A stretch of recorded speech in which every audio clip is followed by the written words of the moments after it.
What? Oh wait, the music might be a little loud. Hold on, cuz. What? One moment. Oh. Anyway, hello. Gal morning, gal afternoon, and gal evening, Erica. Thank you so very much for joining me today for another midterm review stream. Today's very exciting. You know, it gets my heart a little bit racing because we're going to be learning about the heart, so let's go! I have my cardiac midterm starting in about a little less than 7 hours, so I think it's enough time to cram. But for whatever reason, if it's not, yikes.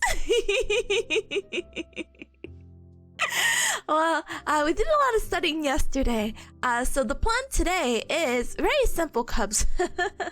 so simple. Our goal is that we're gonna go through all the PowerPoints together. Please forgive me, there's some things that I'm completely weak on. And it's like, Tippa, shouldn't you focus on that in time for your midterm? No, it's too late for me. Don't worry about it. Don't worry. But we'll try to get through it and at least look at it once to say that I did do that, and then hopefully it just doesn't appear on the exam. So simple. But we'll do that. We'll go over the study guide, and but I'm really feeling it. We'll do some Quizlets, but to be honest, I'm not feeling it today. Let me be completely honest. I was like, yeah, I'm gonna like take over the world today. I'm so excited. I got out of bed and I don't know, I blinked and now it's time for streaming. I didn't even get to eat breakfast. So I'm like, oh. So maybe sometime in between PowerPoints or something, we'll take a little cereal break or whatever. But I don't know where the time went. And now I'm like panicking about Thursday's midterm, and I'm like, brother, it's only just Tuesday. Focus on one thing. And I'm like, nah. So I hope you guys are having a better morning, afternoon, or evening than I am. Oh my goodness. But let me say my hellos in order. And also thank Cubs and yada yada yada yada. Also, let me know if the background music is okay. I was thinking of changing it. I feel weird if I'm using this music because I feel like I use this music for Pomodoro. Let's see, how does this music sound like? I could go for some wacky bossa nova. Anyway, sorry. Anyway, my hellos. Hi, welcome on in. Welcome. I see what you did there. Brother, you got me spooked out. This was like a little bit right before stream, so I'm like, does the clear command not work? Do you see all the other commands that I spammed earlier? What? I'm like, oh, I think Robo's referring to the title. I'm like, oh, whew. Just making sure everything's going according to Kekaku, you know? For the title, no worries. But let's go! Panta, thank you so much for the posture check. My posture? Again, I am the textbook definition right now. My ergonomics right now? Chef kiss. But I will take an inhalation of air and I will hydrate. I got my handy dandy cup of coffee to support me through this T-minus 7 hours till cardiac midterm. So I'm very excited, but let me take the inhalation of air.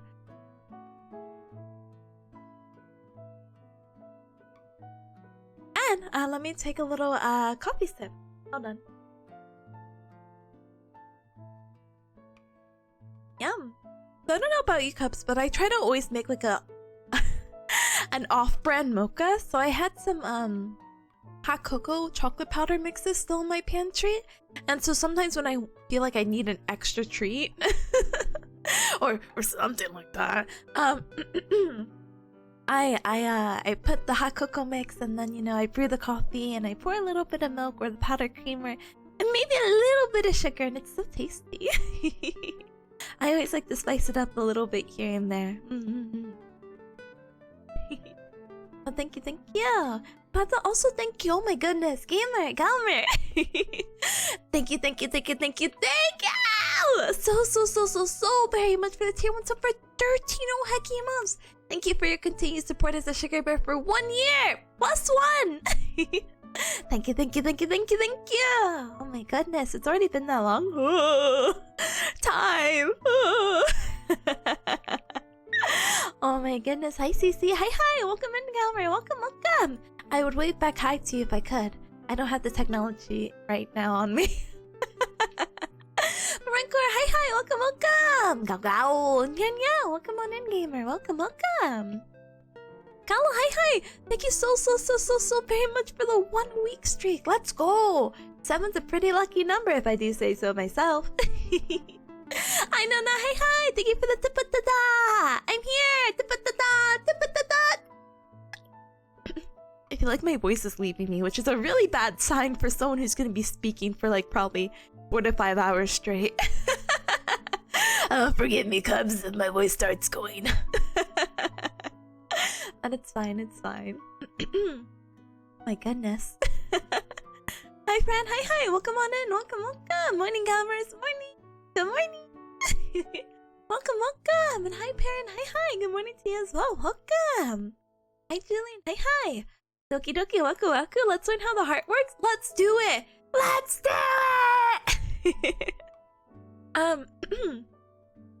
I think how the PowerPoints go, it's been a little bit, sorry Cubs, is that we will do like an overview of the heart, and then we'll go into how to read parts of the heart. The name is escaping me. Electrocardiograms, smile emoji. And then I think before that we'll learn about fun stuff like heart failure, and here are the various ways that this can happen. So yay. Hold on one moment, Cubs. Anyway, hi Seth. Hi. Welcome in, Galmer. Welcome. Seth, hi. Thank you so very much for the what do you call it? The Amazon Prime Gaming sub for 24 whole hecky months. Happy 2-year anniversary. Thank you for your continued support as a sugar bear. I appreciate it very much. Oh my goodness, Gamer Galmer, I feel like, oh my goodness. Only 2 years? I feel like it's been longer. Not only like in a sense like, should have been supporting before, but the time. Oh my goodness. But thank you so much. Thank you, Galmer. Thank you. Oh my goodness. Time. Anyway, Shira, hi. Welcome on in. Welcome. And then hi. Good morning to you. Welcome. Thank you, hi. Welcome in as well. Thank you for the inhalation of the air redeem. I will politely be inhaling the air.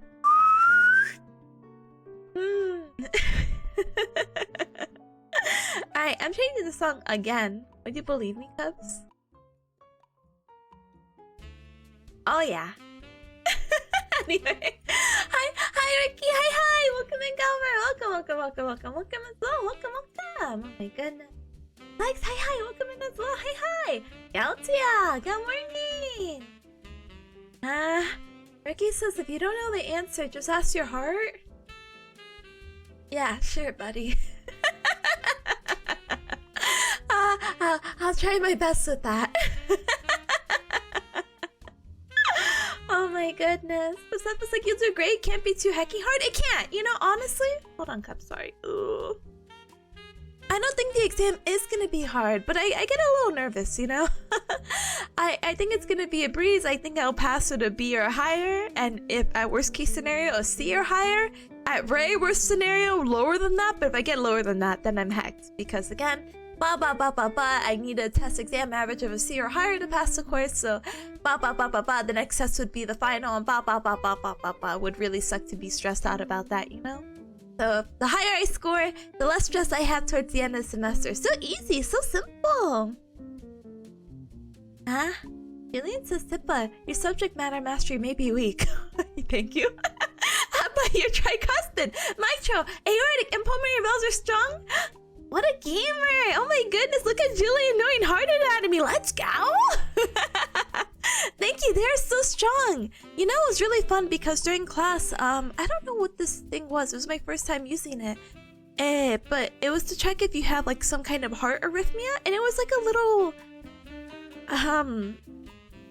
it almost looked like a little rectangular game console. My gaming knowledge, I'm a fake gamer, by the way. But it reminded me of something a little bit older, or like what Nintendo's doing. Gosh, I don't know what it is. Anyway, not the point. Point is, rectangular looking like game console, right? And it was just so cute. And apparently you have to put your fingers on it, and it would count for a certain amount of time, and it'll detect if you have any arrhythmias. And I was perfectly normal, so you know what? My heart anatomy is strong. Thank goodness. Let's keep it that way. Let's go. Even with all the smoking. Let's go. Oh my goodness. Bella, thank you for the 9 months, 10 days, and 18 hours. Let's go. Gotta set up the grade cushion, brother. You know me. I gotta. But yeah, let's do our very best today, okay, Cubs? So, I don't know if this is needed, but I will politely pin this, because even with our pomodoro we do this, so in case someone comes in and they're like, what are you even doing? And it's like, brother, I'm actually trying my best.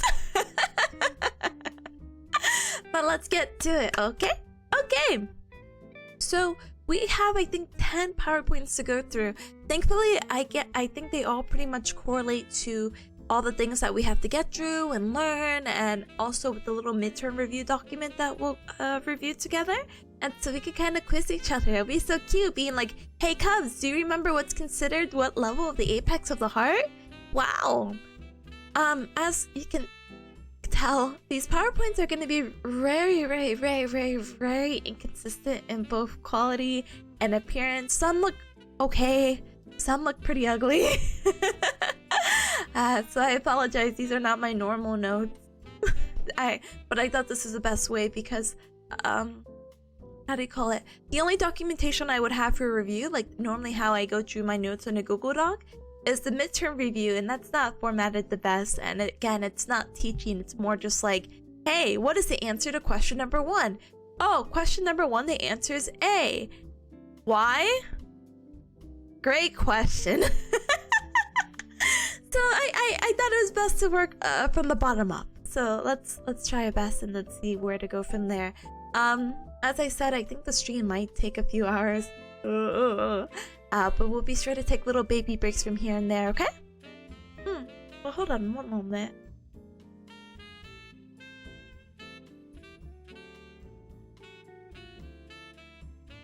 Man. Anyway, let me sip water before I go through this. Anyway. Hopefully also these PowerPoint presentations are in order. I try to make them in order, but who knows what happens, you know? Anyway, let's talk about the heart.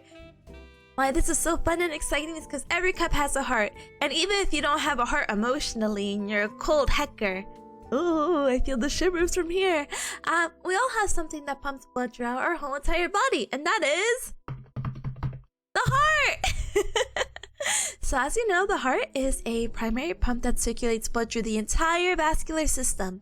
The size of your heart, I am sure you guys have heard about this, but if it isn't, I guess it's a pretty fun fact. Alright, you see your hands? Good. Now, close one of them, or both of them. And that size of your a closed fist is approximately like the size of your heart. So wow, look at that. Well, my hands are medium sized, but that medium sized heart right there. It's working very hard. Oh yeah, well how do you explain the Grinch? The Grinch isn't real. Case closed. The Grinch has some heart problems that maybe we'll talk about a little bit later. Oh my goodness. Where I thought hearts were bigger? No, they're approximately the size of your fist, basically. And you overlap it with the left side of your body, slightly tilted because the heart is actually at an angle. We'll look at a picture in just a moment. But it's really fun because, let me see, let me grab a photo. Lungs, lung, and heart. This is not necessarily anything in particular, but I wonder if I could get a good picture. Sure. Hold on, let me see if I find a better one that doesn't get me in trouble. Whoa! No, actually, never mind. I'm like, wow, I found this really good picture, but it's using female anatomy. And I don't think Twitch would support the nip-nops. I just want to show you Cubs a decent lung with a heart and showing you that it sits in there and how cool anatomy is, you know? You know what? What if I crop the nip-nops? Hold on. Okay, fixed. I'm still lazy too. Can I just put it here and show you Cubs? Eh?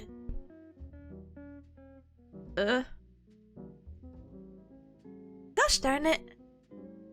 Ah! That's what I get for being lazy. I have to reset this. Anyway, this is... No, leave me alone! This... Anyway, well, I get this fixed. Basically, this is your heart right here. So again, this would be the size of your fist.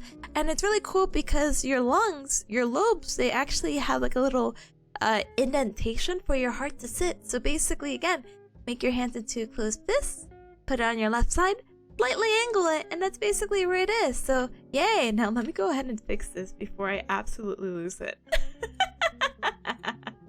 Because gosh darn it, I didn't expect that to happen. Yay!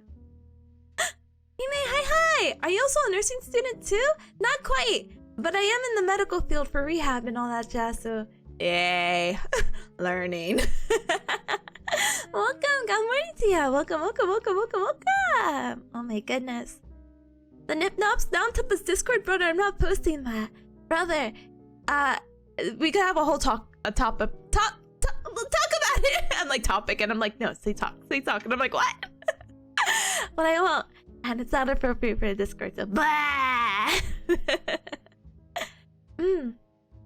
How the organs just slot into each other is so neat. It is so cool. I really adore the human anatomy and that way and how our body functions. It's really cool. Glad to be here in this field, I guess. Aw, the hearts and lungs are getting along. They are. They're so buddy. Look at them. So I could have also showed you this photo, but it doesn't show the lungs, you know? Boo, not the lungs, just the heart. Oh my goodness, but we'll talk about how that all works in just a moment. Medical family, let's go! Let's go! I always appreciate a fellow medical cub. big hug to ya. Yeah, I'm just going over some notes right now because I have a midterm later today, so I'm kind of like, oh. And I like regurgitating notes because if I talk about it, it helps me out and it forces me to actually read the information instead of like kind of like glazing over it, you know? So yay. Anyway, yeah, that's your heart. Size of a closed fist. It lies diagonal, so that's why I was saying to go a little bit at an angle because again, it's going to go ahead and sit. Huh? Cowboy hat. What? Hold on, I have to go disappear then. Give me one. Ah! Why is Tip the smoker there? Oh no! It's like it's a little symbolic. It's like Tippa took a smoke break. Oh my goodness gracious. Hold on one moment, gamers. Oh my goodness, that's so funny. Anyway, I just wanted to put the hat actually on me this time. Yeehaw! Thank you so for the thank you so much for the reading. Thank you. Anyway, okay. I feel like this would be better to show you Cubs drew pictures. Go. Oh my goodness, the boy doesn't shower. Thank you for being my 5,000 followers. Welcome to the Cub Club. Welcome. Meowdy, welcome on in. Welcome. Gamer, what name do you prefer? I feel weird if I call you boy. Not weird because I guess God of War has like normalized that boy or shower. Oh my goodness. 5K, let's go! 5K, let's go! I can't believe it, Cubs. We actually hit a, how do you say it? A New Year's resolution goal. And it didn't, oh my goodness. At the end of February too? Let's go! There's only one way to celebrate. After midterms, we'll talk about it. Let's go, New Year's resolution! Oh gosh, I don't think I have my New Year's resolution image readily available. Do I? I should. Hold on. Sorry, Cubs. We're going slightly off topic, but you know, I was so like, Oh wait, I did save it. Thank goodness, because my whole big thing is that I didn't save it last time. Let me show you, Cubs. Hold on. Do I have MS Paint on? MS Paint. Ta-dang. It might be cheating because I think it's one of those things where you should probably cross off at the end. But now I'm just curious. I also don't want to study. No, I'm just kidding. I will study, but I'm just like, this is such a big accomplishment because I feel like this is something that we've been trying for a little while. So yeah, let's see. Oh, it's underneath. Hold on. Ta-da! Oh my goodness, let's go! Hold on, sorry, we're updating this. Look at this! We actually did our Nyatako Little Company collab. Wait, let me do this one. What's that yellow stuff with the heart? Oh brother, I didn't actually look. I will check and I'll let you know. Let's go! Alright. 5K Cubs. Don't look at this. I don't think partner's a dream right now. What else did I say? I did ask Tree for cooking streaming tips. That's all I got. Alright. I go disappear now, okay? Okay. Wait, Doki 2, Doki 2. Yes, I did, but I haven't released it, so I don't know. Does it count? Does it count? It counts. I'm gonna put it out eventually. It's gonna be fine. Sure. Anyway. Hi, Sha. Hi, NFTW. Hi, Gamer. Welcome on in. Welcome. Oh my goodness. How are you doing? Brother, we just hit 5K, so I'm static. I know you can't hear the sound of my voice because I feel actually a little nasally right now. But I'm doing good. I hope you're doing super well. Happy Tuesday to you! I'm so happy to my voice today. I'm so sorry, guys. I'm not sick. I'm just dumb. Hold on. Anyway. I thought I heard Doki 2. No. Well, technically there are 2 Dokis. There's gonna be the big one and there's gonna be a keychain one. So technically there are 2. Pulls out a wallet. Brother, let me show you what it looks like. I have a little tiny baby version that I was going to attach eventually onto me when it was actually out. Can I find it in time? Will my brain let me find it in time? Hell yeah, brother. Wait, that's not the one. I mean, this is... Oh, it is. This is what I'd be attaching to me. So you know how you Cubs are maybe familiar with Fee? They have a toggle where they're like holding the Doki, and I'm like, I love it. So they gave me the little Doki file that I want to play with, and I'm just gonna attach this forever until pre-orders are over, and I'm just gonna hold it. You're gonna see me gaming like this, I'm gonna be like, gamers. I'm holding this. Please buy it. I'm buying it. Oh my goodness. I'm trying to bring long neck Tippa for real. I know I'm so like what do you call it? Amazed to see Tippa long colored. Oh my goodness. I am. Hold on. Oh, that's my leggy. I'm just gonna replace myself with this. Can I be a PNG tuber right now? Can I just say this is the anatomy stream? Oh my goodness. I'm about to go to school teaching others while holding a Doki. I have a little bit of shame. Here, wait, let's make it reactive. I have a little bit of shame, unfortunately, so I can't do that. I could, but that's probably labeled as unprofessional or something. Anyway. Hold Doki. Anyway, I guess this is what I'm doing.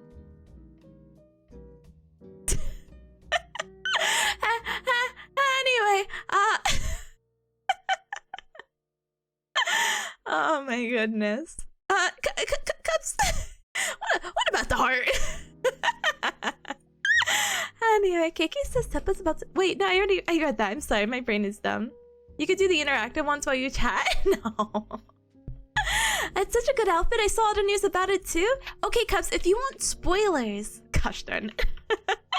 If you want spoilers for the outfit, Big Ham is working on my outfit and she's doing it live and it's coming out gorgeous. So beautiful. I am in absolute like love with it. I love the silhouette of it. I love being comfy. I love being cute. You combine the both of them, perfect outfit, you know? But that's only if you want to be spoiled. I really can't hide the outfit reveal because the Doki is semi out already, but what you see is what you'll probably get. Teppa makes my heart go Doki Doki. Oh my goodness. What did they say? Yeah, Tipalong's kind of a heartthrob, you know? Oh my goodness. But yeah, I'm looking so forward to it. I'm so excited. I'm just so excited because you don't know. You don't know. There's so many stupid things. They're not stupid. I keep using the word stupid because I have not expanded my vocabulary and I should look at a thesaurus. But I can't explain like how excited I am. Like I have my updated panels that I want to put out. I have a new scene that I want to show you, Cubs. I have new other thing I want to show you, but it's not made yet. It's just in the process. Like it'll be cute because it's kind of like doing a little debut. And you know, the last time I debuted was, you know, almost 4 years ago. So I think it'd be cute, even though I want to roll everything out slowly but surely. I think it'd be fun to have like a little reveal all at once. I guess. And show you guys everything. Maybe I could be super gamer. Maybe I could be like the is it old fashioned? Like the typical debuts of like, get to know me. Hi, new Cubs here? Amazing! Welcome! These are my likes, my dislikes. These are my favorite animes. Look, it's Madoka Magic on top. Alright, outfit reveal. Wow! Dun, dun, dun, dun, dun, dun, dun, dun, dun, dun. Or maybe I should do that first. Well, we'll figure it out as we go. But I just know I am always trying to do my best to work really hard. I'm very excited to show you guys all the things that is planned. It's just kind of thinky because I can't do that right now. Because my biggest thing with at least even like talking about merch stuff, not even like the pajama debut or whatever, is that I'm like, oh, I would really like a copy for myself before before putting it out into the store so I can like ensure quality. I don't know if you guys were in Terra's stream yesterday. Sorry, I'm on a ramble. I see friends here. I'm so sorry, friends. I'm looking at you. One moment. But yeah, Teru actually, she's so funny. She's such a gamer. Teru was working on additional merch, and I think I had posted in the Discord yesterday, like, hey Cubs, if you're awake at 10 to 11 p.m. EST, please check out Teru, please. And she's putting out a dog shirt, and you know what? I think I have a screen cap. Hold on, I'm gonna show you Cubs how beautiful this shirt is. But she wanted to double check the quality and making sure that everything was good, and I That's basically what I want to do. So yay. But I have to wait for some other things to come out, and then I also have to wait for the things to print and ship, and then I can take pictures and be like, this is an accurate representation of what you'll get. Well, let me show you it, but let me catch up with chat really quick. Tazzle, hi, Gamer! Welcome on in, welcome! Let me give you a whole hecking shout out, Tazzle. Heck!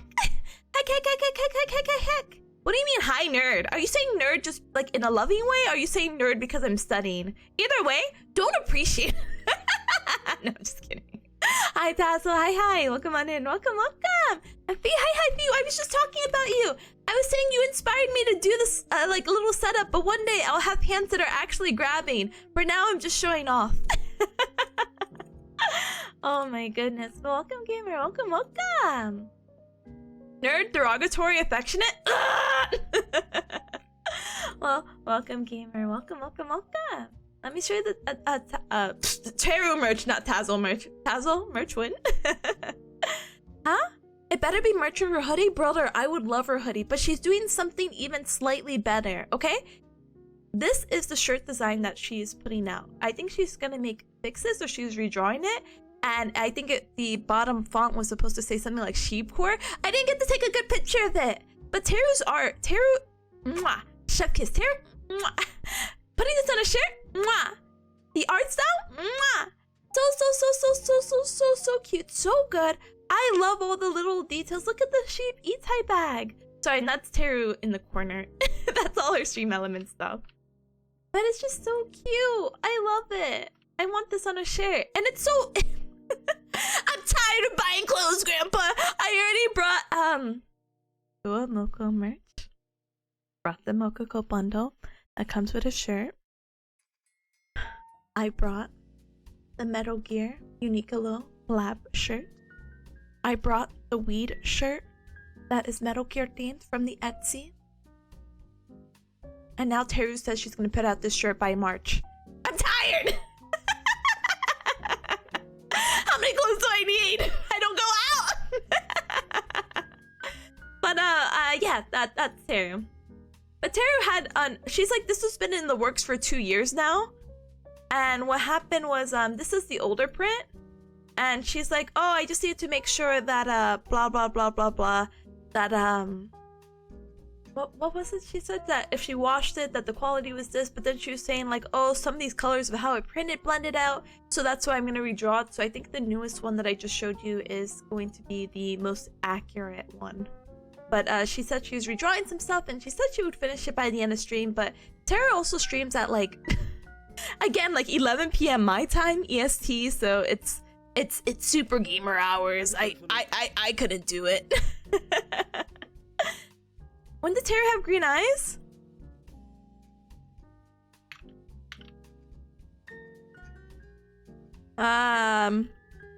Maybe it's like a hazel. Oh, that's me twice because I'm looking at Tara's thing. It's very hard, actually. Her eyes are definitely brown. But if you look at, how do you call it? Her little charm that she has, she's got a highlighted green in there, so maybe I don't know. Dazzle, thank you so much for the 3 stream streak. I appreciate it. Thank you. Gamer, thank you so much. Very much. 3 times over. You got 2 snake shirts? No, I didn't. Robo. I got a Raiden shirt. And I got a snake shirt. So I got 2 different shirts, okay?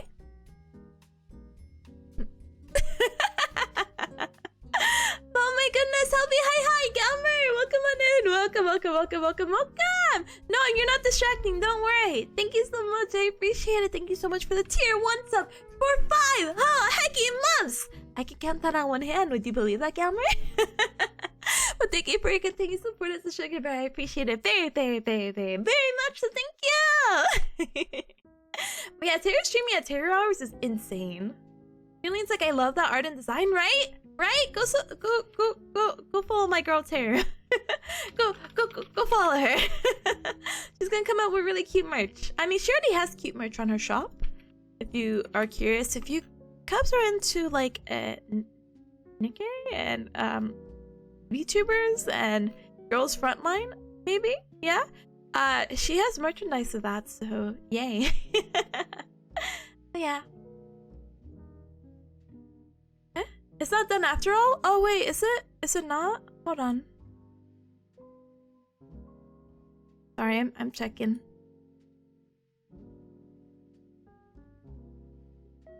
Oh, I don't want to. I forgot I have my desktop audio sharing, but but she says she's gonna get it out by March. So whether she finishes on stream or off stream, please look forward to that. Okay? Whoa, Raiden Steak from Fortnite. I know. I can't believe people are gonna be like, "Whoa, you're wearing a shirt from my favorite series." I'll be like, "Oh yeah, Fortnite. Wow." Oh my goodness. The stream is making my Kokoroko Doki Doki brother. Thankfully it's making mine too. Let's go. Let's keep up the heartbeat so I can stay alive so I can talk through this. Oh my goodness. It's the magic number of months. It is the Ray holy amount. Huh? Hi Karma. Hi. Welcome in, Gamer. Oh my goodness. Huh? If I had $1 for every bone that I had, I will have $206, which isn't much, but it's weird that I remember that from school. Not weird at all. And $206 is a lot of money. That's a lot of cash money. If I had one for each and every bone, that'd be insane. Thank you, Julian, for the brother ad. I can't wait till we hit 100. We'll be like, oh, brother celebration. Anyway, oh yeah, the heart. Anyway, let me sip some coffee. Not that I need the energy, but yeah, hold on.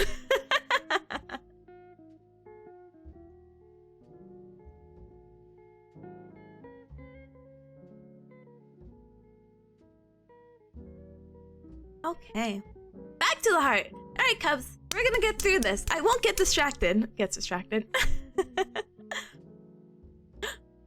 Gosh, Sippa, I've started adopting brother into my speech IRL. It's something else. I'm so sorry. I'm so sorry. It's actually the worst because I've actually had people point out that I say brother a lot now, and it's just like I don't know how to stop. How do I stop? And they're like, oh, I think it's really cute that you say brother, and I'm like, thanks. Anyway, let's get to at least the chambers of the heart. Anyway, so your heart, basically, we came over here because is my mouse present? Perfect. So your heart, we could identify it as the base right up here, and then we also have the apex.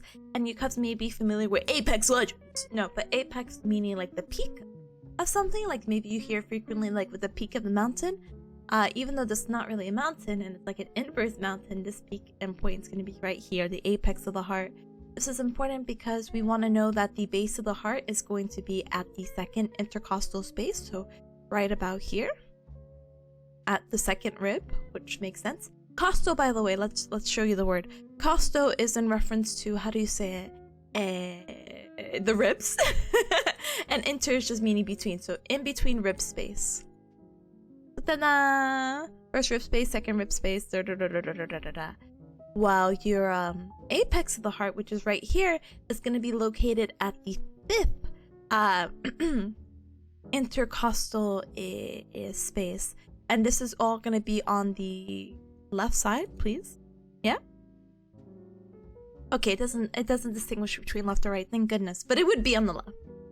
The left side at the mid-clavicular line. So your clavicular, again, as I was, sorry, is your collarbone, and your collarbone is referred to as your clavicle. So if you go halfway into your clavicle or collarbone and go all the way down on the left side and go to where you think your fifth rib is, that would be about the apex of your heart.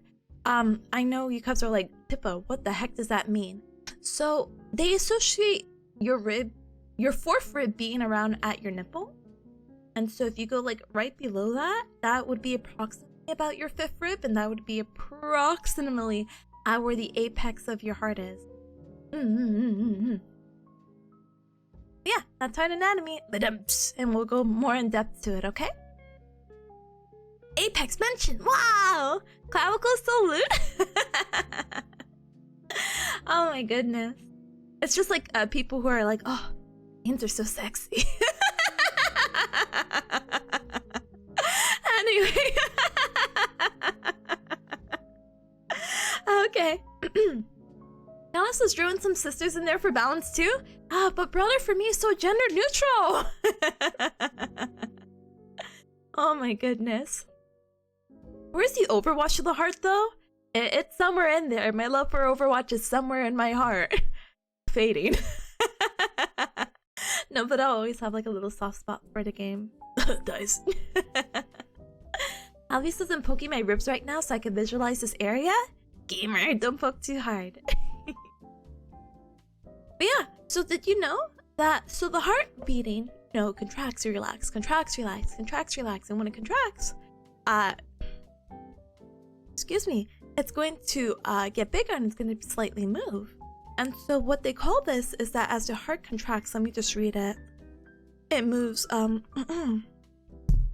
anteriorly towards the chest wall. So anteriorly again being towards the front, towards your chest wall, towards the ribs, towards everything of the sort.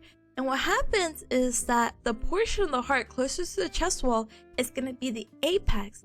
And when this happens, as it moves forward and we're referring to the apex, this site is going to be referred to as the point of maximum impulse. And again, this apex is going to be located at the 5th intercostal space at the midclavicular line. Blah, blah, blah, important for some reason. Anyway, sorry. Let's talk about the layers of the heart, because your heart is like an onion. Thankfully, there's not that many layers, but there are going to be two main layers that we're going to be talking about. So we have an outer and inner layer. For the outer layer, that's going to be referred to as the pericardium, and this is going to be a double wall sac layer, and from those double sac wall layers, we're going to further distinguish it between a parietal layer and a visceral layer.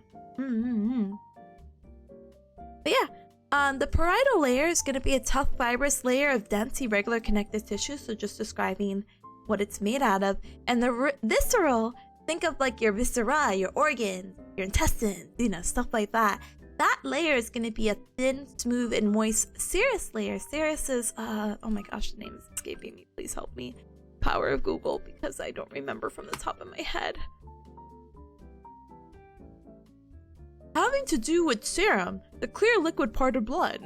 But yeah, so this pericardium again has the parietal layer and the visceral layer, but in between these two layers there's going to be a space called the pericardial space or the pericardial cavity, and that's actually going to be filled with about 10 to 20 milliliters of clear pericardial fluid that's going to separate the layers to avoid friction. Because imagine the two layers are just rubbing, like your hands are rubbing together and your heart is constantly beating and all that jazz. You know how irritating that would be on your heart? It's really important that we have this fluid to reduce that kind of friction and make sure that everything is working smooth, okay? Okay. And here's your pericardium, and I'll go over in a little bit, but how do you say it? That's his brother. What you gonna do when the Tipanya runs wild at you? What you gonna do? What you gonna do when they come for you? Anyway, so the pericardium. See, we could peel this layer off, and again, we're gonna have our two layers, parietal and visceral. Ta-dang! And then look, the little fluids in between. Ta-dang! And look how thick they made this one. Ta-da! And then the visceral being over the heart, right then.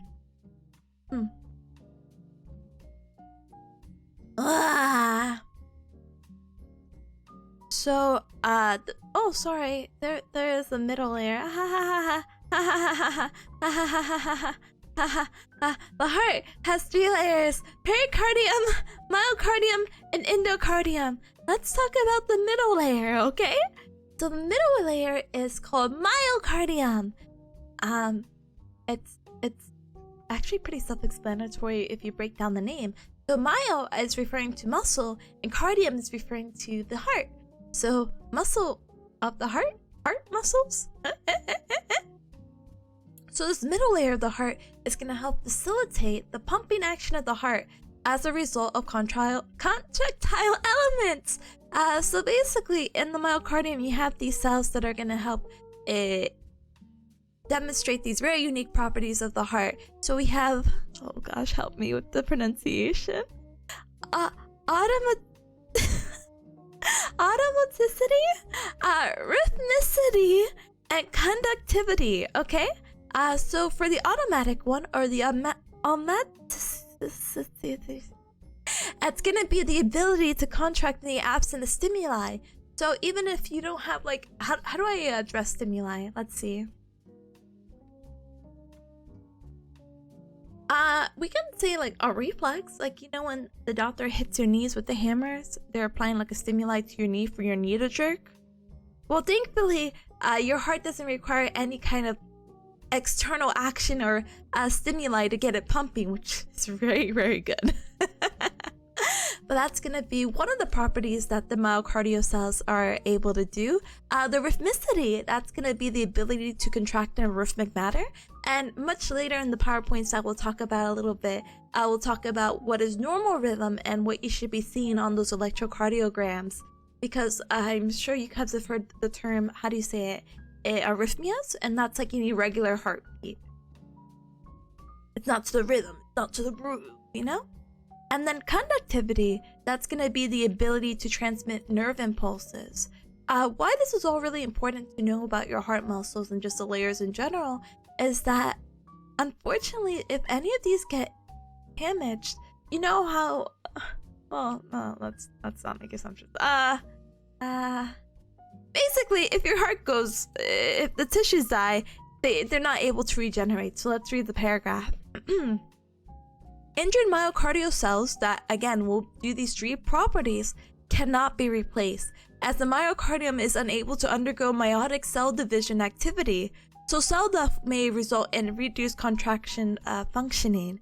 So your heart will not be able to pump as well because it doesn't have the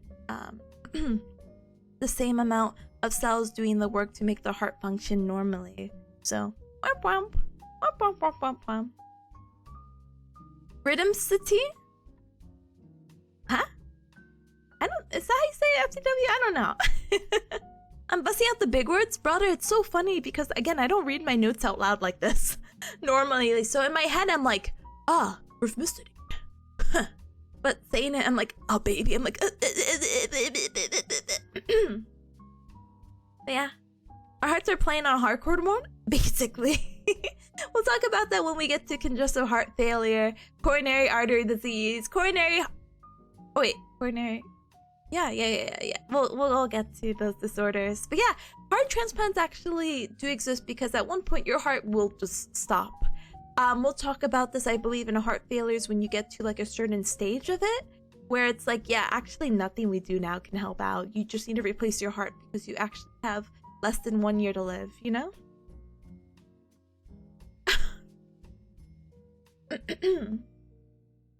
Karma says, Tippa, when explaining to a patient that they have a permanent heart disease, womp womp, sad womp womp.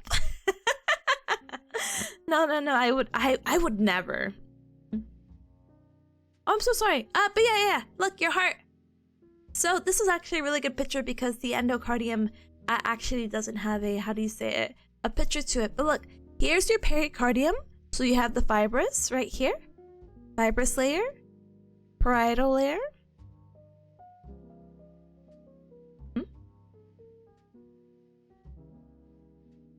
Oh, that's my dumb butt. Okay, I'm sorry. This is not the layer. This is the layer. Parietal layer, visceral layer. Right here, the two layers, and then again, the space is gonna be filled with how many milliliters of fluid? Pericardial fluids? 10 to 20! And again, the purpose is to reduce friction. From here, myocardium, here is our muscle layer. Again, myo meaning muscle, cardium meaning the heart. The three properties again, rhythmicity, conductivity, and automaticity.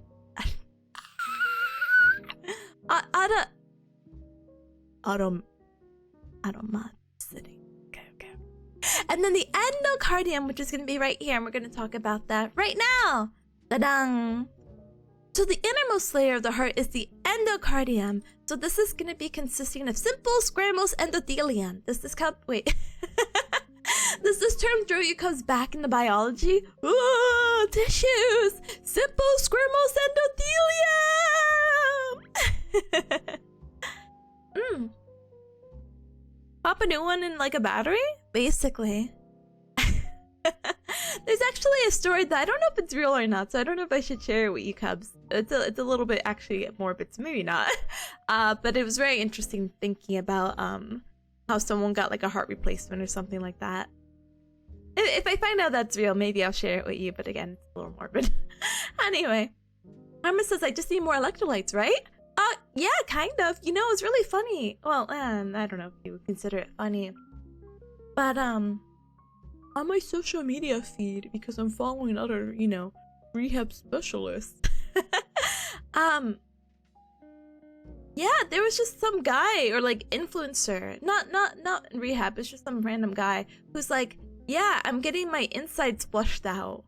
Like, you know, like I'm getting all the poop away from me, because did you know that we always have like a couple of pounds of poop in us, and you know we need to flush it out and blah blah blah blah blah blah blah, and they're like showing it like go out, and I'm like, that's so gross and disgusting. But then the guy who makes like the clip, how do people say that on like TikTok? They splice it or they reply to it, and then they have their own video in the same video. Gosh, I feel like a boomer because I don't remember the name of it. But yeah, they did that, and they're like, hey, don't do that because blah blah blah. Stitch, thank you, because I'm like, oh, Duet, thank you. Those dang TikToks, yes, thank you. But yeah, the guy comes in because he's just like, hey, don't do that. Yeah, I know you may have this X amount of poop in your body, but blah blah blah, your intestines and your whole organ system in that area is to help keep up with the electrolyte balance. Because perhaps I know we kind of meme on electrolytes a little bit, especially like with Gatorade, and we're like, haha, my electrolytes. But electrolytes are super duper duper important. I think there's a slide dedicated somewhere in this PowerPoint about it. But basically, if you have a really strong imbalance of electrolytes, it can actually result to coma and death. So it's kind of like, oh. Now, I'm not saying to go run out to your store and start getting Gatorade, but like, I'm just saying that if you start messing with your body in ways that it doesn't need to necessarily be messed with, you might be getting yourself into some serious trouble, you know? But yeah, the plants crave electrolytes? Brother, I crave them. I crave them. Forget the plants. Anyway. Wow. Okay, so anyway. Endocardium. The tissue of the endocardium forms the inner linings of the chamber of the heart. And is continuous with the tissues of the valves and the endothelium of the blood vessels. And we'll talk about blood vessels a little bit later with their anatomy and their layers and blah blah blah blah blah blah blah. Alright?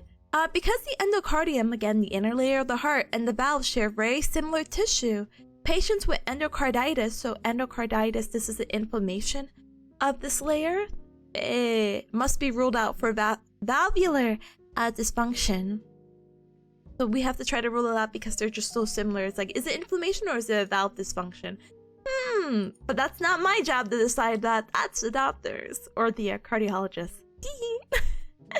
Anyway, let's talk about the chambers. This is so fun and exciting. The heart is so cool. So, I wish we had a photo of the heart immediately here. It'd be really nice. But, womp womp. That's fine. Julian says electrolytes are super important. Without them, you'll die. And also, acidosis can eat away your muscle tissue and hinder hypertrophy. Yes! Yes. Is it a cold or is it COVID? The world can determine that soon. I had a friend recently, this was a few months ago, but they were really sick, and it was actually a really scary situation because they had never caught COVID. And I had gotten into contact with them. I was so mad. I was so mad because they were really bad. They're like, yeah, I've been coughing for a couple of days and this and that. And I'm like, Gamer, you didn't tell me? This is like the zombie bite situations where, Gamer, you had a zombie bite? You didn't tell me? No. But anyway, I had given them at-home COVID test because I haven't really been like super sick or sick enough to be like sick that my voice goes away, but not sick like in bed dying with an elevated temperature, sneezing, coughing, whatever. You know what I mean?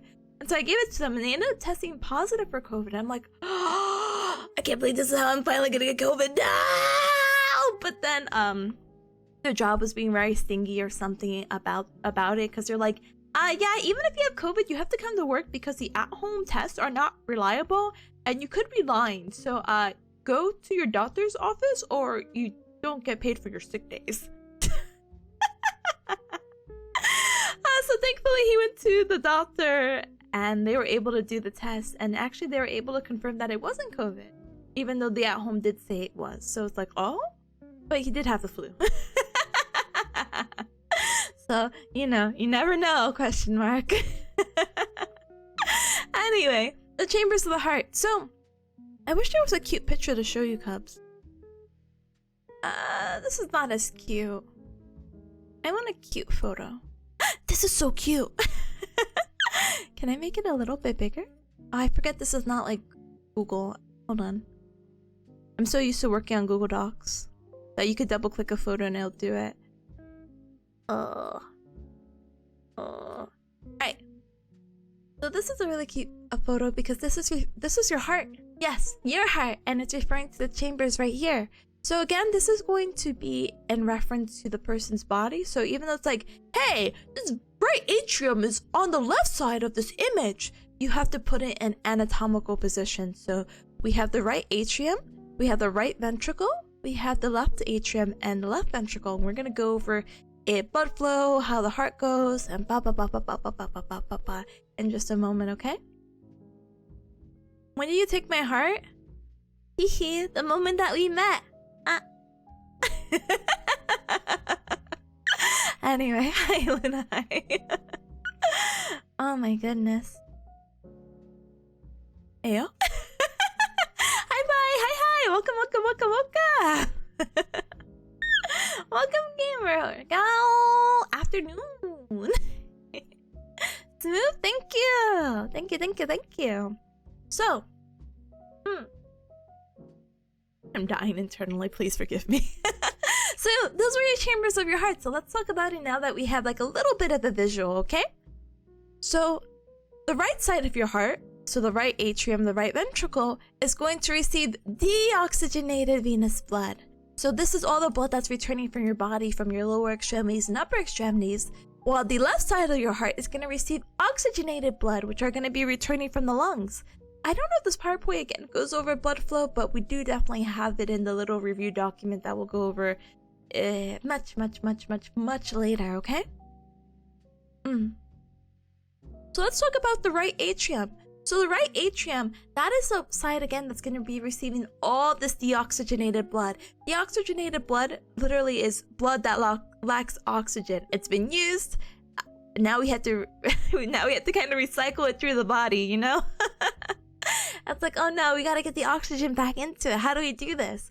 So all the blood that is deoxygenated is going to be pulling into the right atrium, and 3 vessels are going to be pulling into it. So we have the superior vena cava, which I will try to show a picture, and that's going to be collecting blood from the head and upper extremities. We have the inferior vena cava, which is going to be collecting blood from the trunk and lower extremities. And then we're going to have the coronary sinus, which is going to collect blood from the heart, and that's going to empty into RA above the tricuspid valve. So both of these are going to combine, and we just pull them in the right atrium, okay? Some family has the thing where the chambers don't close completely, which is fun. That sounds horrifying. Having a heart condition like that's horrifying. But yeah, FTW, no worries. Thank you so much for stopping by. Enjoy the lurk, okay? Thank you. I'm not gonna go over this, unfortunately. This is anatomy review. I'll just show you what the heart looks like. It's so spooky. Is there gonna be a test? Brother. You sure bet there is. For me. At 7 p.m. As for you, no. Feel free to chill, relax, and be like, ooh, my heart. Oh my goodness. Welcome. gamer. I just have to review my notes because if I don't, I feel like I did nothing. So, woohoo, woohoo. Let's continue trying our best. But yeah, so this is not, again, as cute of an image. This is a little bit too realistic for me. It looks like a face.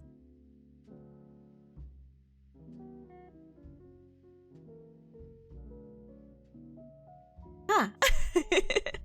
So, anyway, so this one is not as cute as the other heart photo that we saw. But again, you have to divide the heart into 4 sections. And again, all the, what do you call it? Blood is going to be pulling, the deoxygenated blood is going to be pulling to the right atrium again from the superior vena cava, which is up here. And then we have the one down here. And then do we see our coronary sinus? No.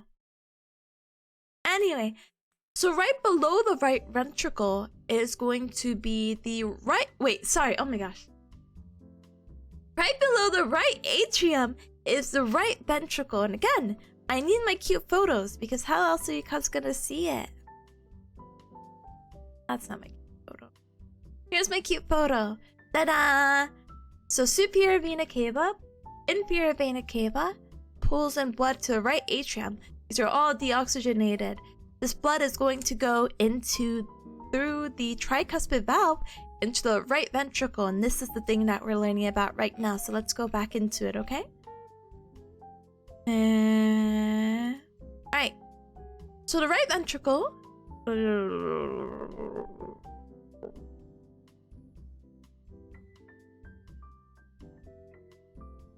Not important. No, I'm just kidding. Maybe I should actually like read it. Go. Lonox, say hi, Galmer. Welcome. How cute. Thank you so much for the tier 1 tip for 18 hecky months. Galmer, that's the age of forever 17 plus 1, except it cancels out because once you're 18, but you're still forever 17. Nothing matters. But thank you so much for the 18 months of support. It's a sugar bear. Appreciate it. Very much. So thank you. Oh my goodness. I hope you're well and good afternoon to ya. My goodness. It's not important. It's not important. The slide is not important. Not important. I feel like this is just going over the general anatomy. I'll just go over it with the cute photo so I don't have to read any of this, because look how awful it all is. All right, let's talk about the anatomy of the cute photo. I think I beat the dead horse with the right atrium. So it goes through the tricuspid valve and it's going to go through the right ventricle.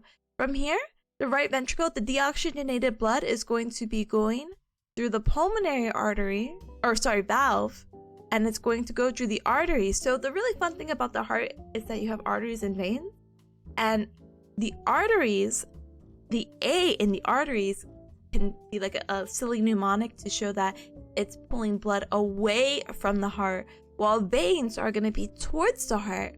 So what happens is that this is going to be going through the right ventricle to the pulmonary artery. Blood is going away from the heart to go to the lungs to get reoxygenated. And what happens is that from the lungs, it connects to the pulmonary veins. And again, the veins are kind of like, the V can seem like a little arrowhead, and that arrowhead is pointing to the heart. And you have to be really creative, like imagining all of this to get it like all in line, but that's how I kind of memorize it. So the oxygenated blood is going to be coming into here, the pulmonary vein, and that's going to be going through the left atrium. From there, the left atrium is going to be going through one of our AV valves, the atrioventricular valve, and this is going to be our mitral valve. A really fun, gimmicky way to know the difference between the AV valves of whether it's tricuspid or mitral is that mitral is also known as bicuspid valve, and we know the word bi normally stands for 2, correct? So there's a silly saying of try before you buy. So try being the tricuspid valve before you buy the bicuspid valve or the mitral valve. From there, what's going to happen is that blood oxygenated is going to be going from the left atrium to the left ventricle, and it shoots up through through the aorta, and then it oxygenates throughout the whole entire body. And bam! That's how you get blood in your body that's oxygenated. And that's how the deoxygenated blood circulates, and how we do this and that and blah blah blah blah blah blah blah. Heck, this lecture, we're done with the heart. No, we're not, but let's go back up then, okay? But that's basically what these are all saying, you know? But yeah, the valve's purpose, by the way, is to prevent backflow of the blood into the atria during ventricular contraction. Sorry, I don't mean to be so discouraged. I think the body and the heart is really cool, but I think I'll have a better time lecturing about the spine than the heart. But it's fine. It's fine. I'm so passionate. I'm so happy to be learning this, and I'm appreciative of my own heart. All right. So remember, the try before you buy. So we have something called AV and semilunar valves. So the AV, or the atrioventricular valves, that's going to be your tricuspid valve, which we saw in the more prettier photo, and the bicuspid, or the mitral valve, you know? So what happens is that the purpose of these is to prevent sorry, I keep reading backflow because of the L in flow, but the backflow of blood into the atria during the ventricular contraction, or systole, or systole? I actually never got a confirmation of how to say it. And that term is going to come back as we talk about blood pressure in a little bit, but that is a word to term about the contraction of the heart. But it's to prevent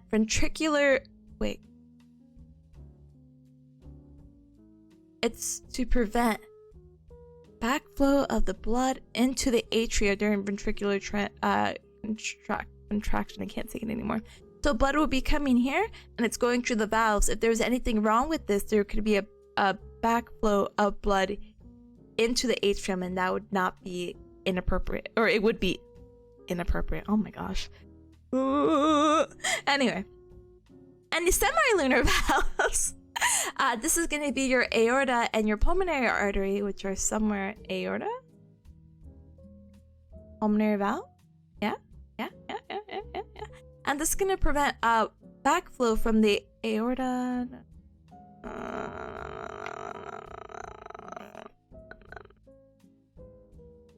Anyway, let's look at the innervation. I could tell you about innervations very briefly without even having to go through this, but you cubs may have heard about your parasympathetic system and your sympathetic system before, correct? So even if those names are a little kind of blurry, have you cubs heard about the fight or flight kind of response that you have with your body? So the fight or flight response is associated with the sympathetic system, while the parasympathetic system is more related to the rest and digest. So what's happening here is that we're going to be talking about innervations of the heart, and with the cardiac complex we have both sympathetic, the fight or flight, and parasympathetic nerve fibers that are going to be innervating the heart. So for the parasympathetic, again, rest and digest, so this is to lower blood pressure, to lower heart rate, etc. Our innervation for parasympathetic is going to be our vagus nerve. And this is a little bit of a throwback to some neuroscience and neuromuscular notes that we had a while ago, because if you cubs recall, one of our cranial nerves, cranial nerve 10, is going to be our vagus nerve that goes all the way down towards our organs, and this is going to be providing the innervation that, hey, let's relax, hey, let's lower our heartbeat, hey, let's reduce our blood pressure, while the opposite, that fight or flight response is going to be coming from the sympathetic chain of the neck, and that's going to be, again, raising the heartbeat, raising the blood pressure. You need to run? Oh boy, we're running. And then there's also neurohormones associated with each.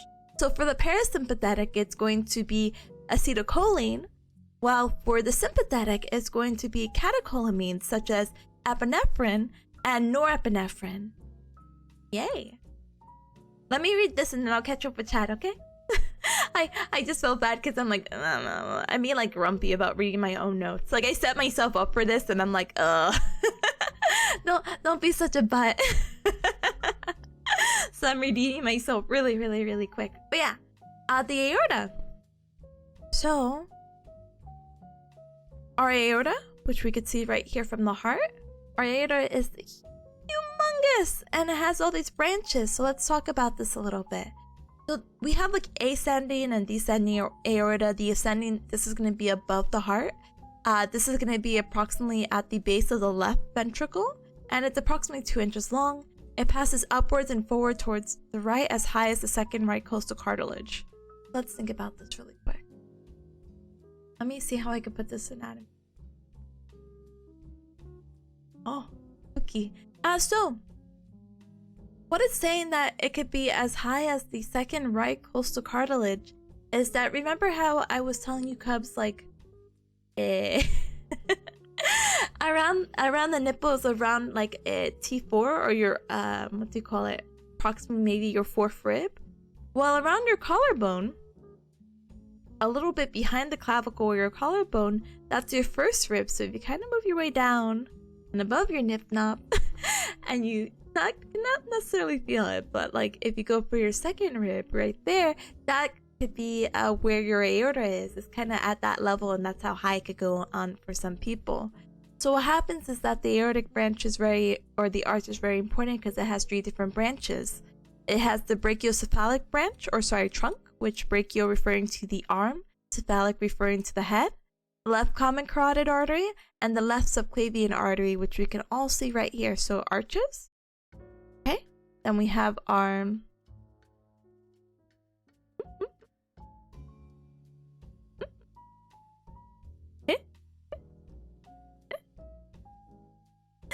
Where's the brachiocephalic trunk? Either way, brachiocephalic trunk somewhere. Left common carotid artery right here. And now we have the left subclavian, which is going to be this guy right here. Sub meaning below, clavian referring to the clavicle or collarbone. A really fun mnemonic for this is actually your ABCs. So A for aortic, B for brachiocephalic, C for common carotid artery, and then ABC, the S is for the subclavian. This is your heart again. Alright, let me politely.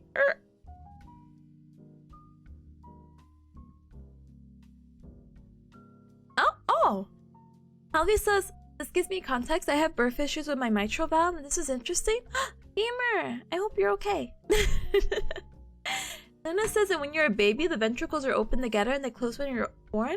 Yeah, there's actually a structure that's related to birth called the fossa ovale or something like that. And that's definitely a thing that's open but closes as you develop, which is very interesting. Mitral valve prolapses causing mitral valve regurgitation. Yeah, not the greatest thing. Robo says, thank you, Heart. You're doing a great job. It is. It really, really, really is. Don't poke the aorta. Yeah, don't do that either, okay, gamers? Oh my goodness. Robo says, I thought it was someone carrying a massive heart under their arm at first.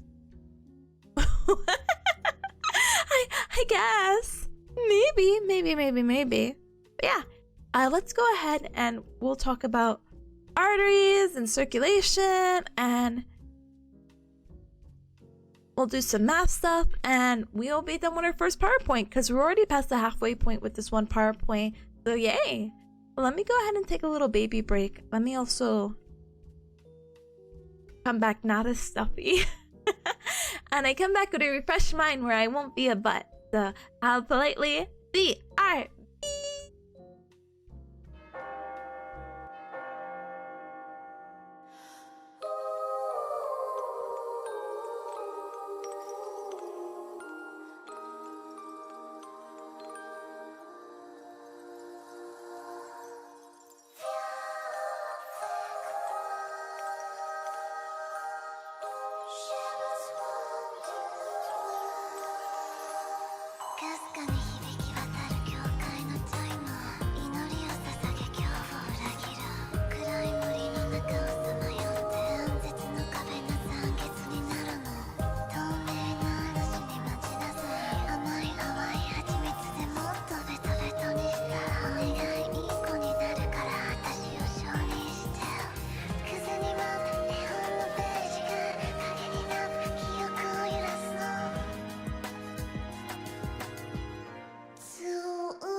my goodness.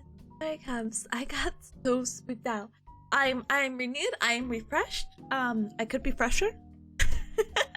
I could take my second shower of the day, I guess. No, but how do you say it? I got so spooked out because when I scooted in, I had accidentally like kneed my my headphones cable, and so I just hear the BRB screen blaring, and I'm like, oh, did I mess up the audio for stream? BRB crying! And I'm like, okay, I replugged in my headphones. The only thing I can hope right now is that this returns to normal. If I change scenes, please. Please. And it did, so everything's good in the world. But yeah, let's get back into business, okay? Excuse me. I walked around. I pet baby peas. I chugged my coffee. Life's good. So let's continue. So I decided that going through the arteries was maybe not the best use of our time. I feel like that's more anatomy, and I feel like we're past that, so we're going to be going over the anatomy, the layers of the vessels, and we'll pretty much move on from there. We'll be going over more concepts such as like cardio output and how these like values and things can determine how well the heart is functioning. Okay, so let's move on to circulation. So let me just go ahead and read this paragraph to you, Cubs. Okay. Oxygenated blood ejected out of the heart flows through the aorta into systemic arteries. These arteries branch into smaller vessels called arterioles, which further branch into smaller vessels called capillaries, which are primarily involved in the exchange of gas and nutrients. So, here we go. Arteries, arterioles, capillaries, and then here's our veins coming from the other side as well. So the deoxygenated blood, which we can see in blue, again, our veins carrying that deoxygenated blood, it's going to be a vein and then a venule, and again this is going to be forming larger veins. And again, the purpose of the veins, again standing, it has that V in vein, it's going to be returning blood back to the heart. Okay, so for blood vessels in general, we're going to have three layers that we're going to be talking about. We have the innermost layer, which is going to be, can I find it? Where is it? I don't think it's labeled here. If I had to guess, I guess it would be right here. But we have an innermost layer called the tunica intima. We have the middle tunica media, which is right here, and then the most external layer is going to be tunica adventitia. Veins, in compared to arteries, are going to have thinner walls and a larger diameter to let, again, that blood flow and rush back to the heart. Veins also have less elastic tissues. Yeah, now we get to part 2, baby. So let's talk about the cardiac system as a whole. Now that we talked about, oh yeah, that's the heart, here's some cool anatomy and here's some fun facts, let's talk about the system in itself. So the primary function of the cardiovascular system is the transportation and distribution of essential substances to the tissue's body and removal of byproducts of cellular metabolism. What does that mean? Heart circulates. And so when we talk about the heart more specifically, we refer to it with the cardiac cycle. And the cardiac cycle is basically for one heartbeat to the next. So everything that we talked about with the circulation of like deoxygenated blood goes to here, to go to here, to go to the lungs, go to here, to go to here. Yeah, that's all there, baby. So what happens is that the cardiac cycle is going to be divided into 2 periods, and we're going to call it, I'm going to say systolic or systole. No, I say systolic. I normally see what I see, so apologies for the switch up. But yeah, systolic and diastolic. So when we say systolic, we're referring to the ventricular contractions of the heart contracting all the blood, and then diastolic, where the blood is relaxing and the heart is refilling back up. And we'll talk about that a little bit more into detail. So how do we determine like the function of our heart and how it's going and what are norms, etc., etc.? We can use something called the cardiac output. So cardiac output, also known as CO, is the adequate amount of blood that must be ejected out of the heart to sustain life and activity. Because blood circulates throughout our body, and if our heart is not pumping the appropriate amount, yikes. Yikes is basically the easiest way I can say it. So, cardiac output more specifically is going to reflect the volume of blood ejected out of the left ventricle. So right here, blood out of the left ventricle, because remember we talked about the circulation before we went on break. And with the left ventricle, it's going to go out to the aorta, which is then going to be distributed throughout the body. So if the left ventricle is not working, yikes again. If it ain't pumping, you ain't living. Asa, you get it. Welcome on in. Welcome, Calmer. So yeah. So CO, the cardiac output, is the function of the number of heartbeats per minute, so the heart rate, and the volume of blood ejected per beat. So, math? How do we determine cardiac output? It is the heart rate times stroke volume. And what is heart rate normal? We talked about this a few other times, but a normal heart rate can go anywhere between 60 to 100. If you go below 60, that's going to be oh my gosh, not bradykinetic. Bradycardiac. Cardiac. And then if you go higher than 100, it's referred to as tachycardia. So anything below bradycardiac or cardia. And again, that's like really, really low. Some athletes have it. And that's all I got. Like some athletes, that's maybe like their norm to be in that stage of Brady. Well, tachycardia could be like for babies or someone maybe with like anxiety, etc., etc. But normal again, 60 to 100, and we multiply that by the stroke volume to get our CO. So, on average, our cardiac output at rest, so we're not doing activity, we're just sitting down chilling like a villain, is going to be anywhere between 4 to 6 liters per minute. And this is going to allow for sufficient tissue perfusion, which is again getting that oxygen into the tissues to make sure that it's going, it's working, and if we need to use it, we can. Heart rate? Brother, we just talked about it. 60 to 100. Bam! Sorry. The rest again is just talking about how to increase and decrease heart rate with the innervation we talked about earlier. Heart rate. Okay, this is actually really interesting. One moment though. Evie, hi. Welcome on in, Calmer. Welcome. Learning all the things I gotta. They're forcing me to. Wah. So, a lot of older folks tend to be on something called beta blockers. Beta blocker medication actually kind of affects the response of the heart when doing exercise. So, I know this sounds a little bit funky, but if someone is on a beta blocker medication and they're doing some heavy exercise, but their heart rate is not going up. This guy is running, but his heart rate is not. It's like maybe like it's like 90 or something. It's like, brother, my heart rate when I run, actually I haven't checked in a while. I haven't been on a treadmill. You know how treadmills, how they have like the little like heart thing?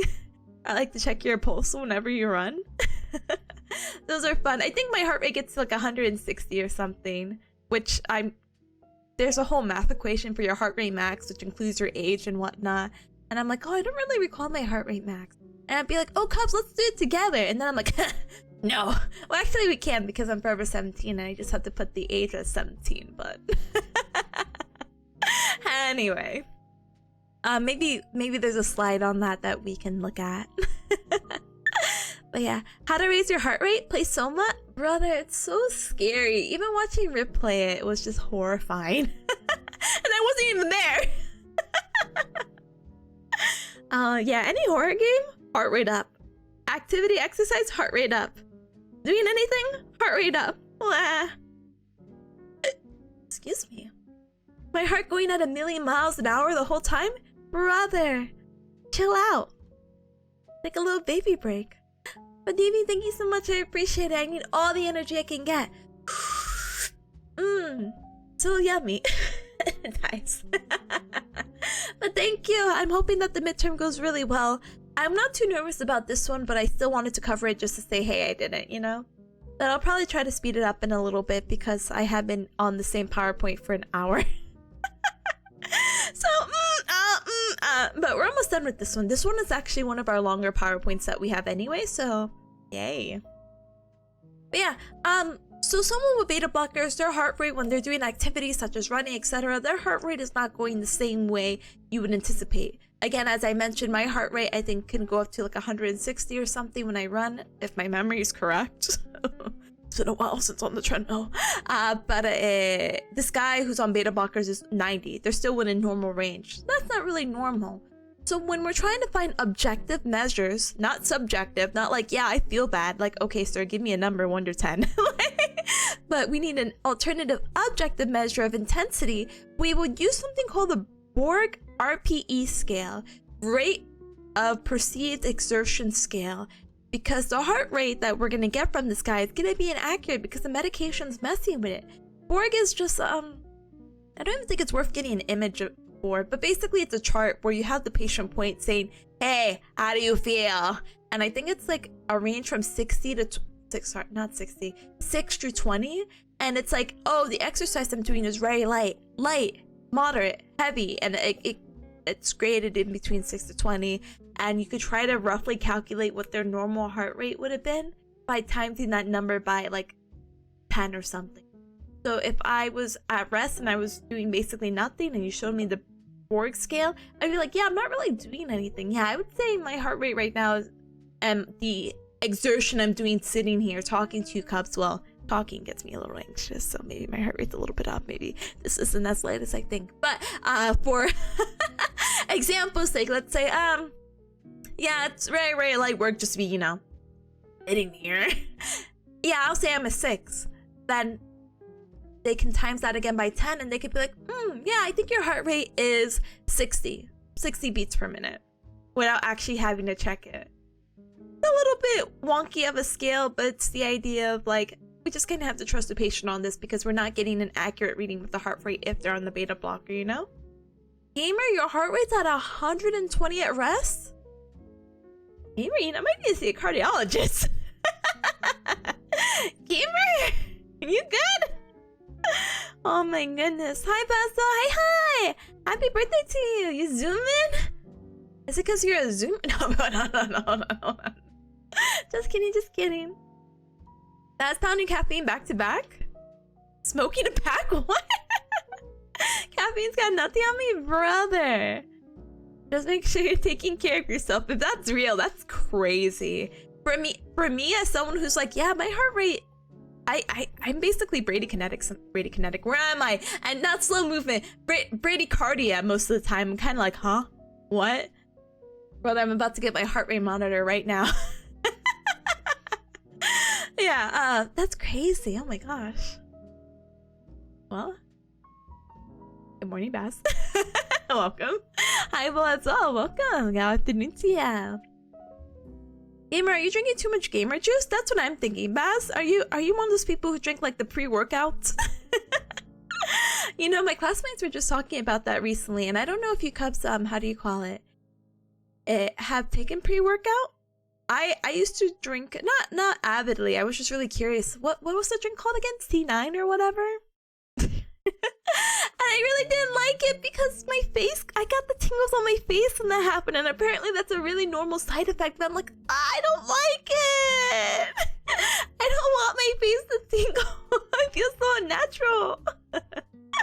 Oh my goodness. Albie says I got the spicy tachycardia too. I see a doctor every so often and check on it. Good. I'm actually very glad that you're able to get the medical care for that because holy heck. I have no idea what my heart rate is. So if you want, I don't know how to show this. I might just throw a video your way if that's okay. You can check your pulse, and when you check your pulse, you can check your heart rate and ba ba ba ba ba ba ba ba ba ba ba ba ba ba ba ba ba ba ba. So if you guys are really curious, let's see. I'm gonna throw you cubs the first video.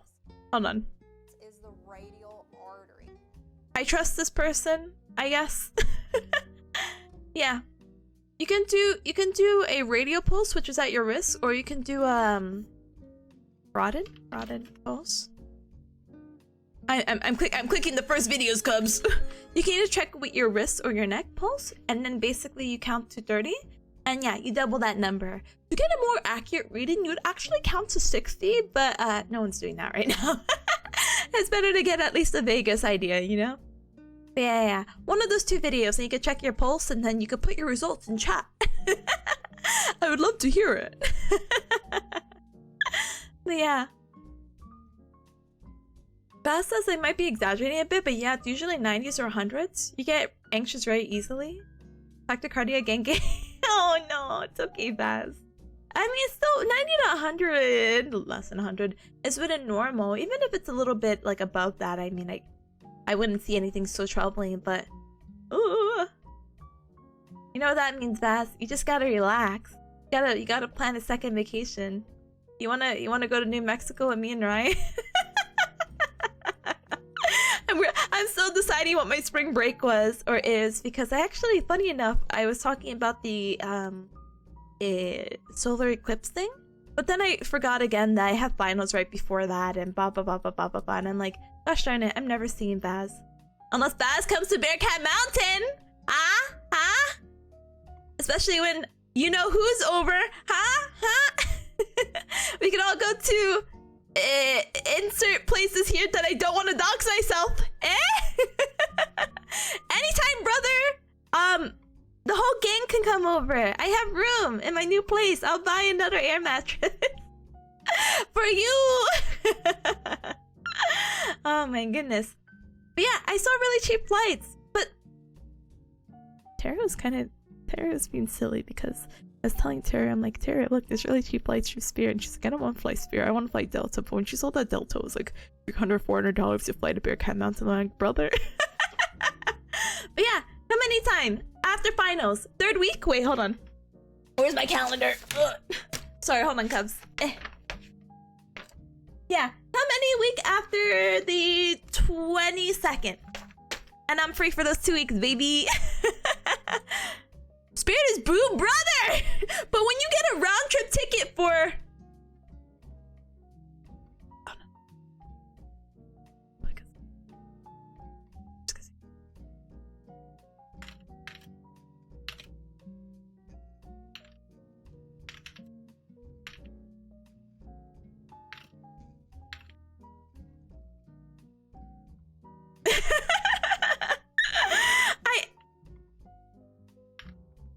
Yeah. You can sacrifice it. No, don't bro me. Do it. Anyway, sorry. That's why I'm like, oh, you could just come for a few days. I'll ask up for the days off too. So I wouldn't just leave you. I mean, you guys can hang out at my house, I guess. I don't. Anyway. Well, it says I downloaded a cup of Java, so let's see. Oh, brother. Let me know what your heart rate is. I also just downed a cup of coffee like right before coming back from break, so ooh. You want to measure yours, but playing Elden Ring doesn't help? It does not. I used to have my heart rate when I used to play Elden Ring. I still can. But it got really high. It's a little exhausting, you know? New Mexico? I think that's just such a random place. I should pick a normal place like Colorado or something. Oh my goodness. What doctor are you gonna become again? A good doctor, hopefully. 80 beats per minute? That's pretty good, you know? Remember when the airline started to charge for using the airplane bathroom? No, I didn't hear about that, but gamers, I did hear about, Oh, sorry. I was looking at something. I did see a really disgusting video now that you mentioned airplane bathrooms. So disgusting. There was a guy who made shrimp and mashed potatoes in the bathroom, the airplane bathroom. I don't even know what to look up to show you Cubs that, but I was so grossed out. I was like, I was like, no way, this man did this. This is so gross and disgusting, and I already feel so uncomfortable being in an airplane bathroom. I could not imagine. Apparently it's a thing. I'm gonna actually vomit if I keep doing that. Hold on. How did he brought a battery, and I was like, can you even bring batteries like that? He brought a battery, and he started and got all these cables, and it's crazy. It's actually crazy. That's the guy who made like a French onion soup in the hotel. Oh, you know, I think I did see that. I didn't realize it was the same guy. Sorry guys, I can't do it. So anyway, yeah, I can't with that guy. I don't even know how to look him up. If you do find him again, let me know in the comments below. Make sure to like, comment, subscribe. picture of the air crime. I'm like, how do you bring that battery online at the airport? It's crazy. My heart is at a 58. Gamer, that's good. Don't worry. Don't worry, gamer. You're winning normal values, baby. I mean, 60 is normal, but it's fine. Don't worry. Haha, hee hee ho ho. Anyway, you put a timer for 1 minute? Gamer.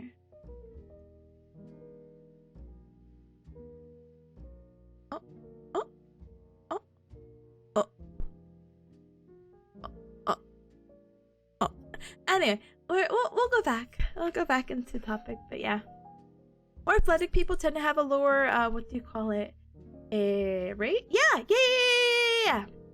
That could be normal while babies tend to have like over 100 for some reason. Don't ask me, maybe they're just still baby. Anyway, I'm baby. True.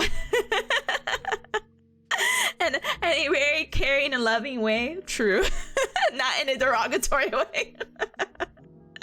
No, give baby pre-workout. Brother, don't do that. I forgot if there was... Okay, I'm so sorry. We're gonna get on topic, I promise. But there was a video circling around about a mother who gave her child coffee. Like her baby coffee. And I don't know if the baby ended up making it. Just food for thought. Anyway. Whoa, stroke volume. Wow. So, we just talked about stroke volume.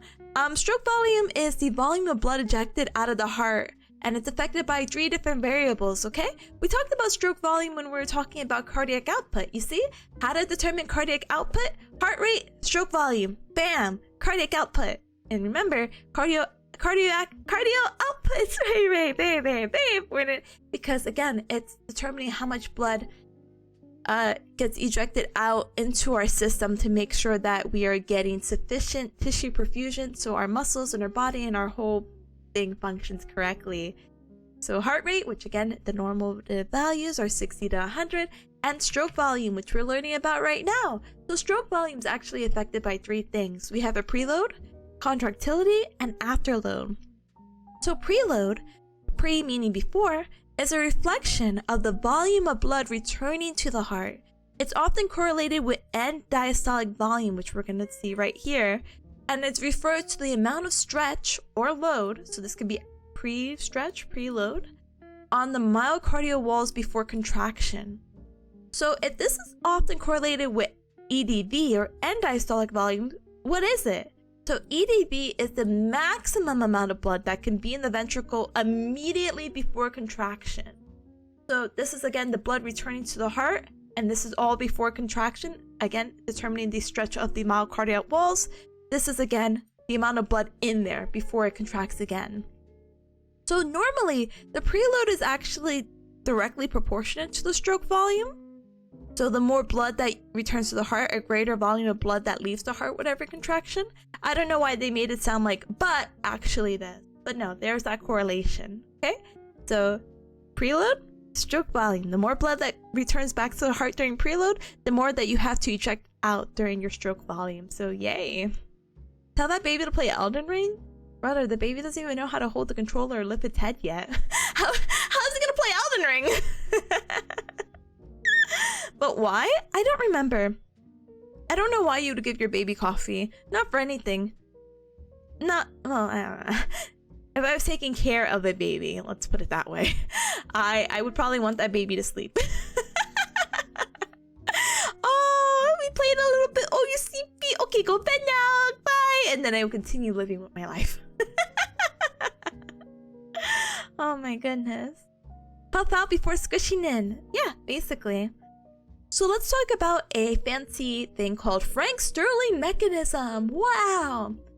So this guy demonstrated the intrinsic property of heart muscles to increase stroke volume. The mechanism basically explains how a greater volume of blood is ejected out of the ventricles when a greater volume of blood is returned to the heart. So pretty much it's the same thing as we just mentioned with the stroke volume. This is just more the property of like, oh, it's just not these 2 things. This is just the property of the heart itself doing this. This is the Frank Sterling mechanism for it because we found it ourselves and we're going to name it after it. Other things to note is that the strength of the contraction results in increased stroke volume. It's very proportionate. So the stronger the contraction, the stronger or increased stroke volume of the blood that's going to be ejected out of the heart. So stroke volume is affected by preload, contractility, and afterload. Where the heck is afterload? Right here, baby! So afterload, that is going to be a reflection of the pressure against which the heart has to contract to pump blood into the aorta. Okay, so we got it out of the heart. Great, cool, love that for us. Now how do we get it to the aorta so the blood can circulate? So we can read this through, okay? Blood flow from areas of high pressure to low pressure. So remember, like in your biology class about the pressure gradient, how if we go from an area from high to low, it's much easier. There's no resistance. It's much easier to do that in comparison from going low to high. So this blood is going to flow from areas of high pressure to low blood pressure. So it's going to be easy peasy lemon squeezy. Wow emoji. Anyway, to enable blood to be ejected out of the left ventricle into the aorta, the pressure must exceed the pressure within the systemic vasculature. So the pressure within the arterial system during the diastolic phase of filling, diastolic again relaxing, and when it's relaxing it's going to be filling, is a function of the total peripheral resistance.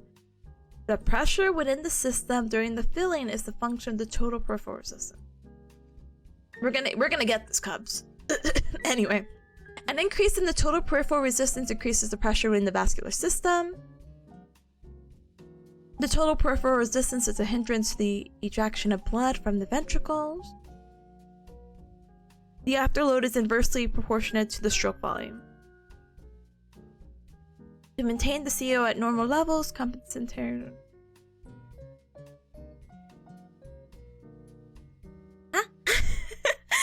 So to my understanding is, how is it inversely proportional to the stroke volume?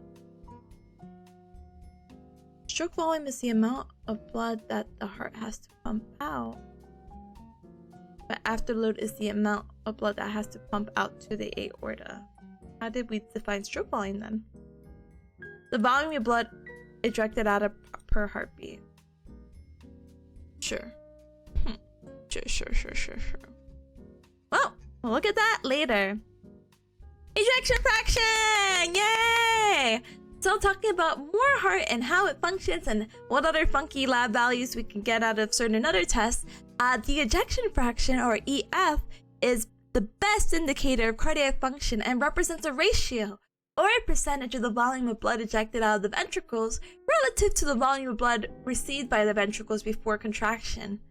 What does that mean? It's just a ratio of before and after contraction, basically. So the normal ejection fraction is going to be anywhere between 60 to 70. If you're anything higher, weird. Anything lower? Oh, that's not too good, Chief. And how can we put ejection fraction to equation? So again, it's a ratio. So we're gonna put the stroke volume divided by the end diastolic volume.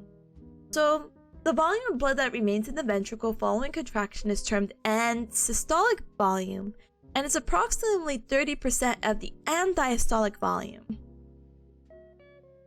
So the blood that's going to remain in the ventricle is the end systolic, while the EDV that we talked about earlier, again, is the maximum amount of blood before the contraction, because remember, the word diastolic means relaxation, while systolic is normally associated with contraction.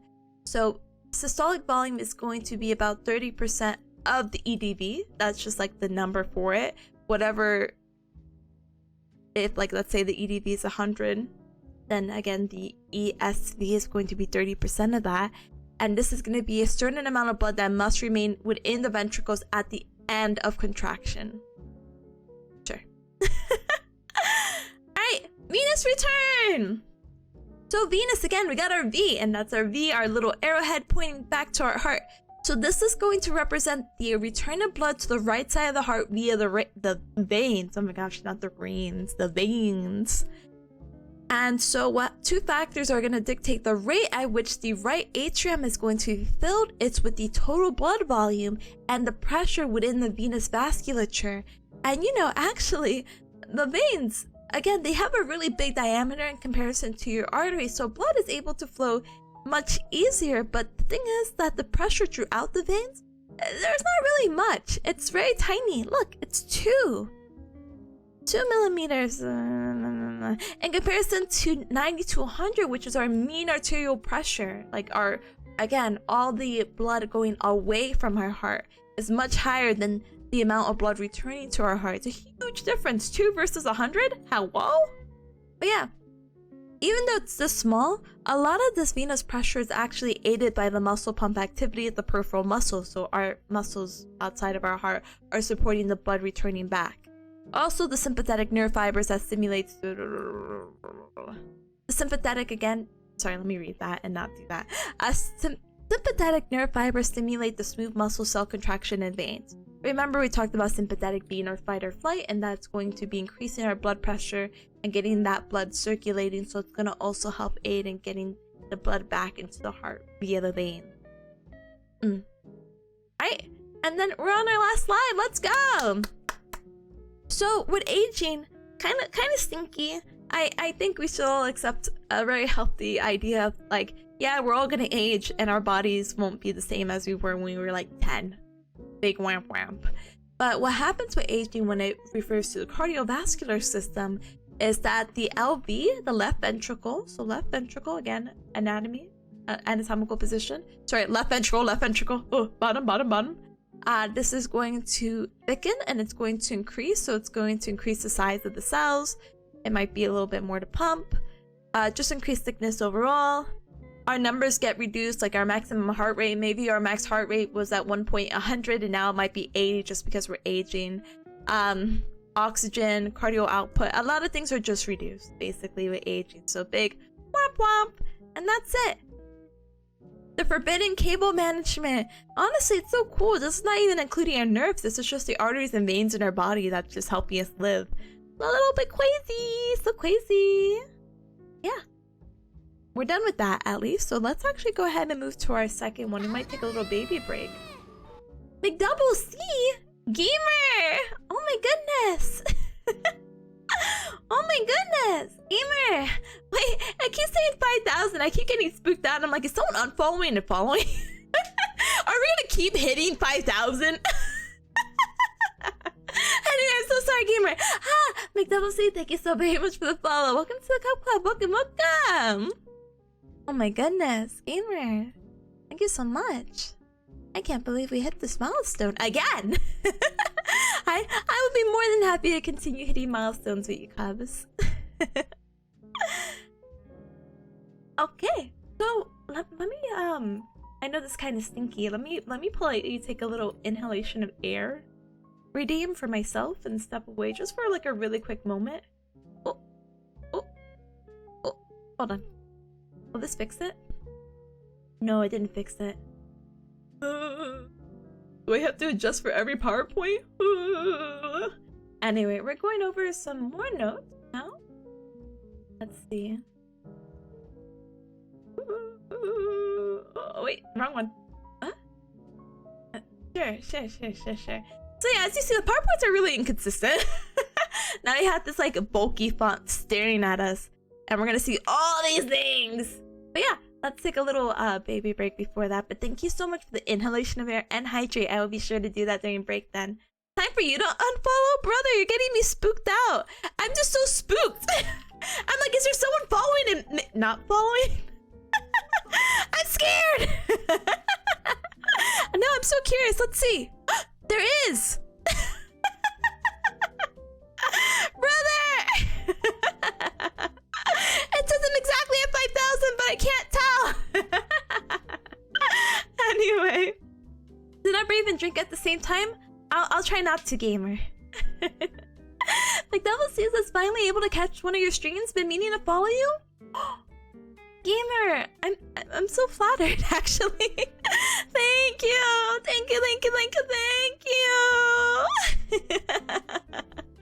I appreciate it. Well, welcome in, Gamer. Welcome. I'm so sorry you caught me during my little baby break time, but I'll be right back. I pinky bear promise you. I'm also sorry. I promise I also game, but I'm in midterm. Oh, I didn't even write midterm hack today. Hold on. Midterm Technique Part 5. Yeah, I'm in my midterms right now, so I really apologize, but thank you for following, and I hope you could stick with me until midterm season is done. Thank you, gamer. Thank you. Goes for all the cups. Thank you. Thank you. Okay, I go BRB before I lose it. Okay? One moment. Ta-da!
Sorry, gamers. I know the BRB song was getting good too.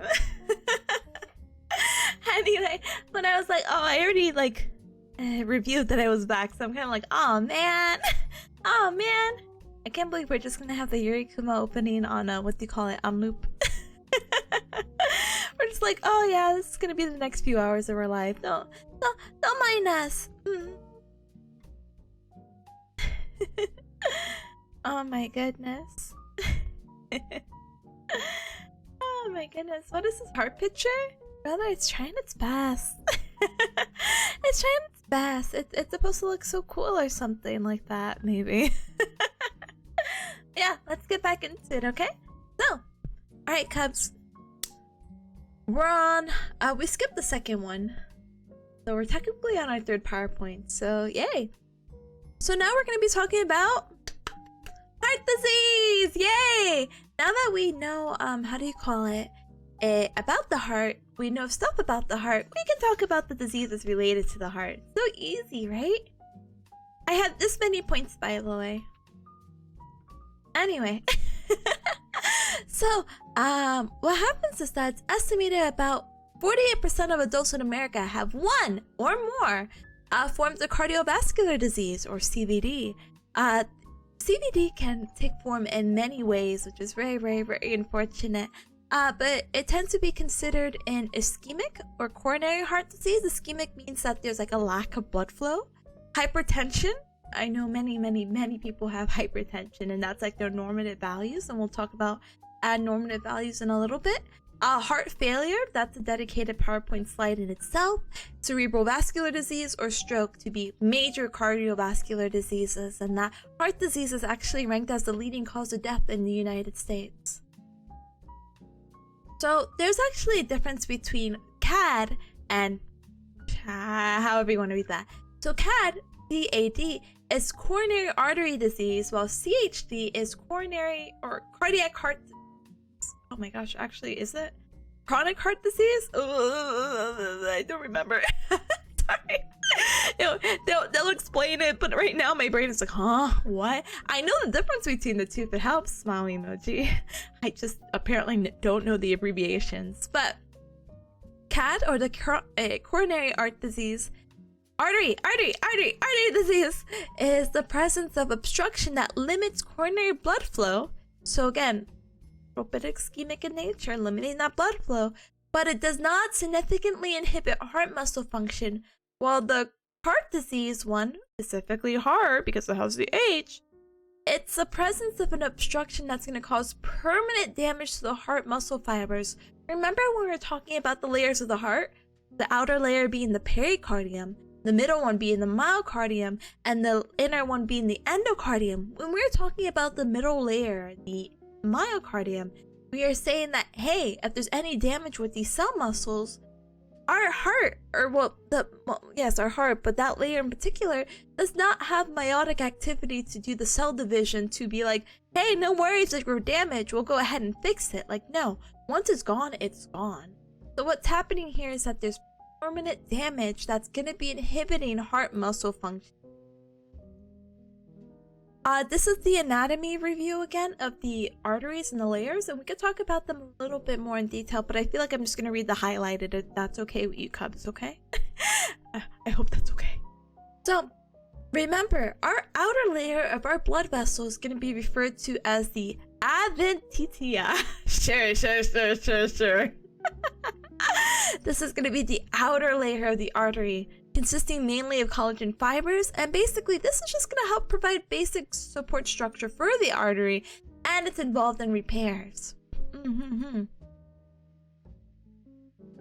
Excuse me. The media is going to be the middle layer of the artery, and this is going to have multiple smooth muscle cells, and this is actually going to be the layer of the blood vessel that's going to be responsible for making adjustments to the luminal diameter. What does this mean? This means that the diameter of the artery will increase or decrease depending on the amount of blood flow through it. Is this PowerPoint supposed to scare me? No, but the images that they picked aren't the prettiest. I agree on that front. And the intima, that's going to be the inner layer of the artery, and this is going to be consistent of smooth muscle cells as well as collagen and elastic fibers. Really, this is just the inner layer just for funsies, okay? So what happens? So intimate. Point left, point right. Anyway, the inner two layers of the artery wall, so again, inner two being the media and intima, are gonna receive the most attention when it comes to the development that leads up to an MI, or myocardial ischemia.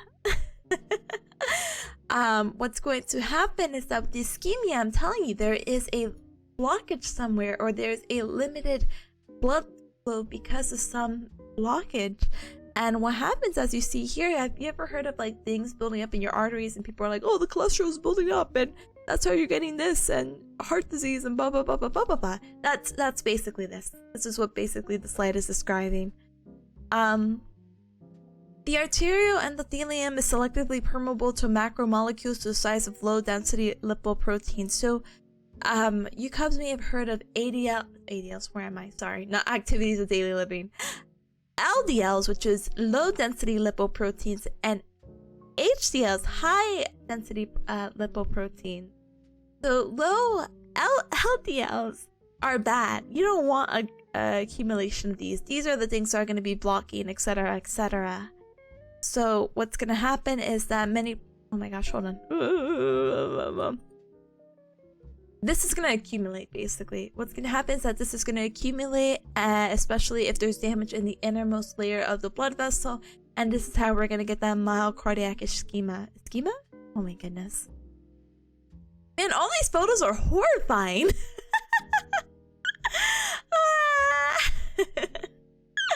Anyway, my lunch break is over. Best of luck with your studies. Thank you, gamer. I appreciate it. Thank you, thank you, thank you, thank you. Have a good rest of your workday, and I'll catch you later. I promise you not to be like a weirdo. I'm like, where have I seen you? Where have I seen you? Whose channels do you lurk? But I'll catch you over there.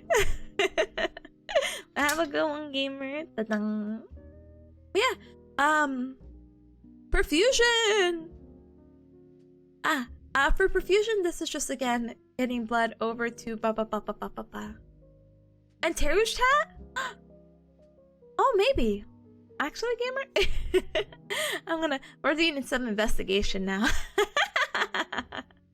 Thank you, guys. Thank you. But yeah, for blood to go through, basically, there's two basic rules of fluid dynamics. And remember, the pressure gradient from going to an area of higher pressure to lower pressure. And then, all fluids are going to follow the path of least resistance. I'm done with it. I'm done with it. No longer do I want to look at that. But basically, remember, it's just much easier to go from a higher level to a lower level. But so easy, so basic biology. Teru and Lamarck? Oh, I haven't heard Lamarck's name in 500 years. No, I'm kidding. Gamer, thank you for clarifying. That would have haunted me. I would have been like, oh my goodness. Fellow Niatico supported it. I respect it. Thank you for supporting Nazeli Waku. Thank you for supporting Teru and Lamarck. I appreciate it. Thank you. Have a good lunch. Have a good lunch. Have a good rest of your workday, okay? Okay. So, with that, let's move on to myocardial blood flow. So here are some major determinants of blood flow. So there's 4 things. The diastolic blood pressure. Diastolic, remember, diastolic meaning relaxing.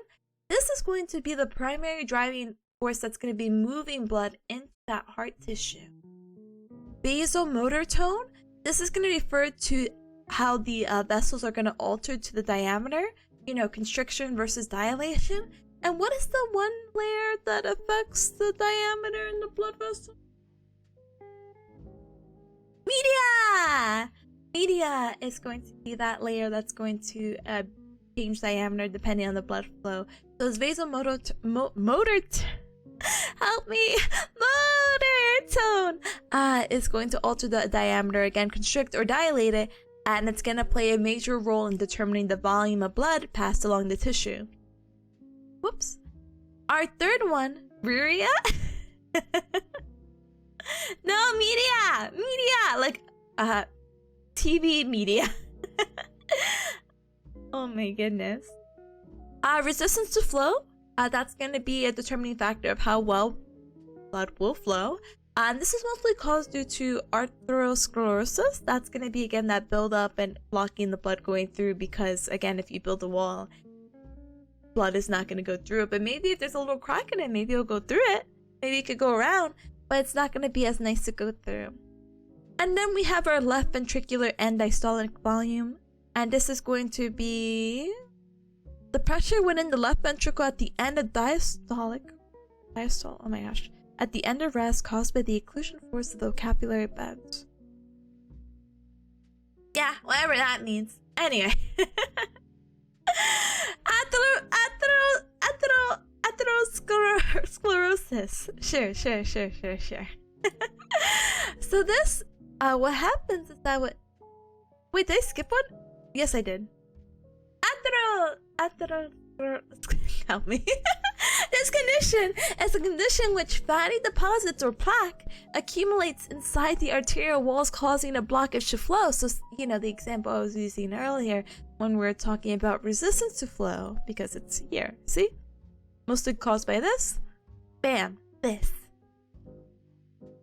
This disease is actually causing a progressive hardening and narrowing or abnormal dilation of the coronary, cerebral, and peripheral arteries. So what's going to happen is that there's going to be a fatty streak that we can observe right here.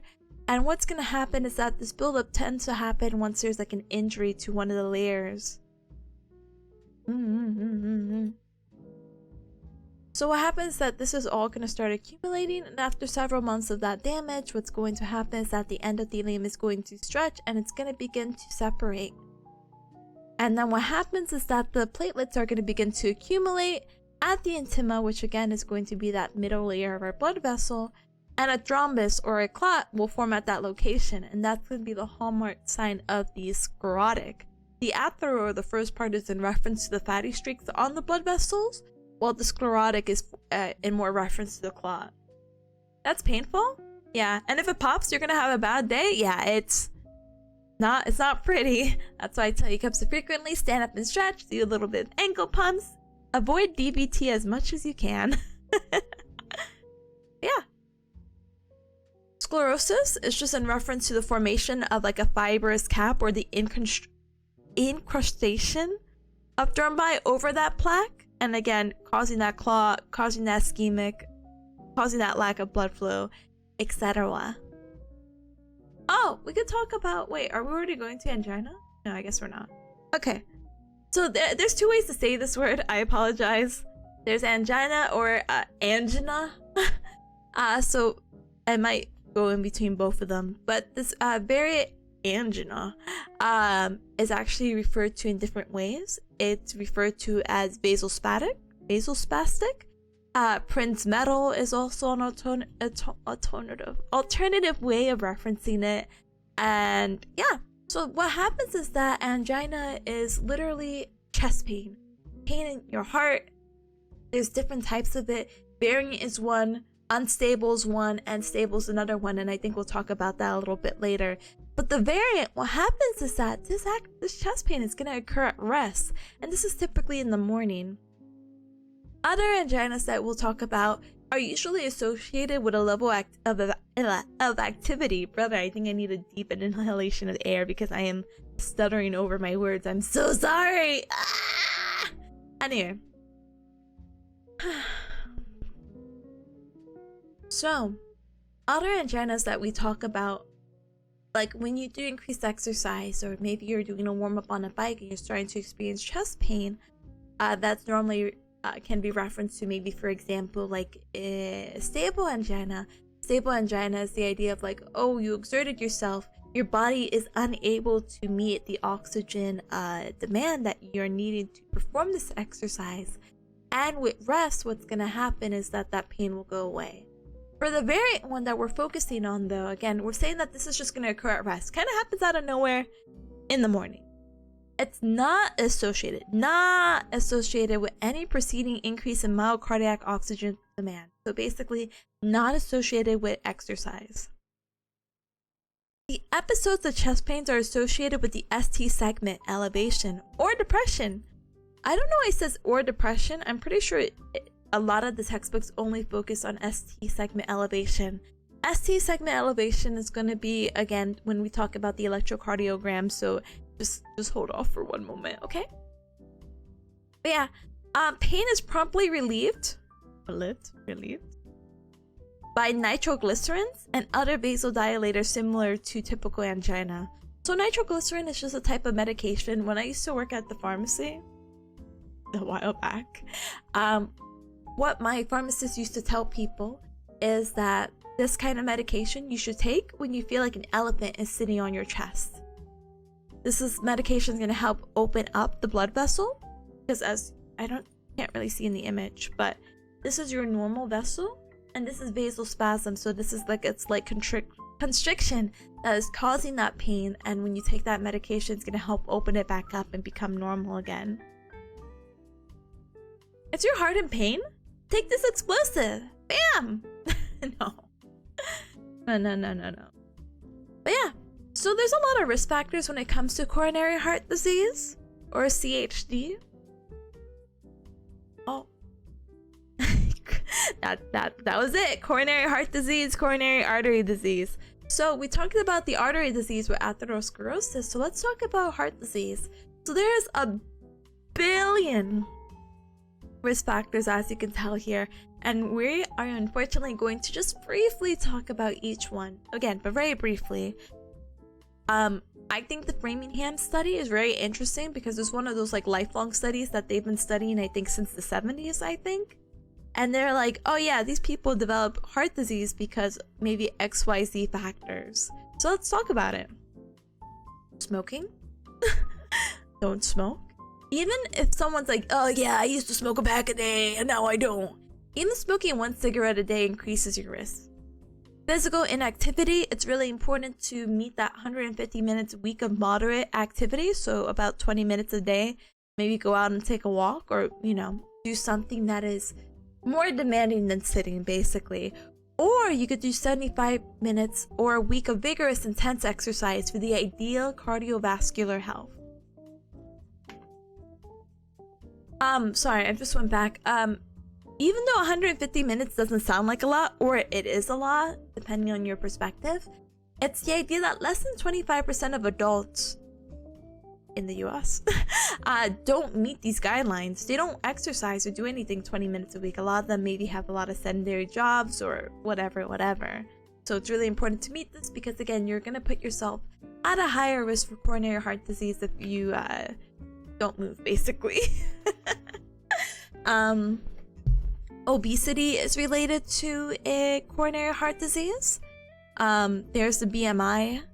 I know BMI might not be reliable for someone who has a more muscular build, but BMI for a typical built person is relatively reliable, and it's the idea of like, hey, if you're within this certain range, you're just at a higher risk for coronary heart disease. Blood pressure, again, 46% of Americans have hypertension for God knows whatever reason, and your ideal blood pressure should be 120 over 80. That's the ideal. It can be elevated, but if it starts going to be like 130 over 90, then it's like, oh, that's too high. Diet is very important. Don't let me talk to you about that, as I still only drink coffee as my meal of the day. But get your fruits and veggies, get your fish, get your grains. Limit soda, limit sodium, because anything else, that's your increased risk of coronary heart disease. Brother! Exercise is so heckin' important for lifespan and health span. I know, isn't it crazy? I know, I really contemplated. I don't think Sunny's here. But Sunny was like, are you at the cute gym? I'm like, nah, I just walk outside. But I contemplated the cute gym because I'm like, I miss spin classes. I forgot if I had this conversation with you Cubs, but I'm like, what if I just change my life? What if I start waking up at 6 a.m. to do this local spin class? And that could be my activity, and I do that 3 times a week, and those are like an hour long, and you know, or like 45 minutes long, sorry. And then 3 times a week, and I meet my, you know, activity goal, and I increase my lifespan. Yeah, nah. I realize I can't do that until A, I get a better hold of my life, and B, I actually don't know where my clinicals are going to take me, so it would suck to be like, yeah, I got a local gym membership finally, and it's like, actually, I moved out of the area completely. It's like, no! Oh my goodness. Big muscle image? Huh? What happened, Elsa? Robo says, why haven't you told me earlier? What? Huh? Hux, hi, gamer! Welcome on in, welcome! Hope your stream and days are going well. Thank you, they are! I am now T-minus 5 hours into a, how do you call it? Into my midterm, so maybe I should speed it up. Welcome on in. I hope you're having a really good Tuesday. Welcome, welcome, welcome. But yeah, cholesterol.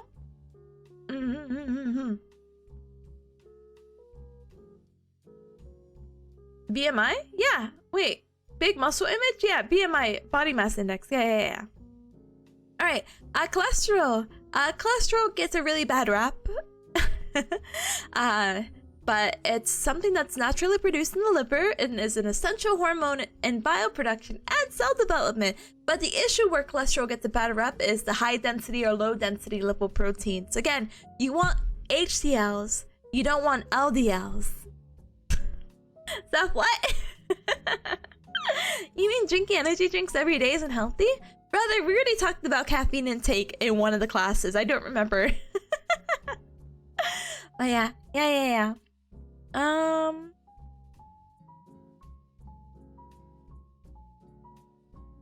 blah blah blah, cholesterol, blah blah blah blah blah, reduce saturated fat intake, basically, blah blah blah blah blah blah blah. Reduce your stress levels, because stress is also correlated with coronary heart disease. So basically, reduce your stress. I'm not going into that detail, but basically, hey, wow, reducing stress does wonders to your body. How? Oh, maybe I should go into detail. So what happens is that when you're stressed out, just in general, it increases your heart rate, your blood pressure, and we just talked about hypertension, and we will probably beat that dead horse about hypertension and how bad it is.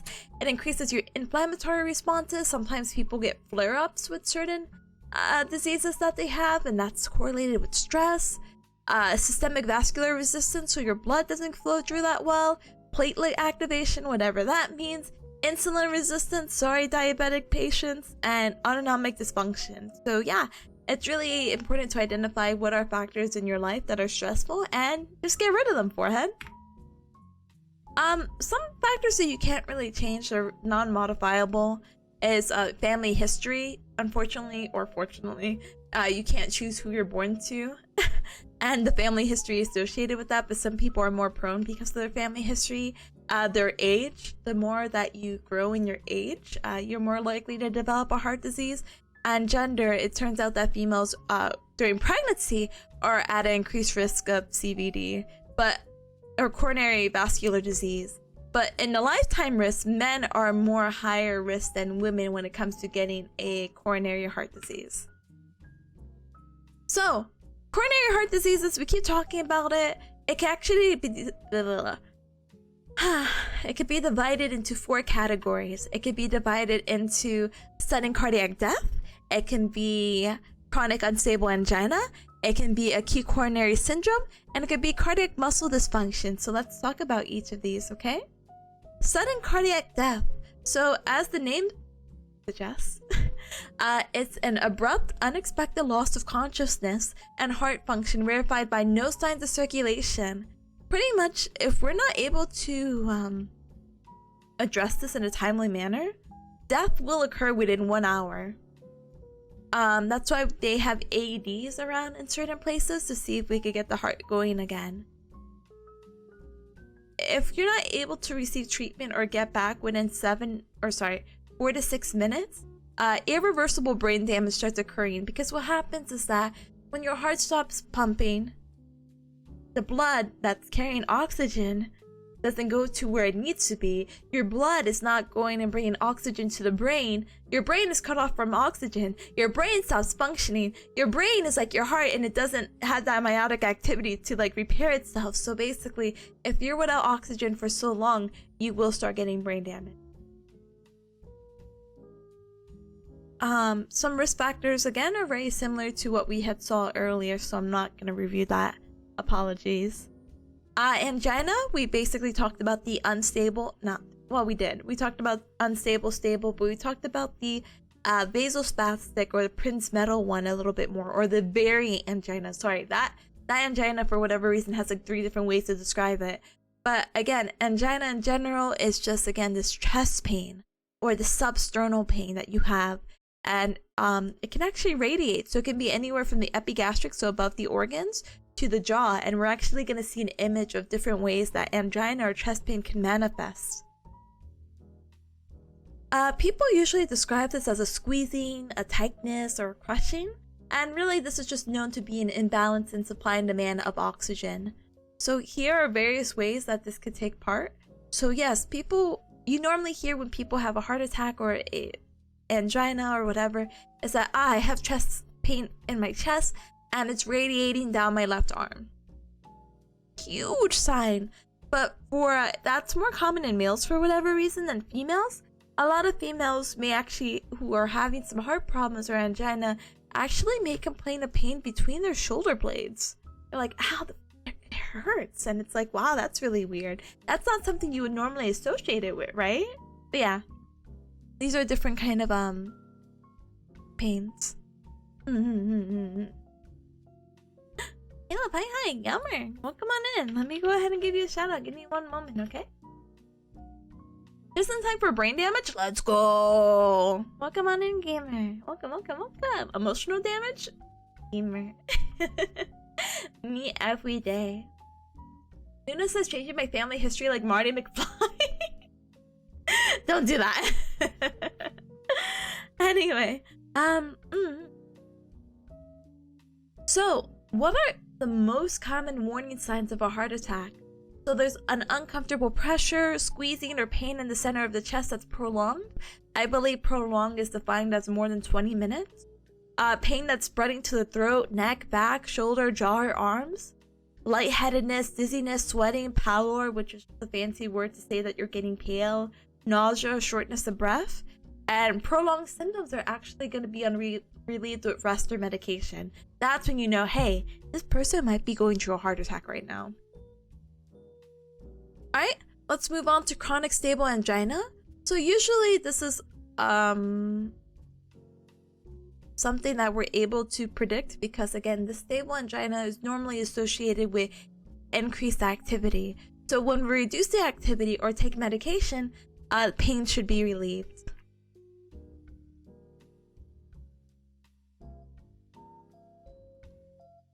Sorry, I thought I was gonna like burp or hiccup. I was like, what's happening? Alright, gamers. So, let me see really quick. So our next thing we're gonna talk about is acute coronary syndrome. So acute coronary syndrome, or ACS, is used to describe individuals diagnosed with either unstable angina or acute myocardial infarction, aka a heart attack. So really what's happening is that the most common symptom for both of these is that the chest comfort lasts longer than 20 minutes. So be on the lookout for that. Unstable angina. So this is our formal introduction to it rather than me just throwing words around. Unstable is going to be the presence of signs or symptoms of inadequate blood supply to the myocardium in the absence of demands. So this can be the imbalance of like activity, and this can generally happen at rest, and it's often waking an individual up at night. With this kind of thing for unstable, unfortunately, medication does not affect it. You kind of have to just wait it out. Very sad. A major factor that contributes to unstable angina is the atherosclerosis plaque rupture, or the atherosclerosis condition that we're talking about. Again, that plaque building up, and our blood flow can't go through, and oh no, our stuff is not working as well as it should because we have that blockage. But yeah.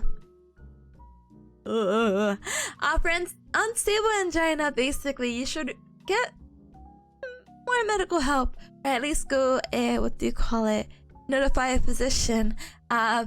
If the angina lasts more than 20 minutes, the pain actually occurs when they're doing a very low level of activity. So if I say, hey, let's walk the corner, and you're like, yeah, I'm getting some chest pain right now. Yikes, okay, that's weird. Maybe they had a previous pattern that you're used to that was very stable, and now it's unstable now. And they're getting a drop in blood pressure and an increase in heart rate, which is weird because normally that should be correlated. Your blood pressure should be correlated with your heart rate. The more your blood is pumping through your heart, your increased heart rate, your blood pressure should correlate with that. But if it's not, it's being inverse. It's kind of like, That's really, really, really weird. Alright, time to call 911 or inform your physician, depending on how I'm feeling right now. Yeah, so again, ACS, the acute coronary syndrome, is associated with two things: the acute myocardial infarction or the unstable angina. So we really just have medical management that's going to be dealing with that, because what happens is that we want to focus on reperfusing the area of the heart that's not receiving enough blood and oxygen, so we want to make sure that's getting that perfusion. We want to control the pain because no one wants to be in pain. Limit any amount of necrosis. Nice. Excuse me. But yeah, we want to limit any amount of necrosis, so you know, the tissue death, and we want to prevent further complications. So basically what happens with that is that we'll take aspirin, we'll take different type of medications to help improve and make sure that our concerns are addressed. Aspirin, as you know, it's very popular. Some people take it once a day, just so you know. It limits their chances of anything ischemic related, or again, that narrowing of the blood vessels or plaque, etc., etc. Thank you, thank you, thank you, thank you. Thank you for the gesundheit. Thank you for the bless you. Thank you.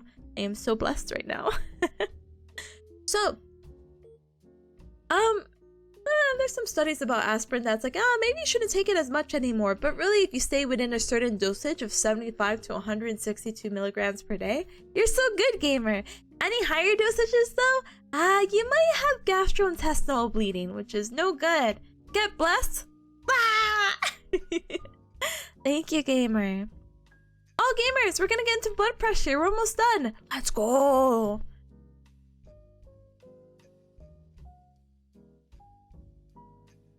Take a break. I want to take a break before I get so into blood pressure. Oh no, bleeding. Oh no. I'll be RB cups. Give me 1 second. Leave. Boop.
Okay, I'm back. Life is good. And we got a second raffle, so hopefully it works out. And if it doesn't work out for Gallo, who may not join within the 15 seconds, I definitely did not join, and I'm not planning to. Who knows? Thank you for the welcome back. Thank you, thank you, thank you. Oh no!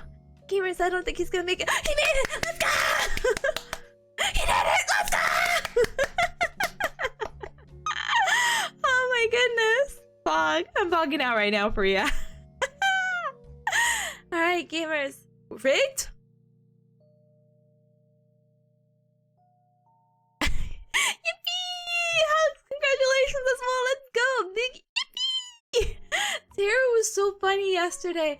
I didn't know who else to tell this to because I just thought it was so hilarious. But Tara was Tara, by the way, hold on. Big shout out. Tara's the one who made me this cute and blah blah blah blah blah blah blah. But Tara was streaming yesterday at her late Tara hours. And she was like, you know, I haven't really heard Yippee, and then it's just everywhere. And now everyone I hang out with says Yippee, but I feel like I'm more of a Wahoo person. And I'm like, Tara, who says Wahoo? Then she's like, actually, I don't even think I say that. I'm like, okay. Who says Wahoo willingly? Wow. Mario like jumping. Wahoo!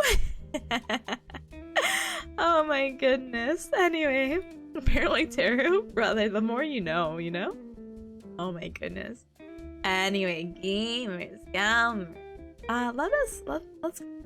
let's get back into business, okay? Let's talk about the different kinds of blood pressures as we how do you call it? As we finish this PowerPoint up, right? Let me know. Yeah, I love Big Ham. Big Ham is always welcome here. Big Ham is my Nyatiko buddy. Big Ham is also working on my PJ outfit, so anyway. Oh my goodness. Anyway, four different types of hypertension, by the way. So hypertension again is just high blood pressure. So you have label hypertension, which is really weird because it's like, oh yeah, you have normal blood pressure, but it fluctuates from high to low pretty frequently. Apparently that's starting to be seen as a little bit normal, but they have classified it at that time as abnormal, so we're just gonna keep it that way, okay? We have isolated systolic hypertension, or ISH. So our systolic value, so you know when we're like, you need a normal blood pressure of 120/80. That 120, that first numbers are systolic, again, the heart contracting. And what's happening is that this is elevated, but the diastolic is within normal range. And apparently this is just really common in elderly folks. But it's like saying, yeah, you're at 180 for your systolic, which is crazy high. I think that's, you're going to a hypertensive crisis, you need medical help. But your diastolic or your bottom number is like within the normal range of like 80. It's something like that. Primary or essential hypertension is basically no cause, and that's pretty much what most people have if they have hypertension. There's really no cause for it, it's there. And secondary is that it's something from some other medical condition that you may have. So, I keep talking about blood pressure. Bam! Here's your blood pressure. So, normal is less than 120 and less than 80. Elevated is 120 to 129. And then the systolic less than 80. High blood pressure, or stage 1, is anywhere from 130 to 139, or 80 to 89. Stage 2 is going to be 140 or higher, or 90 or higher for the diastolic. And hypertensive crisis, to consult your doctor immediately, is higher than 180 and or higher than 120. Blood pressure scary? It's so scary. That's why you gotta make sure that you have the appropriate medical management for it, because gosh darn it. It's so scary what your body and heart can do. It's cool, but it's scary, but just get the appropriate medical treatment if necessary. I know if you're in America especially, it's kind of like, damn, I don't want to, but it's like, no, your health is so important. You don't know, gamer. You don't know. Anyway, notice these and, or, and, ors. So this is saying that, like, hey, if maybe we had 120 blood pressure, but we had like an 89 in, how do you say it? In someone's readings, so 120/89, they'd be considered stage 1 because their diastolic is high. Yeah, let's move on. Okay, So for hypertension, again, our high blood pressure, how do you think that affects your heart? So hypertension is going to produce a pressure overload on the left ventricle. So, excuse me, right here. And that's going to be compensated. If this is working so hard, we're going to eventually end up with left ventricular hypertrophy. So this is going to be growing bigger and bigger and bigger. And that's just no good because you don't want enlargement because then it messes up everything and then you get some slight impairment with relaxation. So just don't have hypertension, forehead. So easy. Nice sleeper. Hi, the angry font. I know this font is so angry. But this is all I have. I was not going to redo the PowerPoints. I was not that dedicated. I'm sorry. Asa says, cool. When I was younger and fatter, I had 140/90. Now I see why the guys looked a bit worried. Yeah, brother! You're in stage 2. Not that I think you're gonna hit a hypertensive crisis, but I had mentioned this, I think. Ugh, my days are losing. I'm losing my days. I don't want to say it was yesterday. Maybe it was last week, where I knew someone who went into a hypertensive crisis and they went to the ER. Thankfully, they're getting it managed now, but it's just so scary. There's a lot of things that can affect your hypertension, but that's why it's important to check it every so often, because maybe some of the signs and symptoms that you're having, headaches, etc., might just be blood pressure related. Yeah, stage 2 is pretty high. Stage 1, concerned, but you should be normal. Stage 2, yeah, we need to start getting that managed. And crisis, brother, you're in the hospital. Don't eat salt. I don't know, my mama bearcat was so funny because I don't suffer from hypertension. She does, and she used to take medication. It was controlled, and now it's just controlled because of her dietary and her, I don't know, her knowledge and whatever. If you know, I feel like when you get older, you just like do this huge like overhaul of your life. And as my mama bearcat was much older, it's like, yeah, I don't eat any more red meats anymore. I'm like, okay, mama bearcat. Anyway, how do you call it? Oh my gosh, why did I bring up that story? Oh yeah, she's so funny because she's like, oh, you know, I have high blood pressure. When we make pasta, we don't salt the water. Why are we gonna put extra salt like that? You're gonna get regular boiled water and here's the pasta. So for the longest time, I was like, why do we salt the water? Why do we want that extra salt? Now I get it. And I salt my water when I make pasta, but before I was like, huh? What? But my mama bearcat was like that paranoid, you know? Don't eat salt. Sorry, I can't do that. Throws myself into the salt mines. You know, that's actually what I wanted to do when I was in Austria, but it was so stupid. In however you say the place's name, I apologize. I didn't research it that well.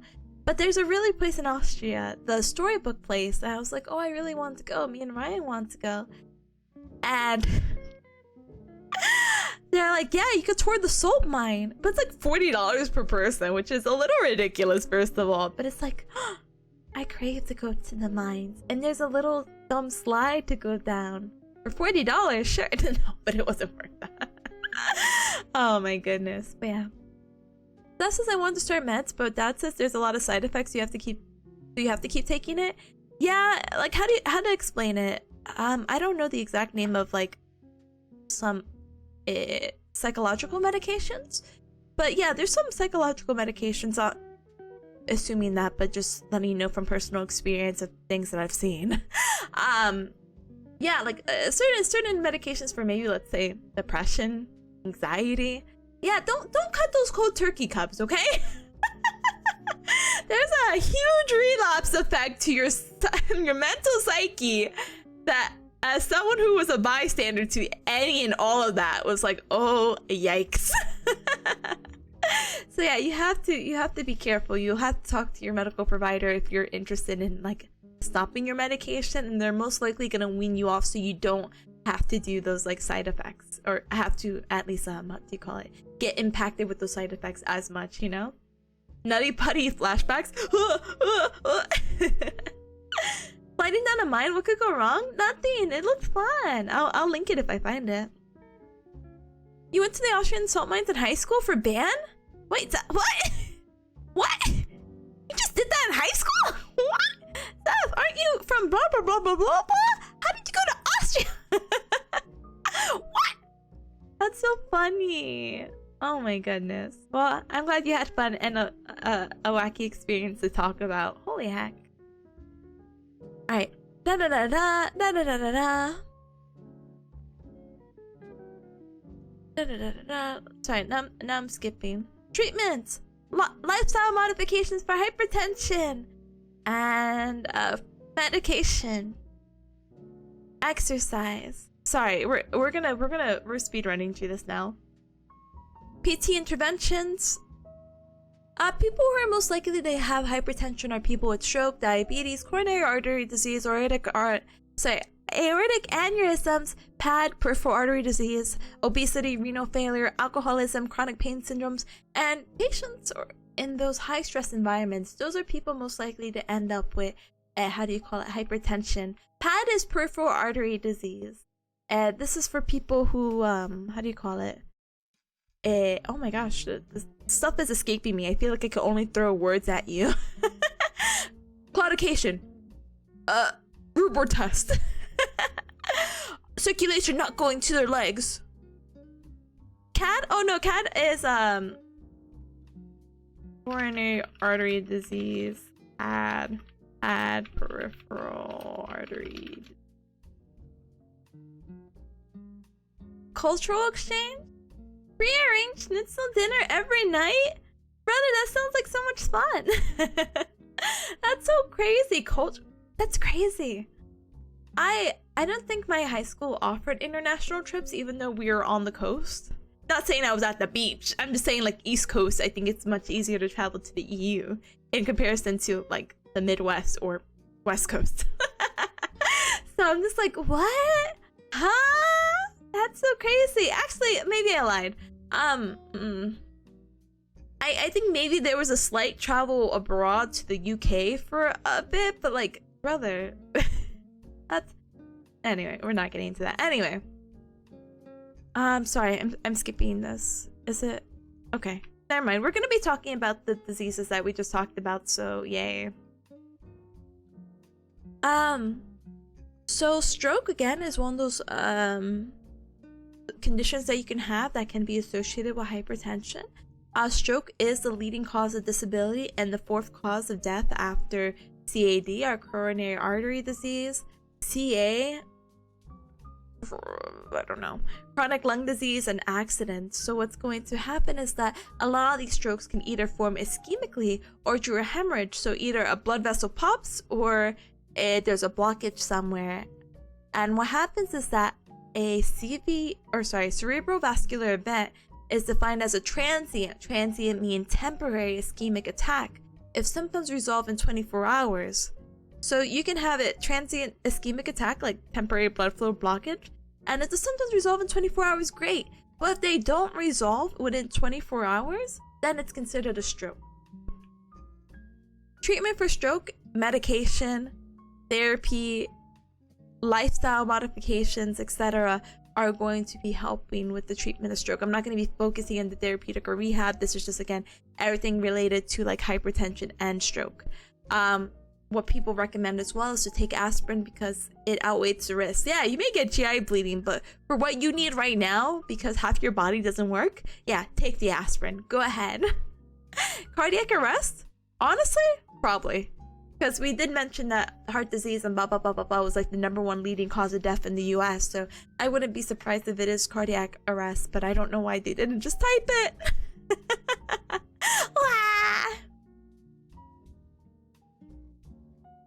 Now, if you're West Coast, you go the other way? Yeah.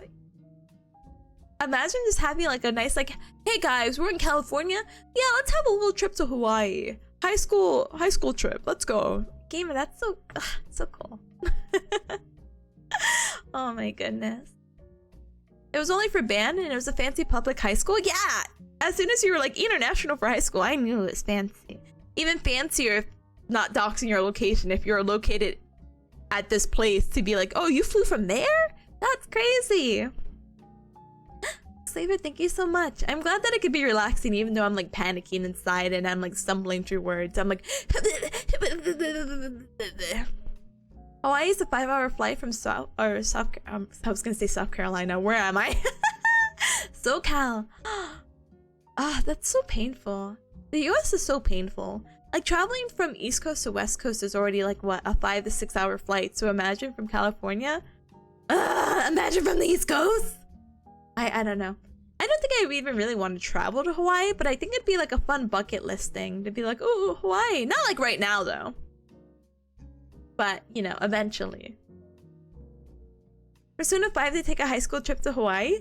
I know, they're so crazy for that. I remember that. It's aight. Oh, never mind. I guess I'll just go to Florida. That's the in-state Hawaii. It's like the same thing, right? Oh my goodness. Hawaii is great. The weather and all green is nice. Let's all go to Hawaii. Alright, Cubs, let's do a little fundraiser. I'm gonna give you some M&Ms to sell, and you come back to me after a month, and we'll pull in the money, and we'll buy plane tickets. Let's go. But anyway, Pad, let's go. Peripheral artery disease pad. Here you go, a better explanation than me just throwing terms at you. So PAD is the narrowing of peripheral arteries, peripheral meaning outside of the heart, resulting in a decreased supply of blood. When the blood flow is not adequate to meet the demand of the peripheral tissues, the patient may experience symptoms of ischemia, such as intermittent claudication of the lower extremity. So again, this claudication can be just like, kind of like a painful sensation. There's like a difference between vascular and neurogenic claudication, but I don't think this goes into that, so I won't. How many M&Ms do we have to sell for a pizza party? 50. 50 M&Ms. So we could get soda and breadsticks too. Will peripheral artery thrombosis be a pad? Maybe. Maybe. It is a disease, and thrombosis is a condition that could be a part of the disease. But are you saying if it's its own separate thing? Yeah, we can abbreviate it to that. Is it part of PAD? Anyway, I will drink some water. Thank you, gamer. Thank you.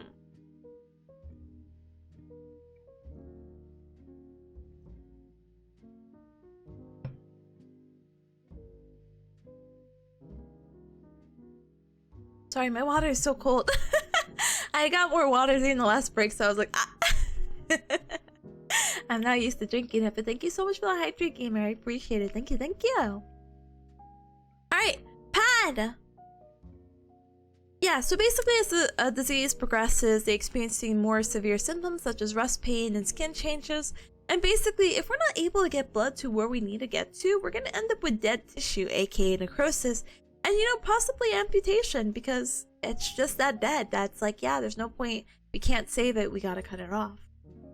The thing is that even though you could be like, yeah, let's go exercise and have a good time, gamer, the claudication can make it, how do you call it, very limiting, because people will complain of pain when they're doing the exercise. They're like, ah, my legs, because they're not getting the blood supply for it. So you just kind of have to push them to a very comfortable limit, you know? Anyway, hold on one moment. Alright. So that's that, unfortunately. So let's read the paragraph together. So ischemia develops and leads to the production of lactic acid. When excessive lactic acid accumulates in the muscle, pain is experienced, and this symptom is known as intermittent claudication. I don't know if, yeah, it'll go through the grades. So, what happens with the claudication discomfort is that it goes through grades 1 through 4. 1 being initial discomfort that is established, but it's minimum. Grade 2, it's moderate discomfort, but attention can be diverted, like, you know, I can't really do this anymore. Grade 3 is intense pain, and now I'm just so focused on it. I'm like, I can't think, I can't talk about anything else but this pain. And grade 4 is just unbearable pain. Patients are recommended to push to their limits and to exercise at the maximal tolerable pain levels. So this is to about a grade 3, because what happens is that we want to obtain an optimal symptomatic benefit over time. And what happens is that we're going to be improving circulation if we work and exercise through it. But you must be able to tolerate that maximal pain level. We can't get to grade 2. We need to try to get to grade 3, but we don't want to push it to a grade 4. DVT! Deep vein thrombosis. So let's just read through this whole thing, okay? Wow. In the lower extremities, veins have valves to assist with unidirectional flow of the blood back to the heart. Blood is transferred back to the heart through the muscle pump activity. Patients with incompetent valves in their veins develop variocytes in their lower extremities. Also, patients on prolonged bed rest or sitting are likely to develop deep vein thrombosis from a lack of muscle activity, resulting in the pooling of blood and clot formation within the venous vasculature. So there's like this thing called the Welsh score. I'm not gonna go through everything with you cubs because we're almost done with this and we can move on to the next PowerPoint. But the idea is that you're most likely going to have a DVT if you score at least 2 points out of this. So it could be an active CA. Is CA arrest or cardiac arrest? Ooh, who knows? Paralysis, bedridden for 3 days, tenderness, oops, leg swollen, pitting edema, previous DVT, etc. Hi friend, hi, how's the studying going? It's good, Galmer. It's something. Sorry, I'm switching to the other one, but we're done with this one. I'm just eepy, but I might be eepy because I haven't eaten. Wah, wah. Yeah, thank you so much, and thank you for the headphones. Thank you. I hope you're having a good Tuesday. Ta-da. Don't let them know we've been sitting here for an hour, brother. That's why I've been trying to take baby breaks, kind of. All right, Cubs, we're gonna go through this other PowerPoint, but we're gonna go through it super fast, okay? So let's talk about heart sounds. Ta-da. Ooh, this one's a little cut off. Doki Doki! That's one heart sound. The response sounded like you needed some head pats. Thank you, gamer. I did. Every sound I make is a cry for a head pat. Wah!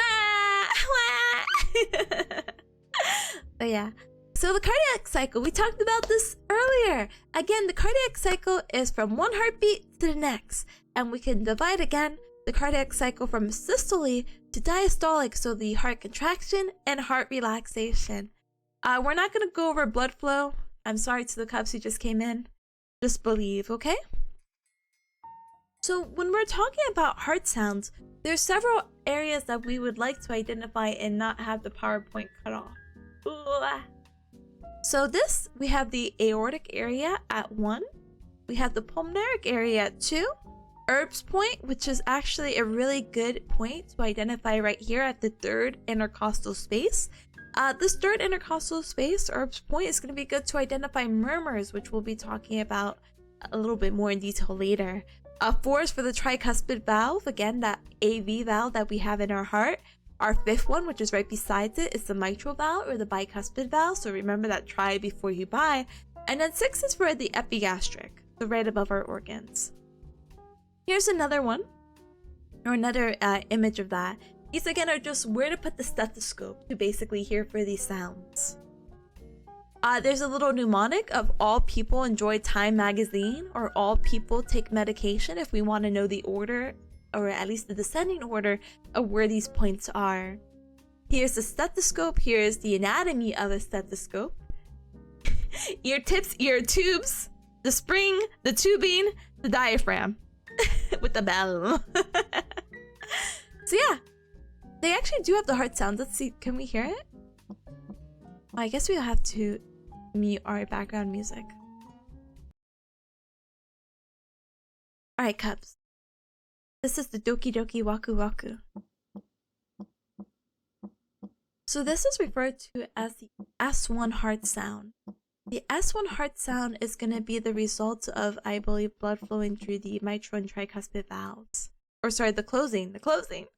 the mitral and tricuspid valves. And this is going to be the onset of ventricular systolic Ooh. Basically the contraction. There's a whole video that's going to go over the normal heart sounds, but we'll go through it little by little. I'll go back to S1 in just a moment. Actually, no, let's finish it up. We could sit in silence for a little bit. It's not too uncomfortable, is it? But for the S1 heart sounds, this is going to occur when the mitral valve, so the mitral on the left, closes before the tricuspid valve. So it allows each valve to make a separate audible sound. So, oops.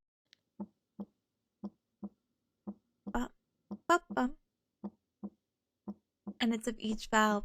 So from here, our S2 is actually going to be the sound of the closing of the aortic and pulmonic, or the semilunar valves we were talking about during that first PowerPoint. So this is S2. This is going to be for when the heart is relaxing.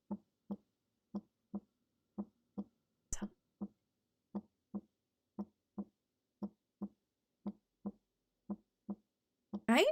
And then we have other sounds, but they're not really normal. So let's go back and actually...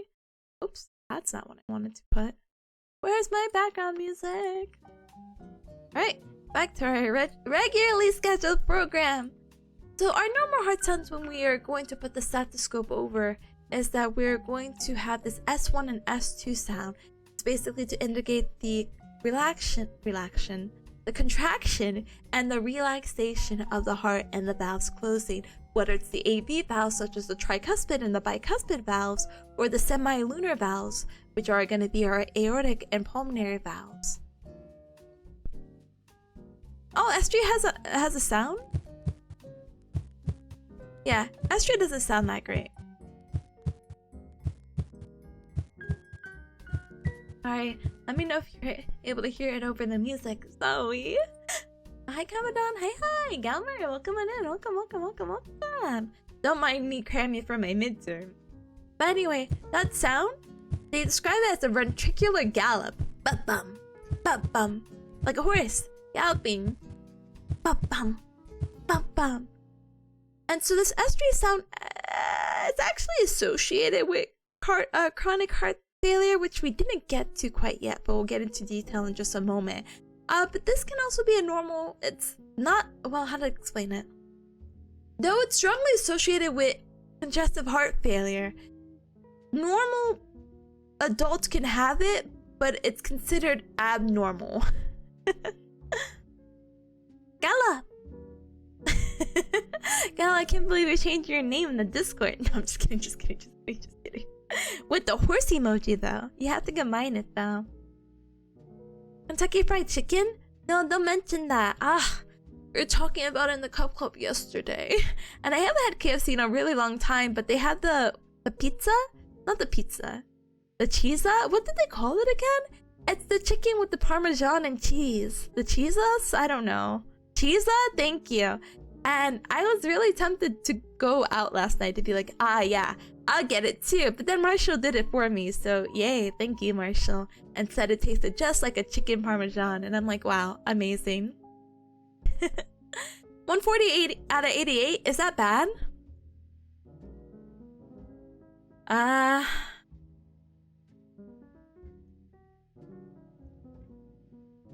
Yeah, gamer. So, how to say it? So your diastolic is a little bit high. You're definitely in the not elevated. You're definitely in stage 1. Your diastolic being the bottom number, the 88. But you're like borderline of stage 2. How do I say it? So like stage 1 high blood pressure, to consider yourself as someone who has like hypertension, you have to be between 130 to 139 for your top number, the systolic value. You're at 140, so you're actually put in the stage 2 right now. And if your diastolic was a little bit higher, let's say if it was at 90 or higher, you're on stage 2. So it's not looking too good, Chief. Not saying you're gonna die, not saying that you're dead, but it could be better. You're basically right before a hypertensive crisis. I'll pull up the blood pressure chart in just a moment again. I don't know if it has it here. I don't think so. Hold on. I don't know if I have it or not. What PowerPoint were we looking at? I'm gonna copy and paste the code over here. Yeah, this is where you are, Chief. So with the blood pressure, and we talked about this a little bit earlier about the and, or. So if Capadon's is 140 over 88, yes, even though the diastolic is here, this takes a little bit of a higher priority, so I would consider them stage 2. They're not gonna go into a hypertensive crisis anytime soon, because that's 180 and they have to be like really bad. But reduce stressors in your life. And then you could go back into stage 1 and then you'll be, you know, hey, it's hypertensive, but it's okay. But yeah. Anyway. KFC. KFC sounds good, but I'm also hungry, so I'm not. Luna says mine was 114 over 72, basically brand new. When I got my meds, it went to 140 and 90. It was so scary. But medications does affect blood pressure, or that could be a side effect of it. It's very scary because that's definitely not your normal norm, you know what I mean? But talk to your provider about it and say, hey, my blood pressure's going up because of this. What do? Need to cut down the hostesses? Maybe? It depends on your dietary in your life and blah blah blah blah blah blah blah. Speaking of hostesses though, I'm sorry, this is my last off-topic thing, I promise. I had like a little lunch and learn, but I was freaking fracking ripped off. I was so mad. There was a lunch and learn on Saturday at my school, and don't ask me what it really was, but I was like, oh, lunch and learn, and they're like, lunch will be provided. Turns out when they meant by lunch, they meant snacks, like zebra cakes and whatnot. So I went a couple of hours without eating, because I mean, I ate the zebra cake, but I'm like, I was expecting like a lunch or like a pizza, you know what I mean? Not like silly little things you pick up here and there. What the actual heck? I'm so mad. I didn't eat till like 6 p.m. that day, and I was so hungry that I was like eating with my like my stomach rather than my brain. Because I was like, I'm gonna get this and this and this and this, and then I was like so full. I'm like, why did I get all this? What the frick frack? But I had leftovers for the next day, so that's what matters. Anyway, not the point. Point is, the zebra cakes don't taste the same anymore. I don't know, I feel like they changed the recipe, and I feel like they might have changed the recipes for a lot of things that I used to eat when I was a kid, like the hostesses and whatnot. But the zebra cake just tasted more dry, you know? Anyway, just more curious if anyone else had noticed that, but I doubt anyone else really gets those things anymore. Anyway, zebra cakes. But yeah, S4, so if this is the ventricular gallop for S3, S4 is your atrial gallop.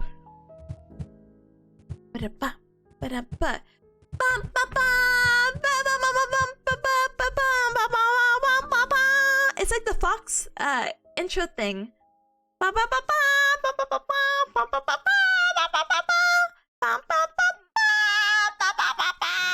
Yeah, it's just like that.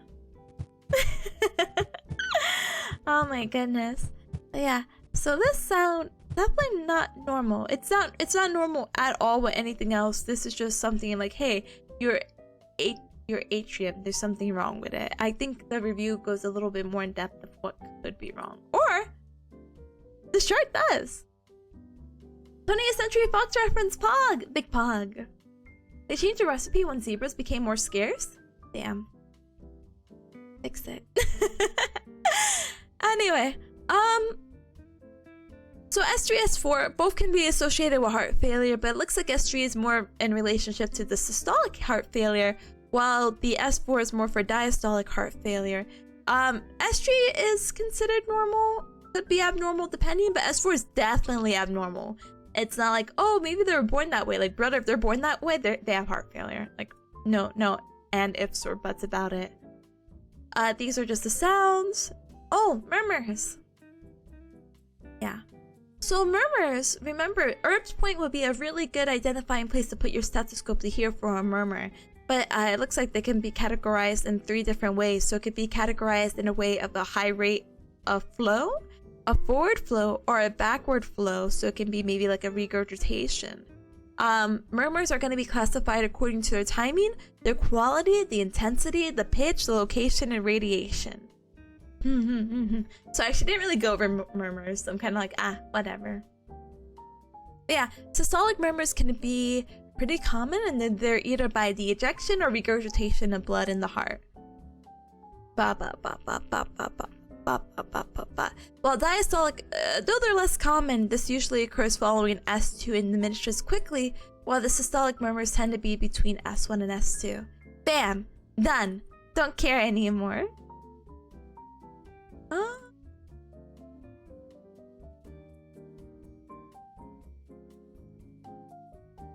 Sorry, I'm moving on to the next one because time.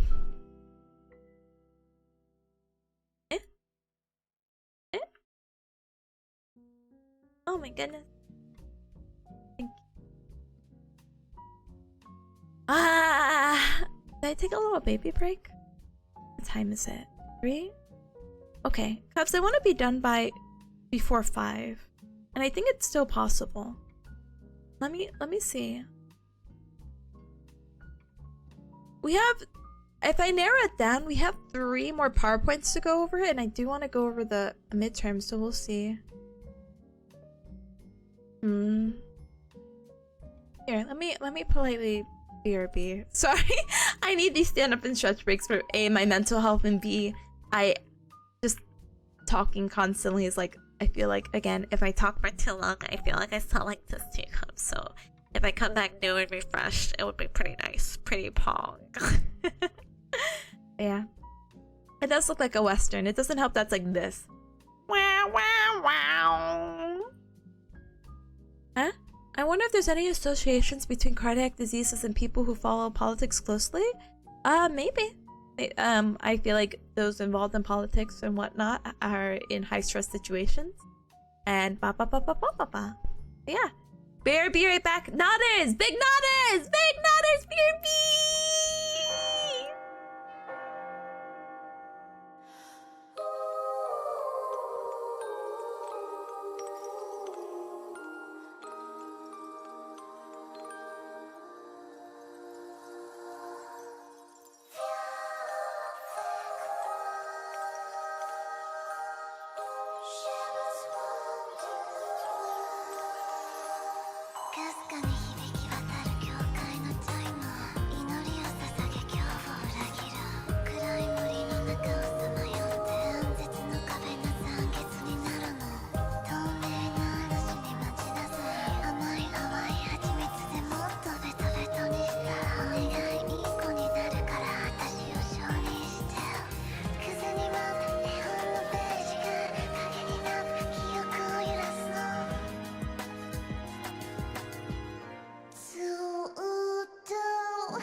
I'm back. Oh, sorry it took so long. I decided to, I don't know, I got up and I'm like, I should eat something. So I did. So now I finally had breakfast.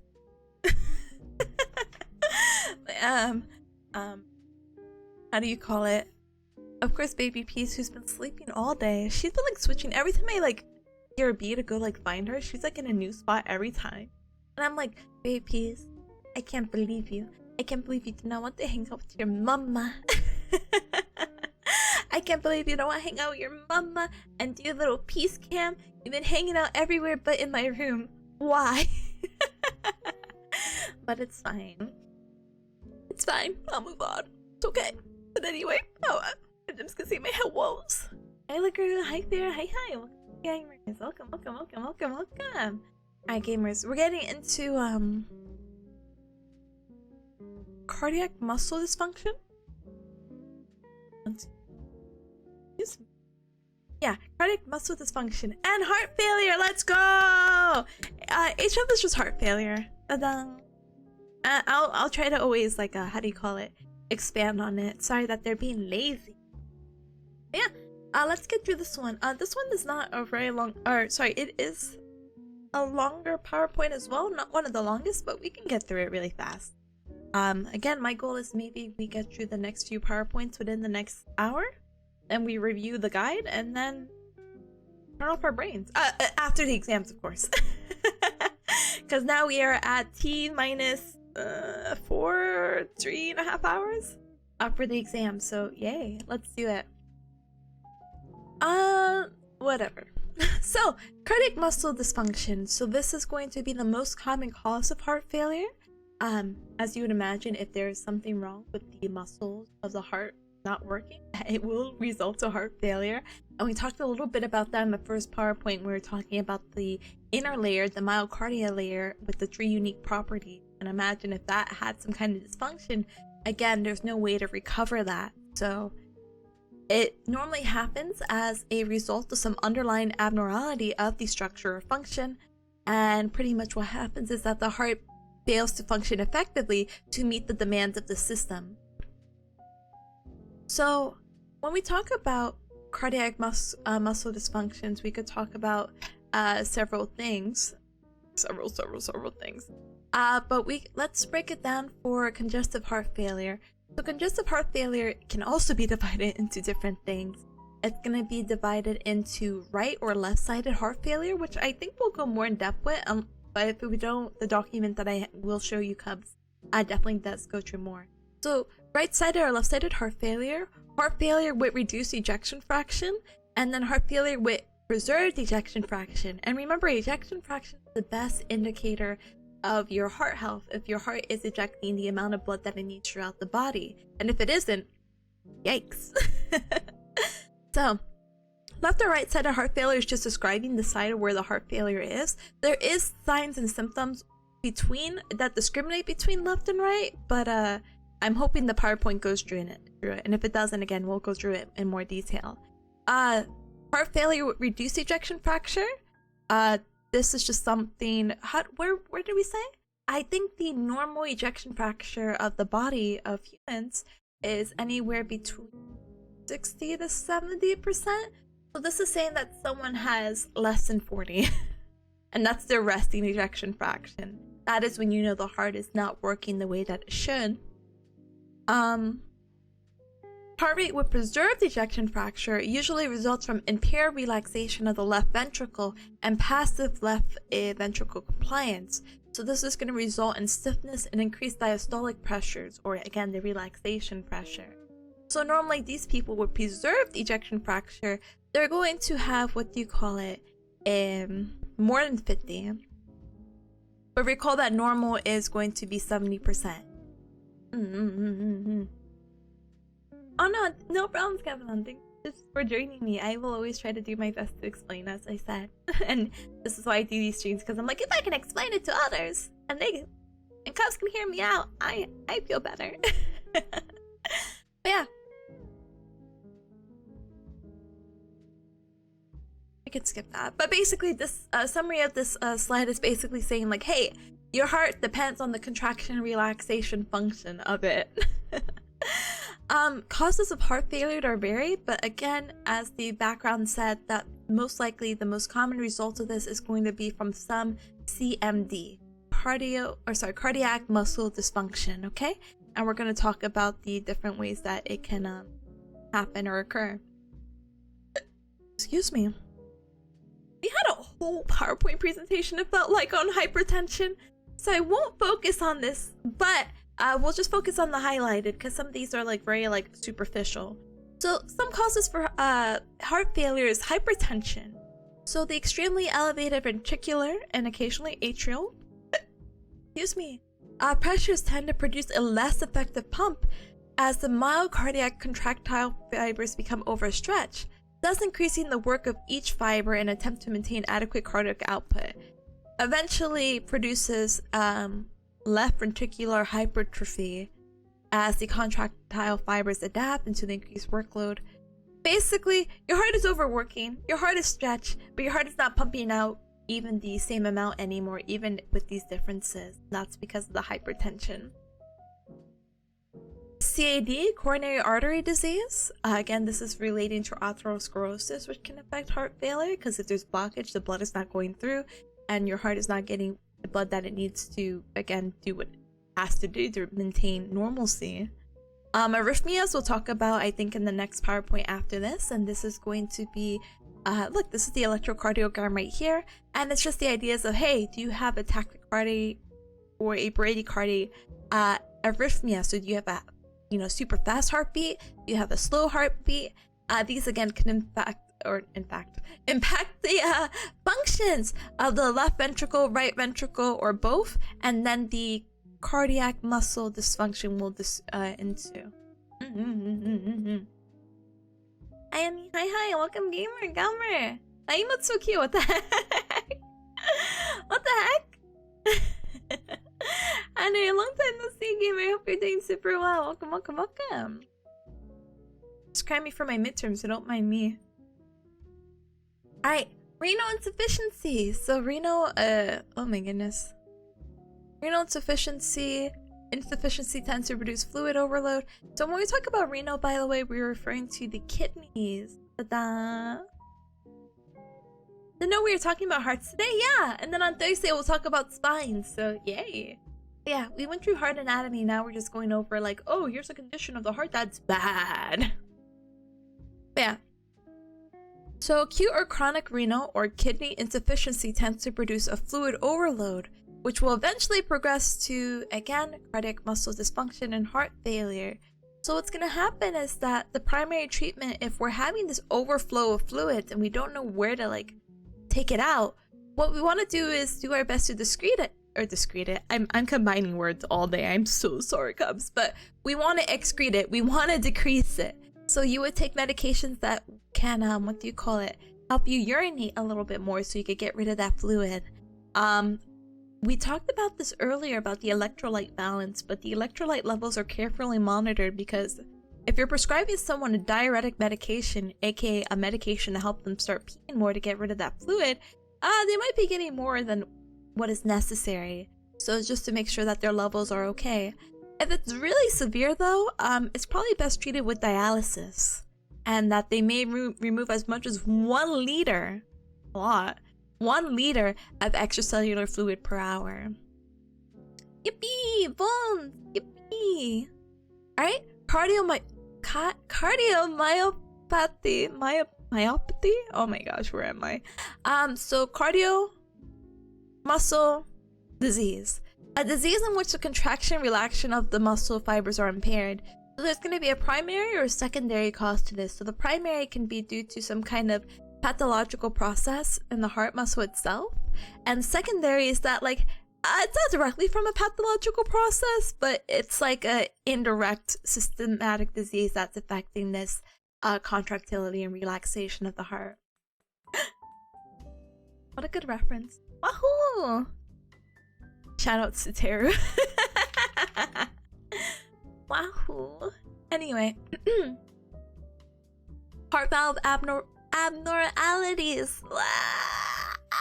So blocked valves, as you can imagine, stenosis, so a closing or narrowing of these valves, incompetent valves, so they don't function well, or both can cause the heart muscles to contract more forcefully. And the more that your heart is working, the more hypertrophy that happens, and if it's prolonged, it can lead to a contraction and relaxation dysfunction. And excuse me, if this happens for way too long, then of course permanent damage will happen, making the heart function not as well as it can. So as you see, there's a lot of ways that the heart can, well, fail. So try not to have it fail. Smile. Anyway, pericardial infusion. So we talked about this, remember? So the outer layer of the heart, which is going to be the pericardium, has the 2 layers, the parietal and visceral, and between that is what? You guessed it, parietal cavity or space, and that's going to be filled with how many fluids? 10 to 20 pericardium fluids to reduce friction. So pericardial infusion is going to be injury to the pericardium of the heart that can cause acute pericarditis, which is inflammation of the sac surrounding the heart, which may progress to effusion, which can result in cardiac compression as fluids fill the sac. So think of like, what's a good, I don't know. You're feeling, basically something is being covered by balloons, but then you start filling that balloon with water, and now the balloon is getting bigger and overwhelming whatever you were covering. That is basically the equivalent of what this is saying. 1 liter? That's like 1 whole blood donation. Or 1 big soda cup? Brother, isn't like 1 liter like 1 soda in itself? Hold up! 1 liter of soda. Yeah, gamer. I guess I guess. Yeah, like 1 big soda. Not the biggest soda, but like. No, it is the biggest soda. Oh my gosh. Anyway, measurements. Yay. Anyway. We can have pulmonary embolism. Embolism. Oh my goodness. So pulmonary embolism is a result of an elevated pulmonary artery pressures that dramatically increase the right ventricle work. So you can either have right or left ventricular heart failure, and that's going to occur because of the decreased oxygenated coronary blood flow, or you can have left-sided heart failure. Sorry. Where am I? I'm just reading this now. I'm so sorry, Cups. Left-sided heart failure may accompany right-sided heart failure. And what that means is that if I go down, you go down. And they are both going down because of the decreased blood volume and coronary diffusion that's happening to the left ventricle. And so that's going to affect the ability for the heart to pump. And because it's affecting the ability to pump, then you end up with this dysfunction of the heart that may lead to even death. There's treatments for pulmonary embolism. So it could be like heparin is a popular medication, which is a rapidly acting fibrinolytic agent, which is to help break down that embolism. A sedative to decrease pain and anxiety. We can increase the oxygen because, again, if the blood's not happening and circulating around, we're not getting enough oxygen either around our body. So we could have stuff or treatment to improve oxygen. And maybe we just have to go out and do surgeries, you know? I never understood liquid measurements. Me either, but it's fine. Like, I say like 1 liter of soda is like, oh yeah. That's how much of like extra fluid you're getting out because your body's like, haha, hee hee. Anyway, let's see. Pulmonary hypertension. So this is interesting. So remember, well, maybe I'm confusing it, so never mind. Don't remember. Pulmonary hypertension is defined as the mean pulmonary artery pressure, and it's considered abnormal if it's over 20. Recall that the arterial pressure, not pulmonary arterial was like 90 to 100, and the venous was about 2. So pulmonary arterial pressure, MPAP, is considered abnormal if it's over 20 mmHg. And so what's going to happen is that if it's increased like this, it's going to have the right ventricle pump harder to provide blood, and it's going to lead to dysfunction, which is going to lead to failure, which is going to lead to all these complications. We're almost done. Number 10, spinal cord injury. So this is actually really impactful because we can impact the nerves in the parasympathetic and sympathetic nervous system. In this case, we're preventing the sympathetic nervous system. Oh my gosh, let me read it. Transection of the cervical spinal cord prevents the symptomatic nervous system information from reaching the cardiovascular system. So what happens is that the information of raised blood pressure or raise the heartbeat or the fight or flight is gonna get cut off. Can produce CMD when the cervical spine becomes imbalance between parasympathetic and sympathetic. Okay, so in this situation, you're not always going to be in a fight or flight, but it's the idea of like, hey, we need more blood pumping. Go. Let's get, and we want to meet the body demands. Well, if we have some kind of spinal cord injury in our neck, cervical spine, we're not going to be able to meet those demands because our sympathetic system has been cut off, unfortunately, because of the sympathetic chain that's located down the neck. So that's another issue of how this can lead to heart failure as well, because we're just not meeting those demands. And then aging, yay! Basically, there's just several pathological processes that can lead to CMD. But yeah, so I keep saying heart failure, cardiovascular dysfunction. What does this even look like? Well, it looks like this. Here are some characteristics and signs and symptoms, and we'll go over all of them apparently, so I won't read this out to you quite yet.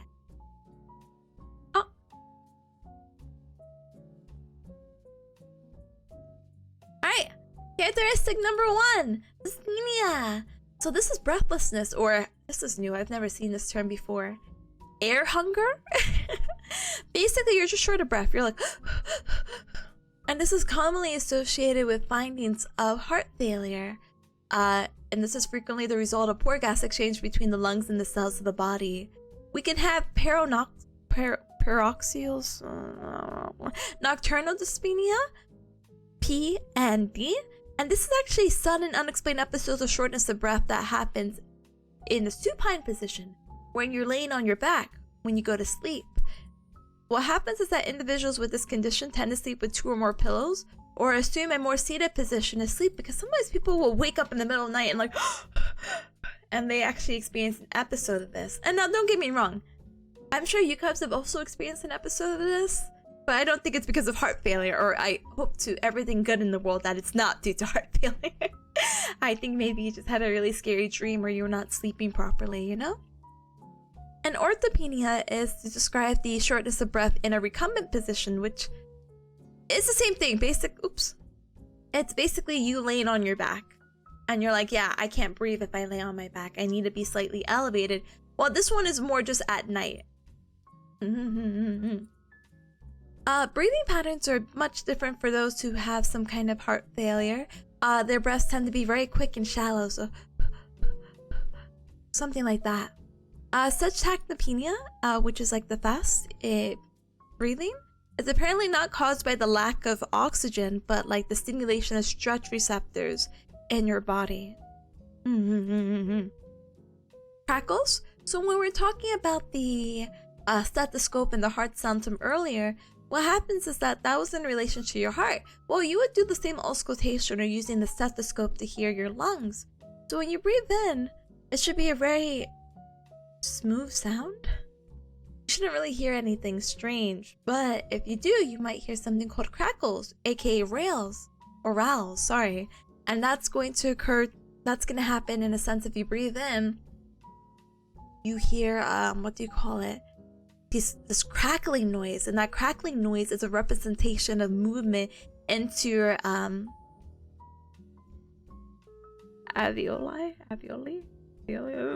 like your little blueberries in your lungs. Here, there's liquid here that shouldn't be there. So when you're breathing in, it's like, and it's sounding like this on the stethoscope. Crusty lungs? Don't say that. But that would be it. But yeah. Heart sounds? Oh, we talked about heart sounds. Yay! Yay, yay, yay, yay. The forbidden blueberries? Hi, blueberry. Wait, why am I in the lungs? No, these are like raspberries, not blueberries. Right? Right? Anyway. Hi, blueberry. Hey, hi, you're not in the lungs. Those are raspberries. Anyway, heart sounds, we just talked about it. Yay! Yay, yay, yay, yay, yay. So we talked about S3, S4, and S1 and S2 being normal. So S3 and S4, well, S3 occurs during early diastolic. So when you're relaxing and after the S2 sound, and it could be considered normal, but it's also frequently, correlated with heart failure, but some people are just born with that. While S4 is completely not normal whatsoever. And this is referred to as the atrial gallop, while S3 is referred to as the ventricular gallop. But yeah, the presence of an S3, though, a little bit more into detail, indicates a non-compliant LV and occurs as blood passively fills a poorly relaxed left ventricle that appears to make contact with the chest wall during early diastolic. Whatever. Sorry. I'm so sorry. I care. I care about my midterm. I care. Anyway, peripheral edema. This is actually one of the signs and symptoms that are frequently accompanied with right-sided heart failure. Again, there's a really good picture in the guide that shows the distinction between the both these. But peripheral edema is heavily or frequently associated with right-sided heart failure. And when we talk about peripherals, I mean like your arms and your legs are swelling, basically. What happens is that the prestal receptors subsequently relay a message to the kidneys to retain fluid, so a greater volume of blood can be ejected from the heart to the peripherals. Alright, let's back it up. Let's read the whole thing. In heart failure, Fluid is retained and not excreted because the receptors of the body sense a decrease in blood volume, and as a result, the heart's inability to pump adequate amounts of blood. So this is getting a missed signal. The receptors are sensing a decrease in blood volume when that's not the case. And because it's thinking, oh my goodness, we're out of blood volume because of this inability for our heart to pump, we're going to tell the kidneys, hey kidneys, please retain fluid. We're so low on blood. Don't you know? And the kidneys are like, you said it, boss. So keep it. And what happens is that now that we have this greater volume of blood that could be ejected from the heart and we're doing its job, it's just a little bit too much and it's going to end up at the peripheral tissues or extremities such as again upper and lower, but most likely lower because that's where a lot of our fluids are going to pull down because of gravity. Jugular vein distension? This is interesting. So this is also your jugular vein. So here's your forbidden, oh my gosh, my goodness. Forbidden cable management in your neck alone, which is insane. Look, it even has the nerves though. Look, your cervical plexus is right here, baby. Wow. Wow. Anyway. Oops, it's gone forever. Whoop. Okay. Anyway, jugular vein distension is also going to be a result from fluid overload. As fluid is retained and the heart's ability to pump is further compromised, the retained fluid is backed up not only to the lungs, but actually the venous system, of which the jugular veins are the simplest to identify and evaluate. External... Okay. So it's crazy to think like, oh, your blood is so backed up that even your veins, which are supposed to be bringing blood to your heart, are actually backed up with fluid because, again, this whole heck up of your body saying like, oh, you don't have enough blood volume, oh no. But if we wanted to go ahead and evaluate that, and this is crazy because I'm gonna show you this guy's neck really quick. But it's really easy to identify because apparently if you put the head of the bed at a 45-degree angle, what you're going to do is you're gonna try to measure this, the magnitude of this distension. So basically, you normally don't see this, right? But look at this guy. Look at that. That is a build-up for sure. So this fluid buildup is having this jugular vein distension happening right here, and we're gonna clearly note this again. Trying not to fight with gravity, but trying to go against, trying to go for. Elevate the head of the bed at 45-degree angles. Let the patient sit there for a moment, and we just assess for this. Do we see this? Cool, we do. That's awful. Let's go ahead and grade it, put a number to it, and see what we can do. Let's see. Pulses? Alternus? Alternans? Huh? Anyway, this is also another sign and symptom you can have if you have heart failure, but the mechanical alteration to the femoral pulse and the radial pulse, characterized by regular rhythm and alternating strong and weak pulses.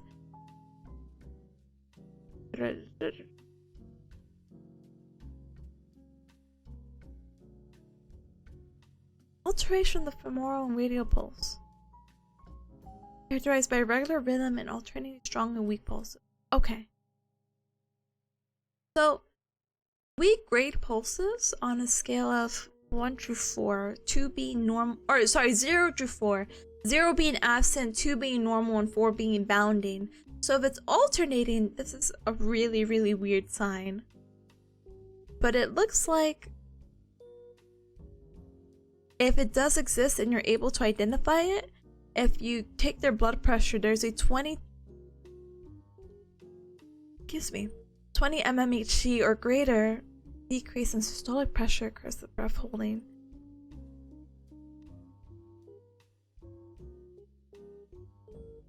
So I'm trying to understand it. Oh my goodness. Okay.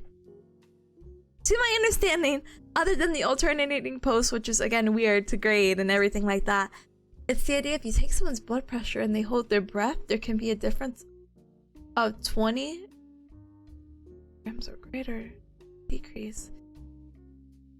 20 or more. Okay, sure. It could be higher than 20. There could be like a huge difference between maybe your first or second blood pressure taking, you know? You did! So applicable, huh?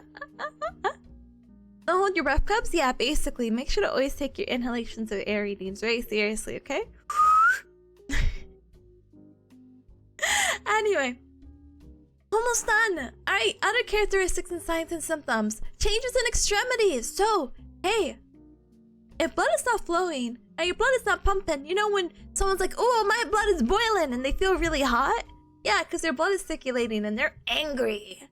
But if you're not getting blood to where you need because your heart is failing, you could be cold to the touch and you could appear very pale and cyanotic. Cyanotic is just a really fancy word to say you're blue. And it looks like this. This person is already relatively pale, but look, their fingers are blue. Isn't that crazy? It's not necrotic tissue or anything like it might as well be, but it's not necrotic or anything like that, but it's blue because it's lacking that oxygen. Scary, right? Anyway, you can have weight gain because of all the fluids from the peripheral edema that's probably gaining, or what do you call it, happening. So you can have an increase up to 2 to 3 pounds a day. You can have more than 5 pounds over 3 days, and that could be suggesting that you have a decompensating heart failure. So basically your heart's just getting worse and worse, but your body is going up and up and up and up because again, it's your presso receptors that are like, hey, we're losing blood here, chief, and it's like, oh, on it. Oh, and the kidneys are like, oh, I'm on it. I'll retain these fluids. And it'll keep compensating. So if you're gaining 2 to 3 pounds a day, over 3 days, go to a doctor. Go. Anyway, what do you call it? Decreased exercise tolerance. So let's say, hey, Mr. John Doe, let's go take a walk around the corner. And they were able to do that at one point, but now with the condition of heart failure, they're not able to. That is just a general decreased exercise tolerance, you know? Your grandmother had Raynaud's disease or syndrome? Did her hands look like this? I mean, that's not me. To my understanding of the disorder, Raynaud's syndrome is that they are pale, so their fingertips will look really pale or like yellow. Let me see if I can pull up a picture for cubs who are like, what are you cubs talking about? Hold on.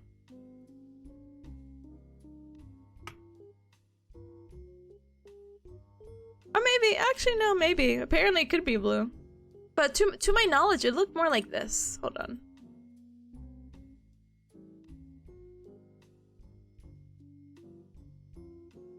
So this is because what happens with this disorder is just it's just their exposure to the cold. So it's just some of the areas that like feel numb and cool and blah blah blah blah blah blah blah, and just the blood supply not getting there, you know? It's actually like, this is what I associate it more with. Maybe this is a better picture than that one. Like this. And it's like their fingertips are just cold because they, again, that's just their how do you call it?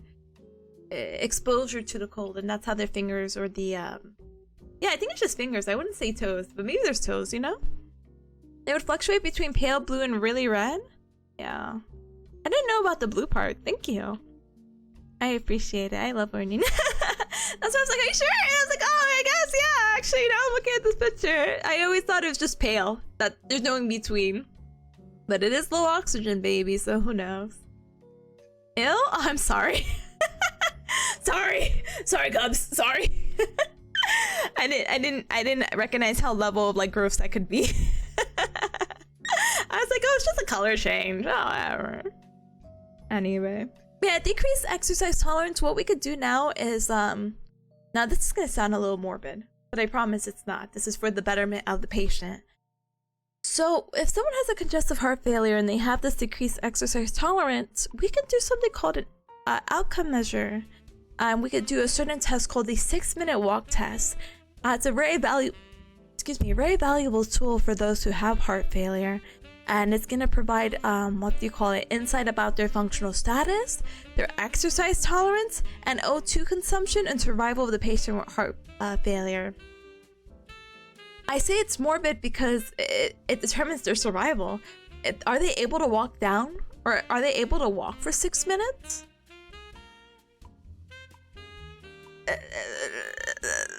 And it kind of goes down like a weird rabbit hole of like, oh, you know, sedentary lifestyle will probably kill them, but they need to exercise because of all the fluids, but they also need to elevate and relax and do all this, and it's really just a mess, you know? But yeah. Anyway, characteristics, signs, and symptoms again of heart failure as well is that their quality of life definitely will decrease, and that will impact them mentally. Depression, anxiety are highly prevalent among those who have heart failures, because there's just a variety of things that just happen, as you saw earlier, that affect them in their daily lives. Imagine you're a really active individual and now you really just can't even do your normal stuff. You can't even go like walk your dog or something, and it's like, oh, but I used to be. And it's like, yeah, but you might not be able to do that ever again, and that's very depressing. Anyway, I think this is the last one. Yeah. Other characteristics of heart failure is that maybe there is a cognition impairment, so basically an issue with their memory, executive functions to make decisions, learning, etc. Apparently those with heart failures tend to have a cognitive decline. Why? I'm trying to read it. Hold on. Oh.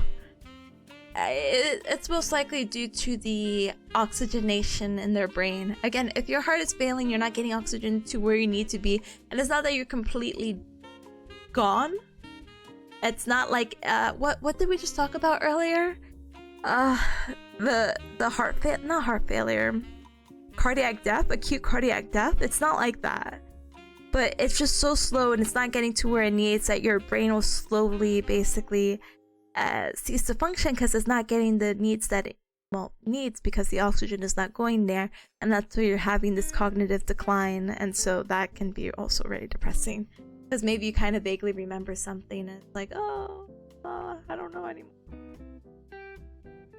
Debbie, thank you for the head pats. Thank you. I'm just like, I hope the homework went well. Come on. Let's see. However it was called before, it's now Doki Doki Stop, basically. Anyway, laboratory findings. I'm not gonna go super into it. Where are we mentally? Sorry, physically. Mentally, I'm a little sleepy. But yeah, ectocardiogram.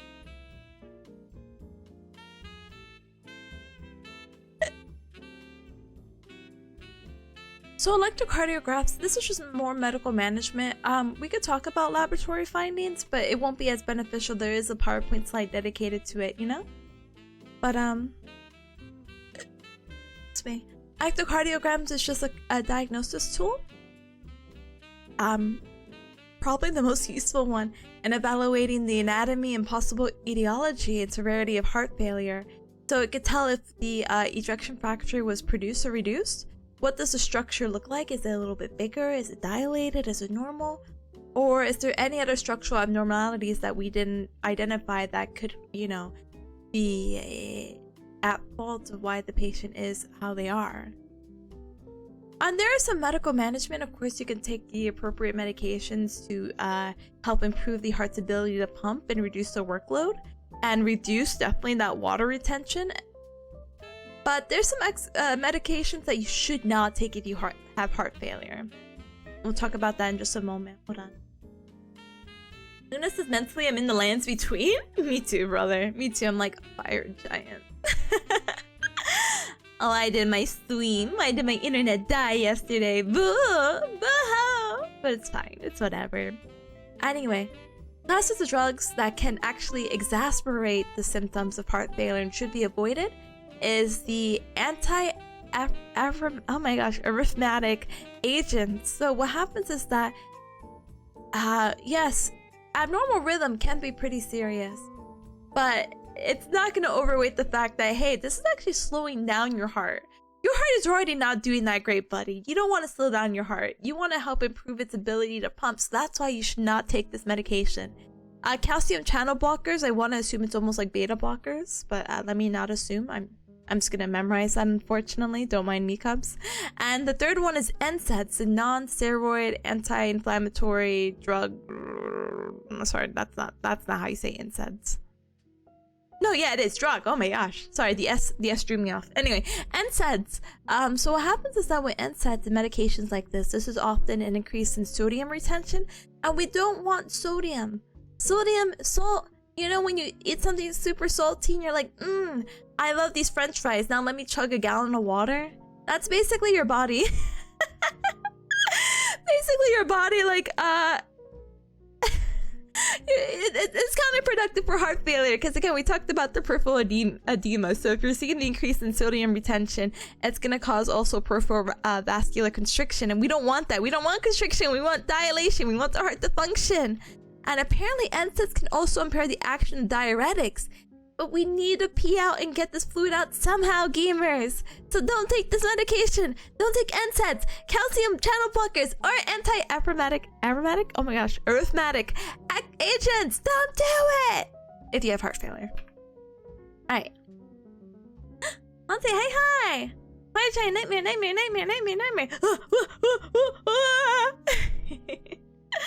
Gamer, hello, welcome. We were so close last time, and when I mean we were so close, I mean I would have got it after 10 tries, I'm sure. But thank you, Julian. I won't doubt myself. I'll say it with confidence next time. If you don't want your sodium, give it to me. No, Rebel. No, we have to manage our sodium intake. Now, I'm not saying to cut it out forever. Sodium good. Sodium great. Sodium yummy. But if you're having heart failure, maybe don't take that much. Don't take medication. Boycott. No boycotting here. No. At least not under the Cup Club name. We're not boycotting anything right now. We're only focused on midterm. One mission, one goal. I don't have to fight the pharmacies right now. We can do medical management. So what can happen with this is that we can have a defibrillator to help treat patients who have maybe a very low ejection fraction.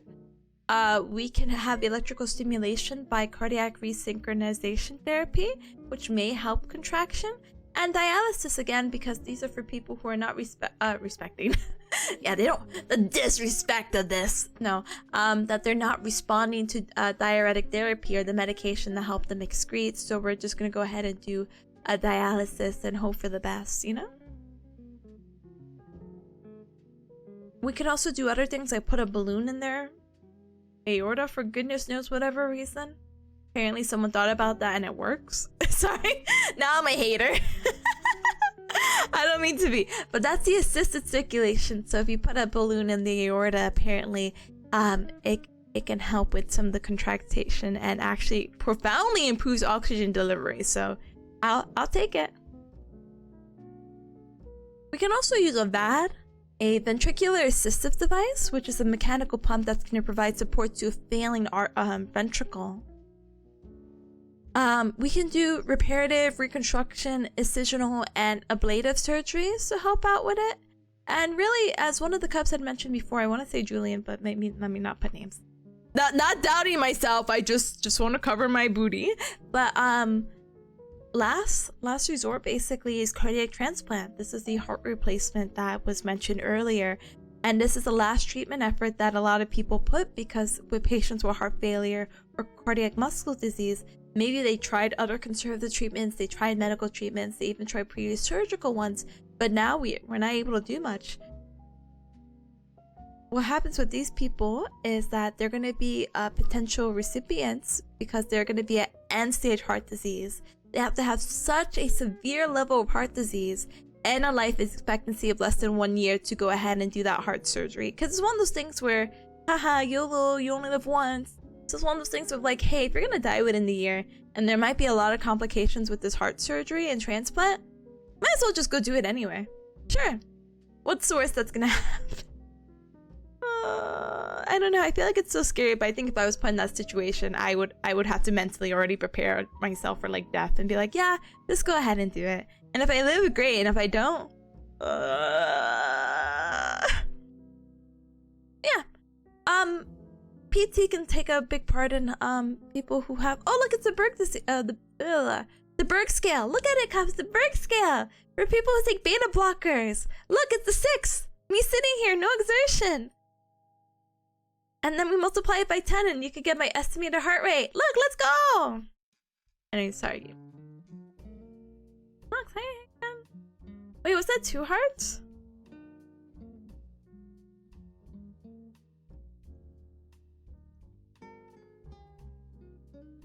Yeah, what the heck is this game, right? I don't know, gamer. I don't know. Anyway. Rehab can help out because they can do constructive treatments such as exercise and training, breathing exercises. They can also do energy conservation techniques and self-management techniques and making sure that everyone who's taking care of this patient is involved. Yay. Alright, let's get out of here, Cuffs. Huh. Huh. Huh. Huh. Let me see if this is a good one.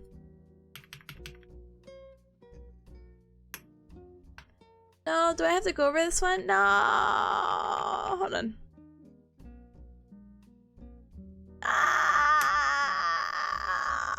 I will go over this one.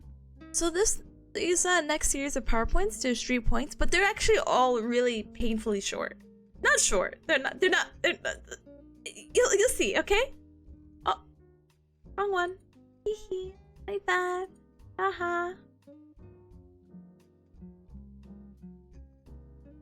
Alright, so the next thing we're gonna start talking about and getting into is those electrocardiograms. We're gonna be talking about how the heart is able to beat and contract without stimuli and the innervations and blah blah blah blah blah blah blah blah blah blah blah. Okay? So let's go ahead and talk about the events during the cardiac cycle. So what did we define the cardiac cycle as again? We defined it as from one heartbeat to the next. So there's going to be 3 main events that's going to happen when we're talking about the cardiac cycle. For the first one, we're going to have an action potential. Ooh, word throwback. An action potential, which is going to be a change in electrical potential associated with the passage of an impulse along the membrane, which is going to occur at the SA node or the sinoatrial node, which we'll be showing in just a moment. The second thing that's going to happen in the cardiac cycle is that there's a depolarization wave, and it's spread through both the atria, so atria left and right, the top compartments of the heart, as caused by a change in the electrical potential from a negative charge to a positive within the cell. All this will make sense in a moment, I promise, even though this is like one of my weakest things, so I apologize. And the third thing that's going to happen with the cardiac cycle is that the conduction wave impulse is further spread through the AV node and then through his Purkinje complex and into the ventricles. An impulse is delayed for about 0.1 seconds. Okay, so what does all that mean? Let's break it down. This was a general overview of what we're going to be talking about when we're talking about what happens from one heartbeat to the next. Not the blood flowing, just how are we getting this heartbeat?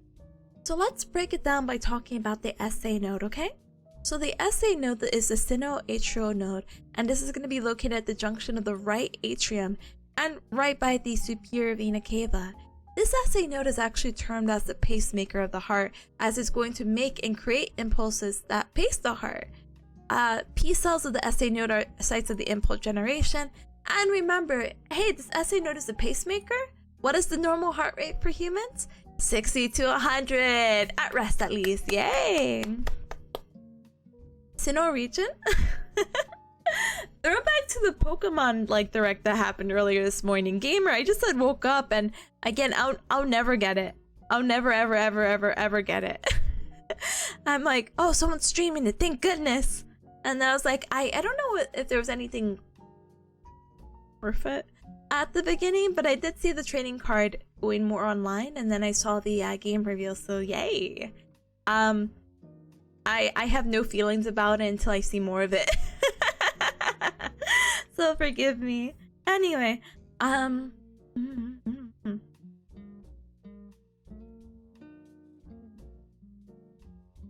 rest was a bunch of mobile updates. I think they're a mobile update for the game that they have. Well, the gym leaders is really neat, but I haven't invested myself into that. It's really hard because I want to be like a mobile gamer. But ever since I dropped, or I didn't drop, the game dropped me, School Idol Festival, you know, Love Live, I just haven't invested into any mobile game. I'm just really not on my phone that often, to be honest. And I knew I could like do what, BlueStacks something for some mobile apps. Like I wanted to play. Forgive me, Cubs. I did want to check out. I want to say Nikki, but Nikki, the anime girl booty ape mobile game. But again, I'm just not a mobile gamer. It's so hard. So hard. Anyway. So, let me remember. Or actually, let me... You only play the Monster Hunter? Oh, gamer. That's good, though. I think my mobile game before, after, during School Idol was Pokemon Go. I was really hardcore into that for a little bit, and then I had stopped relatively early on. Woohoo! Woohoo! Anyway, so what happens with the generations of the impulses of the heart and ba ba ba ba ba ba ba ba ba? Oh, I'm sorry. I switched between mobile and mobile. I don't know why.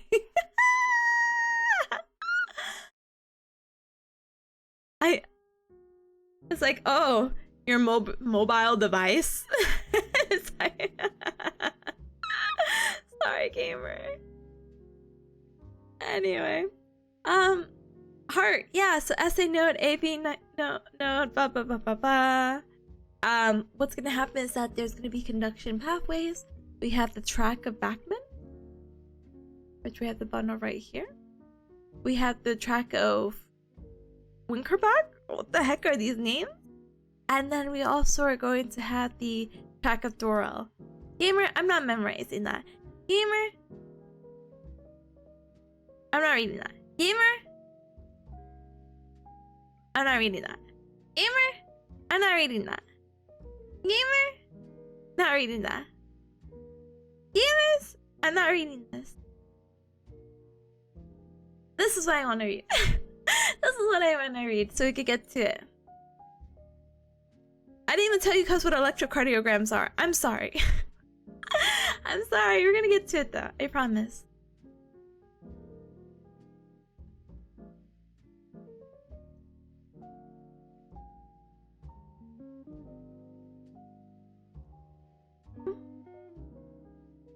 God. Alright. What's electrocardiogram? Google it. No, I'm just kidding. Sorry. I'm being grumpy. I don't know why. It's the reading of your heartbeat. Like your Doki Doki.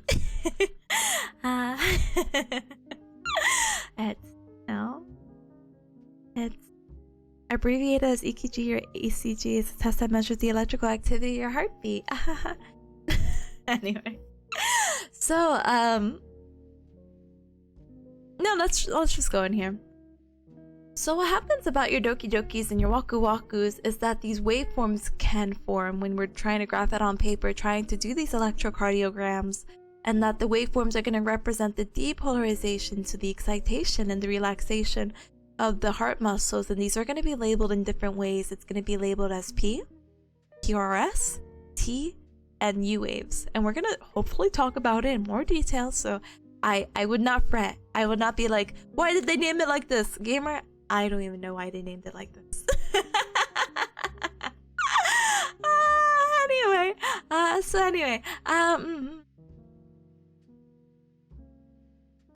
So when the wave of depolarization is moving towards a positive electrode located on the skin, oh yeah, I forgot, because we place these skins like nobody's business. Yeah, don't worry about it. Don't worry about it. Don't worry about it. We'll talk about where we're placing the EKGs in just a moment. This is saying that this is specifically on a special ruled paper. So as you see, it's the graphing paper. You have to put it because then what happens is that each square is a certain amount of measurement. And with that measurement, we're able to calculate normal values. So the squares are 1 millimeter by 1 millimeter because they're squares. So I hope that they're the same in both lengths. And that each time is going to be represented between 0.4 seconds between each small squares and 0.2 seconds between each large squares. Oh my goodness. So I know it's really hard to see, but this right here, I think I am circling or squaring at this point. This is a large square, and then the little ones are, well, little ones. between, but hopefully you can see a big square right here, and that's the 0.2 seconds. 0.2 seconds. 0.2 seconds. 0.2 seconds. Well, this is 0.04, 0.04, 0.04, 0.04, 0.04, you know? So normally when we do an EKG a recording, what we're gonna do is that we're gonna put leads on the person. And do we have a picture? Kind of. Oh my goodness. But yeah, there's 6 limb leads and 6 chest leads, and they're named appropriately: 1, 2, 3, AVR, AVL, AVF. The 6 chest leads are the ECGs are going to be V1 to V6, and monitored from the 6 leads placed on the chest wall. You could do a 12 lead ECG, but that's really extensive, and I mean it's more accurate, but it's very extensive. Let's see. A single lead tracing is often called a rhythm strip. Blah, blah, blah, blah, blah, blah, blah. That doesn't necessarily help me out with the visualization. Is there no other picture? No. Blah, blah, that's fine. Knox says that I have one of those papers somewhere for when I got sent to the ER with a migraine. Goodness, gamer, are you good? Sorry. I hope you're feeling some better. It must have been like, could have been like years ago, and I'm like, well, I hope you're feeling better. I hope migraines are less for you. I know how heckish that they can be. But Lennox said it was also really neat to see that they rubbed my heart. And it's really neat to see my heart up and down in real time with the feedback from the heart monitor. That must be fun. It was years and years ago. Okay, good. I got nervous. Anytime someone said to the ear, I'm like, what? Huh? You good? No worries, gamer. But yeah, let's see. Our way of counting boxes. Well, we already talked about counting boxes.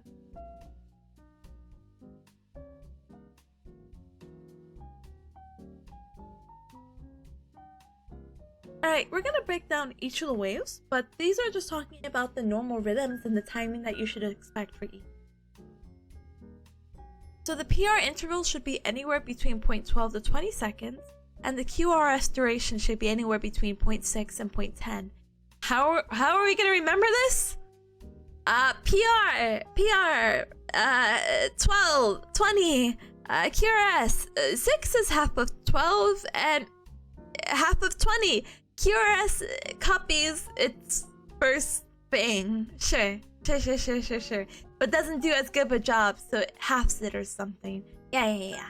Okay, so other than that weird cringy way to memorize that, let's talk about the graphs and how we can read this now, okay? So here's our big squares, here's our little squares. The big squares again are 0.2 and the small squares are 0.04. Let's focus on our first one that we're going to be reading with our heart. This is called the P wave, and the P wave is to indicate atrial depolarization. And so when this happens, the P wave occurs when the SA node creates an action potential that depolarizes the atria. So basically that little node that we saw in the right atrium is our pacemaker, and it's like, whatcha! So we got the depolarization right here. Get our little spike right here. P wave should be followed by a QRS complex, so this is our Q, R, S. Together this makes the QRS complex, and a normal sinus rhythm. But if the atrial depolarization is able to spread to the AV node to the ventricle. Wait, huh? I didn't read that right. You should have a QRS, it should be normal, but if atrial depolarization is able to spread to the AV nodes. Nope, don't know it. Anyway, so for the PR interval, so this is again PR going from the P, QR, so we're going from here to here. This is the interval that's going to start at the P wave and end at the beginning of the QRS complex. The PR interval again, it's going to be 0.12 seconds and 0.20 seconds, while our QRS complex again is going to be a faker, a hater, a not-hater, a copycatter, but can't do it as well. So remember the timing for that one. That's right after the PR interval is going to be 0.06 and 0.10. So this PR interval is not going all the way to R, so I take back whatever I said. Again, it's going to be the beginning of this QRS. And this portion is going to be the isoelectric line. And so if we said that before this was the atrial depolarization, the P wave, this is going to be the atrial depolarization again. But it's also going to be the slowing of the electrical conduction through the AV node, because remember, we go from the SA node to the AV node. So this R portion included is again still atrial depolarization, but it's slowing down. Let's read this together. So the AV node delays the conduction of the electrical impulses from the atria for 1/10 of a second, allowing for the mechanical contraction of the atria to eject blood into the ventricles, known as the atrial kick. And this ECG depicts the delay as a PR segment.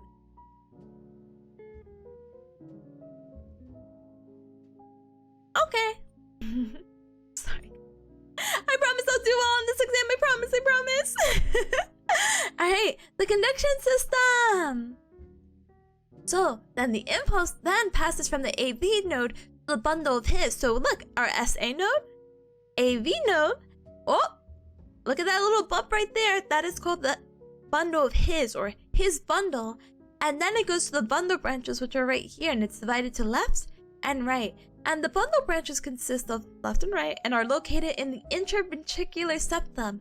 This is a really important structure because it actually separates the left and right side of your heart. The right bundle branch is going to be responsible for the depolarization of the right ventricle, and then the left one is going to be responsible for the left one, but they both do depolarization, which again is that little spike we see in the charts, okay? From there, what's going to happen is that this left and right are going to now transform into the Purkinje fibers, which are going to be innervating the bottom of the heart right here, all these branches right here. And these fibers are going to penetrate the myocardium, which is the muscle of the heart, and stimulate contraction from the apex up to the base. Because remember, the base is up here at what level? The second intercostal space, while the apex is at the fifth intercostal space, okay? Oh. So let's go into the QRS complex, okay? Lennox is like shaking my head. No hers bundle? I know, they're so sexist.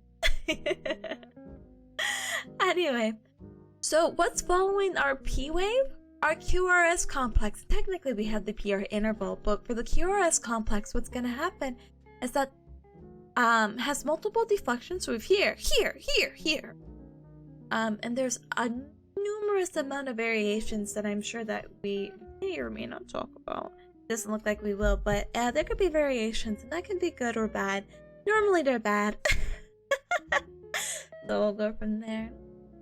Yeah, Kai Gamer! Study time it is! I quiet every single day of my life. Welcome. But yeah, we're just talking about the heart and looking at heart basically. Your Doki Dokis, but on paper. But yeah, the QRS complex begins at the end of the PR interval. So right here, QRS, and appears as a thin line, and normally returns within baseline. So this is our baseline right here. This horizontal line. The QRS duration reflects the time it takes for the conduction to proceed to the Purkinje fibers and for the ventricles to depolarize. So remember, the Purkinje fibers was a bunch of fibers on the bottom of the heart. Right here. And it's saying what is the time for those to go through the fibers and for the ventricles to depolarize. So right here, the normal duration of this whole segment or complex right here, the QRS, to be anywhere between 0.6 to 0.10 seconds. From the QRS, we're going to be talking about the ST segment, QRS, S to T. So this little segment right here is going to be immediately following the QRS complex. Beginning where the ECG track, it's going to be representing the isoelectric line, same as the PR interval. So it's basically this, but on the other side. And this is going to start initiating repolarization, so the relaxation, getting everything back to where it was so it can get ready to contract again. Excuse me, everything we talked about until now has been depolarization. Get excited, get it going, conduct. Now we're at the repolarization effect, so we're going to try to get back to base with this ST segment. And from here, we go from our T for me, T for Tipanya, our T wave, and that's going to represent the repolarization is complete at the end of P wave. This is going to be a positive deflection after each QRS complex, and this is the absolute refractory period. And at the later half of the T wave, this is going to be referred to as the resting or the relative refractory period, while the beginning of the T wave right here is going to be referred to as the absolute relative. ABC order, my dudes. Alright, and so from there, let's talk about the QT. Wow. That's you, Cups. Sorry. I'm so dumb anyway. So the QT interval right here, it's going to be from the QRS complex, Q here, T here, and this is going to be about 0.32 seconds. Between 0.32 to 0.40 seconds. The QT interval is not usually measured unless drug toxicity is suspected. So this is not something we really talk about unless someone's like, I think medication or, maybe some kind of drug, like you've been taking too much aspirin is taking a play. If this is the case that maybe a QT interval is present, maybe you'll have a U wave. So, whoa, this doesn't look the same. Whoa, we didn't have a U wave here, what? Anyway, so after the QT, we have a U wave, and a U wave may follow the T wave, but really, they don't know why it's there. The cause and value are essentially unknown, but it can appear after a QT wave. And now let's talk about another letter. Whoa! We have a J point, which, the J is supposed to stand for junction. And the junction point represents where the ST segment joins the start of the T wave. So that's just separating the QRS segment or complex, from the T wave by putting this random point and calling it J. It's a little silly if you do ask me. Let's see. Alright, we're done with the second part, so that's good. Let's see if we can get to the third one, okay? And then I think with that, we might be done, Cup. Very, very excited. I do want to review the document, but I think I might do it at my own time and pace, because I would feel bad if I kind of just like scroll and read and be like, hey Cubs, do you remember this? Do you remember that? Cuz, what do you remember? So apologies for anyone like, oh, I wanted to see that. I'm sorry. Yeah, actual. Yeah. Hi Matt. Hi gamer, welcome on in. Thank you for bouncing on in. Welcome. Alright, so the next thing we're gonna talk about, and potentially the last thing, is gonna be abnormal rhythms. So it looks like we're just gonna be looking at it and we're gonna describe it. So we looked at what a Q wave is, Q wave. A normal electrocardiogram is, right? Yeah, Chief, this is not it.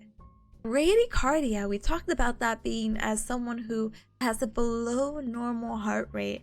Heart rate again being 60 to 100, so this person is less than 60. Hold on, Cups, one moment. And let me drink water and die for a moment.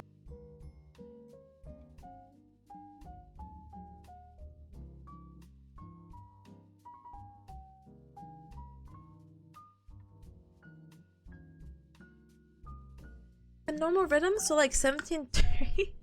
Yeah, just like a band rhythm. Sure. But yeah, so that one was really abnormal, right? So sinus bradycardia is going to be definitely different, and it's only because it's less than 60 beats per minute. See how slow it is? My goodness gracious. And it doesn't even look like all the, like, how do you say it? They're not sharp, they're very curvy. People with sinus bradycardia, Baz had actually mentioned this, and I had mentioned it earlier too, that yes, bradycardia is kind of, ooh, what could this be? But well-trained athletes tend to have this because of an enhanced or an increased stroke volume. And apparently it can also be really common with people taking beta blocker medications.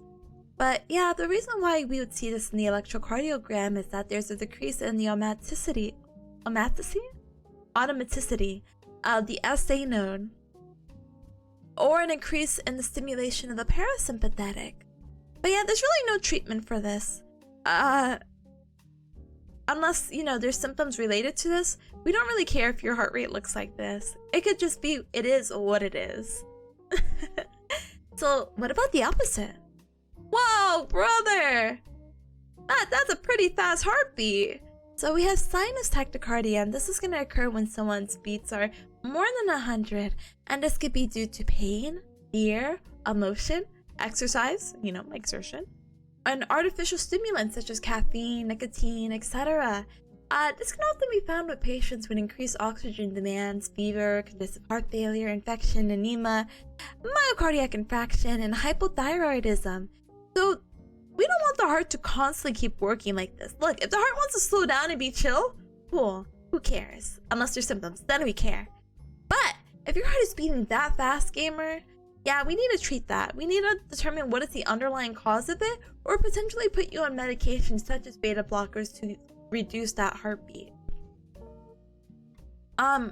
Some causes of a sinus arrhythmia. So this is different from what we saw. Now this has a really deep QRS complex.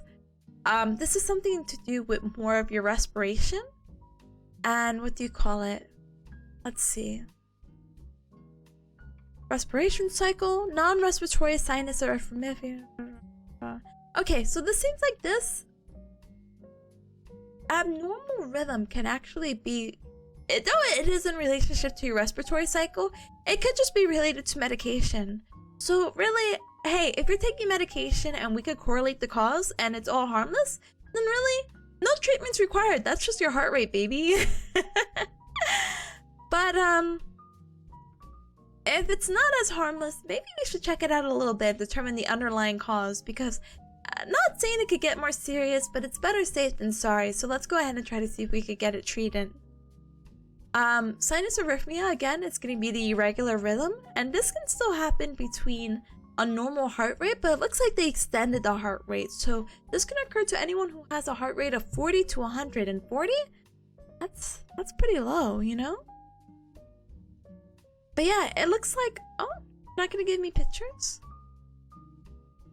Man, how am I supposed to know what a sinus block looks like? Man, hold on. Sinus block or electrocardiogram. Ooh, Google. Sad.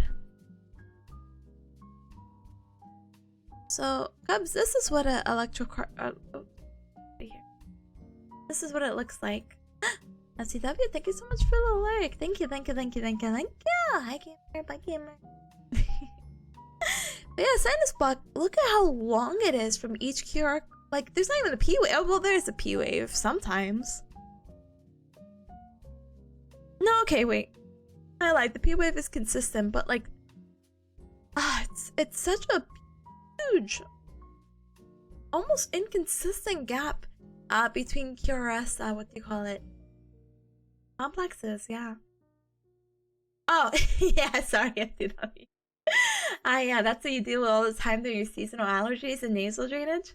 But yeah, no, we're talking about the heart, gamer. I'm sorry. I'll fight the allergies for you. Pa, pa, pa, pa, pa, pa, pa. No worries, gamer. But yeah, apparently this can happen because of an increase in parasympathetic activity, or maybe a disease of the SA node, you know? So the electricity is not doing so well, you know? Yeah, it's actually pretty crazy. Thank you, yeah, no problem. Pow, pow, pow, pow, pow. But yeah, really, we should treat this. We should go ahead and treat this. This is crazy, especially when the patient is symptomatic. So they're showing signs and symptoms that may correlate with this. So we're going to go ahead and get them a pacemaker, maybe change their medication, put them on medication, whatever we need to do, you know? But apparently this actually occurs. Maybe they weren't switched, but apparently a sinus block occurs when an SA node fails to initiate an impulse, and occasional pauses are noted. Yeah, telling me, brother. Like, wait. That's fine. Anyway, congratulations on the goal. Just saw it. Thank you, gamer. I feel like I hit it 3 times over. I feel like someone's purposely like unfollowing and following, and I don't know how to take that information. But I'm not a hater. I'm just saying I was really surprised to see the notification like 3 times. I was like, what's happening? I'm gonna hit it again next stream. I'm like, what? Oh my goodness. But thank you so much. I appreciate it. I hope work is treating you super duper duper well, by the way. Oh my goodness gracious. Great balls of fire. Anyway, let's see. Hold on.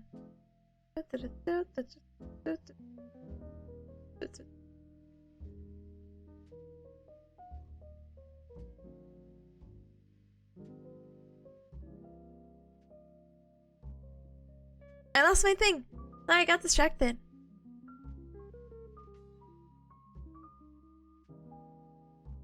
Okay, so you got up early so you can get ready for. Oh, you're getting ready, brother. Have a fun time at the con. What the heck? Have a ton of fun. Live out cosplay dreams. Get cute things at the artist alley, please.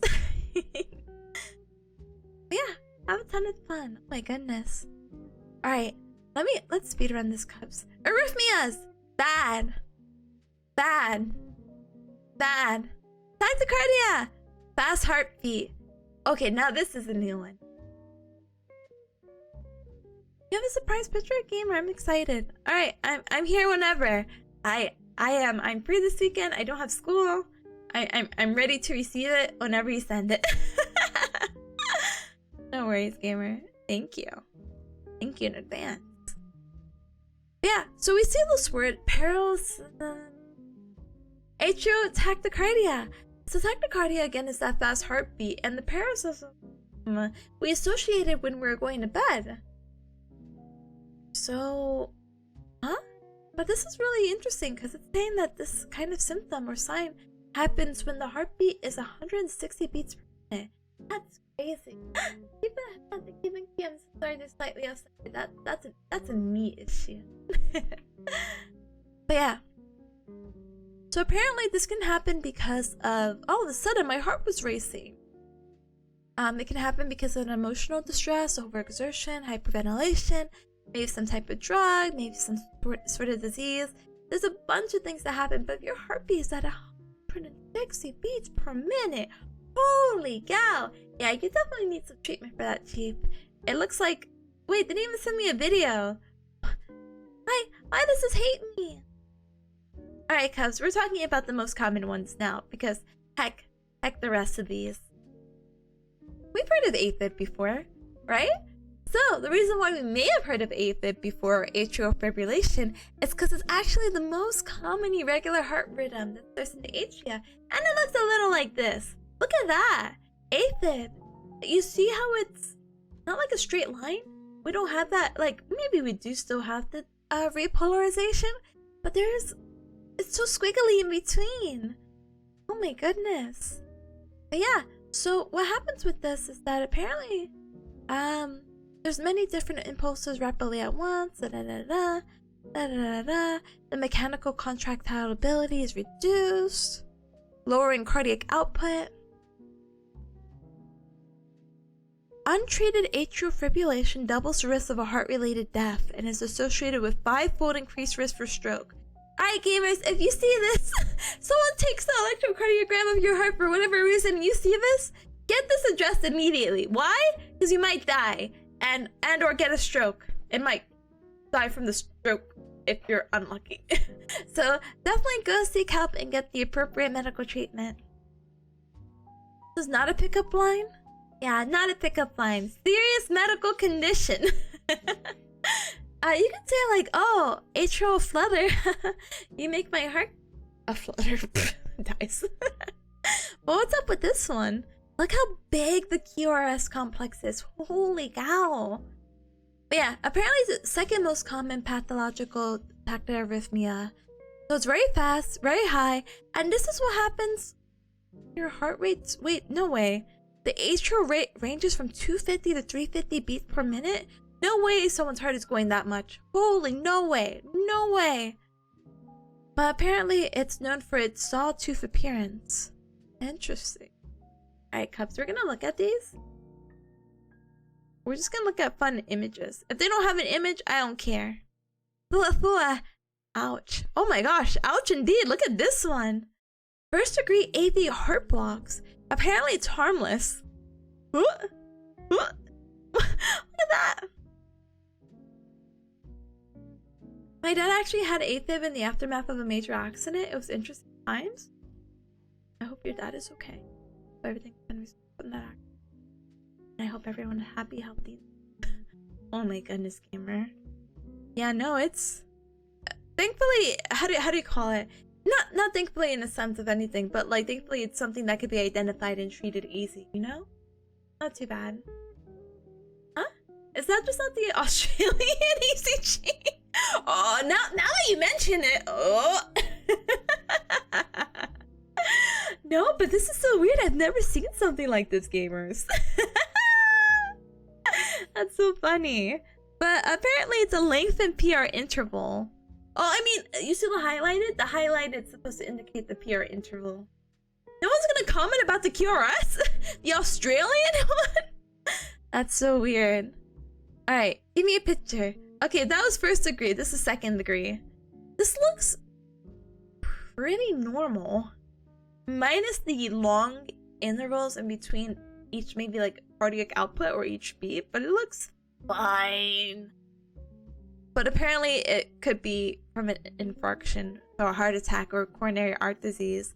But apparently it's pretty asymptomatic, so you won't actually experience any signs and symptoms, you know? Apparently you won't even really have to treat it. Interesting. Alright. Second degree type. There's type 2 and type 1? Did I miss that? Yeah, there's type. Whatever. Anyway. Third degree. Okay, now we're just gonna look at it. We're speedrunning heartbeats, okay, Cubs? Sorry, Cubs. Sorry, Cubs. Sorry, Cubs. Sorry. Biggie Mini. Wait, how do I say that word? PVC Biggie. Hold on, Cubs. This is important. I need to add this into my vocabulary.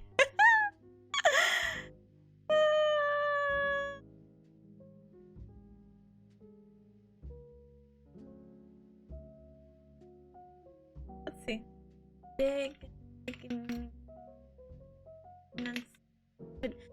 Pronunciation.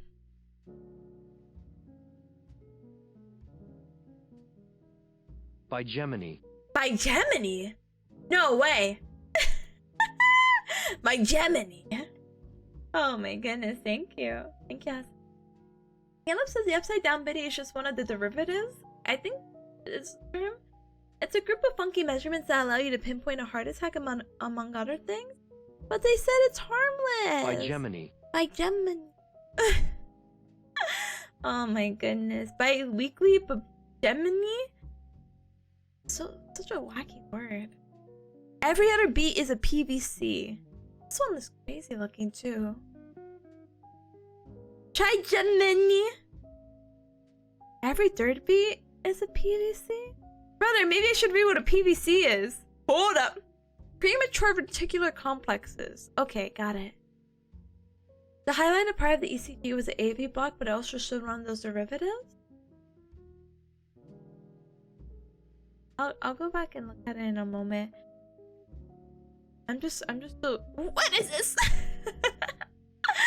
Oh no, not ventricular tachycardia.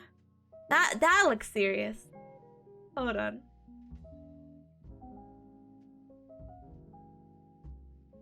Three or more PVCs in a row. Precursor. Immediate. Torsade de puentes. Oh, no! Okay, now we're gonna look at this for funsies. No more learning. No way they're gonna give me this and be like, hey, LMAO. Especially when, to be honest, my professor really didn't even focus on ECG presentations, you know?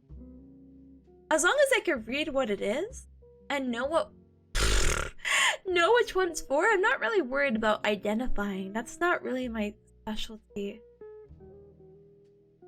Ooh, I could identify that one though. So this one, as you can imagine, is really serious.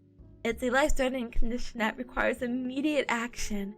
A cardiac flatline is a state of total cessation of electric activity from the heart. There's no tissue contraction of the heart, no blood flow to the rest of the body. That's crazy. Anterior STEMI. Lateral STEMI. Posterior STEMI? Posterior STEMI. Ugh. Okay, we're done, Cubs. I throw this out the window. Tired of this, Grandpa. Tired! I'm just kidding. I didn't mean to be a hater all day, but I was, and I apologize for my poor attitude. I apologize for my poor attitude this stream. the cardiac, what do you call it? Cardiac system, I think, can be fun, but how do you call it? Is not my forte when it came to the later bits of it. You know, I could tell you heart anatomy. I could tell you the circulation. I could tell you the conditions, and I could tell you again the various ways of how do you call it? Oh my gosh, how do you say it?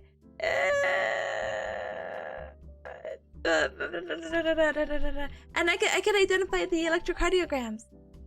So I think we're gonna be good. I'm sure. I'm so sure, gamer.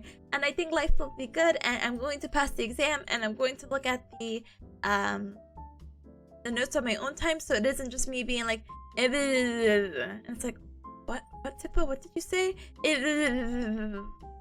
I'm just gonna go through it on my own accord, and then I come back tomorrow being like, hey Cubs, I passed my cardiac exam. And if I don't say that, oh gamer, then I don't know.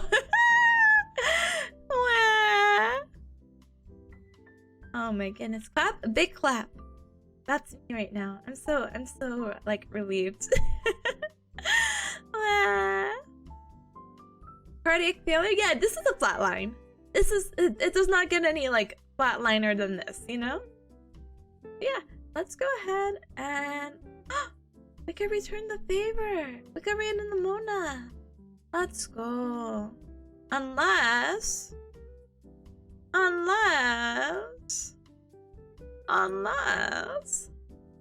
worst case scenario, you can yell? No yelling. Don't do it. Don't do it, gamer. Alright. But let me see.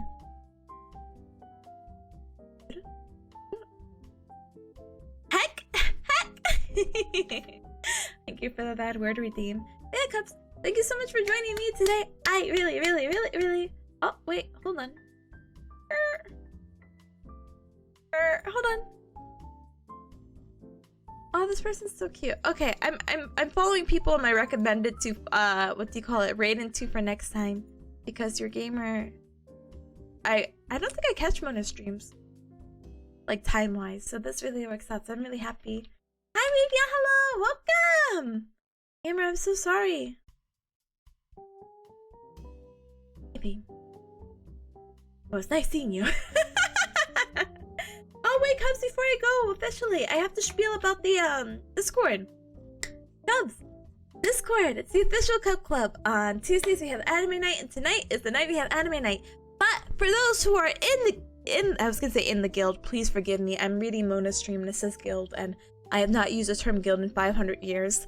But if you're in the Cub Club, or if not, you're more than welcome to join and grab an anime night roll. And you have an anime night roll, I have a little poll up right now to determine what we're watching tonight. So please go ahead and vote. Basically, those votes will be tallied up, and you know, basically I will end the poll before 8:30 or 8:45 p.m. So please get your vote in. I think Haruhi Suzumiya is winning right now, but we have other options like Love is War, Banana Fish, Toradora, and Konosuba. Yeah. Hi, so sorry, I'm Weeb. Nice to meet you, Weeb. Did you know my name is Tipanya? Tipanya the bearcat? Anyway. Thank you, Lomax. Thank you for joining. Thank you. But yeah, please vote. If you're at anime night and you like anime night stuff, please join the Discord. And please make your vote so I can determine what we're actually watching tonight, okay? Okay. But yeah, with that as well, please feel free to check out the Twitter. Yay, Twitter. I have my schedule pinned up, and I know this week is not fun. I mean, this week is fun, but this week is not fun. But you know, it gets pretty. This week is full of a lot of studying because we're going through midterms. midterm hack week part 5 we're in? Yeah, part 5. By Thursday at 8 p.m. I should be free from everything that's good in the world. And then Friday, we'll catch up with some cool stuff that I just need to do personally because I still have assignments this week. But later on that Friday afternoon, we could party, we could do Cup Club cheeses, and life will be good in the world, you know? Yeah, thank you. Thank you. So tomorrow we'll be returning back at noon for some pomodoro. So we won't be doing the study stream. We won't be doing this segment. We'll just be, you know, pomodoro, and then Thursday you'll hear me go about the spine, and then Friday pomodoro, and then again later half gaming. So just want to reiterate that. But again, if you ever get lost or you're like, what the heck did you say? Please feel free to check out the Twitter, okay? Okay! But thank you so much! Congrats on the 5K, thank you. I've hit it like... I've hit it twice. And there's a dumb joke about like, I think people are following and unfollowing. But it's fun to see the confetti like, ooh, gourmet, wow! Anyway. Social. What do you call it? Feel free to join the Discord, the TikTok, the Twitters, and all that good stuff. I have a clip that I want to upload, and I think I'm uploading it tomorrow? Question mark. So thank you so much for the clips and everything like that. That allows me to edit and put some stuff out there, out to the open. And more Metal Gear Solid nonsense. So please look forward to it, okay? Okay. Take care. Don't forget to breathe. Thank you, gamer. Anyway, let's go right into Mona. Mona is a super talented artist. They read into me a few times, so I want to return back the favor because I don't think I catch them during this time. So let's return the favor. They've worked on multiple things. They've collabed with multiple people to put some art out there, like the Hollow Tempest Boys, Brandon. I want to say another name, but I don't remember. I don't want to say it, and it's like actually not there. But they made the shirts. I don't know if you guys go to cons very often, but they made the shirt like I had a good poop. Shirt, and I mean this is a few years back, but it was very popular and very circulating around like the convention anime scene. But I'm sure you guys will recognize them if you get to check out their shop and whatnot. So I will link their shop. I will link their Twitch that we're going to, and I will see you cubs maybe later tonight. Randomly night.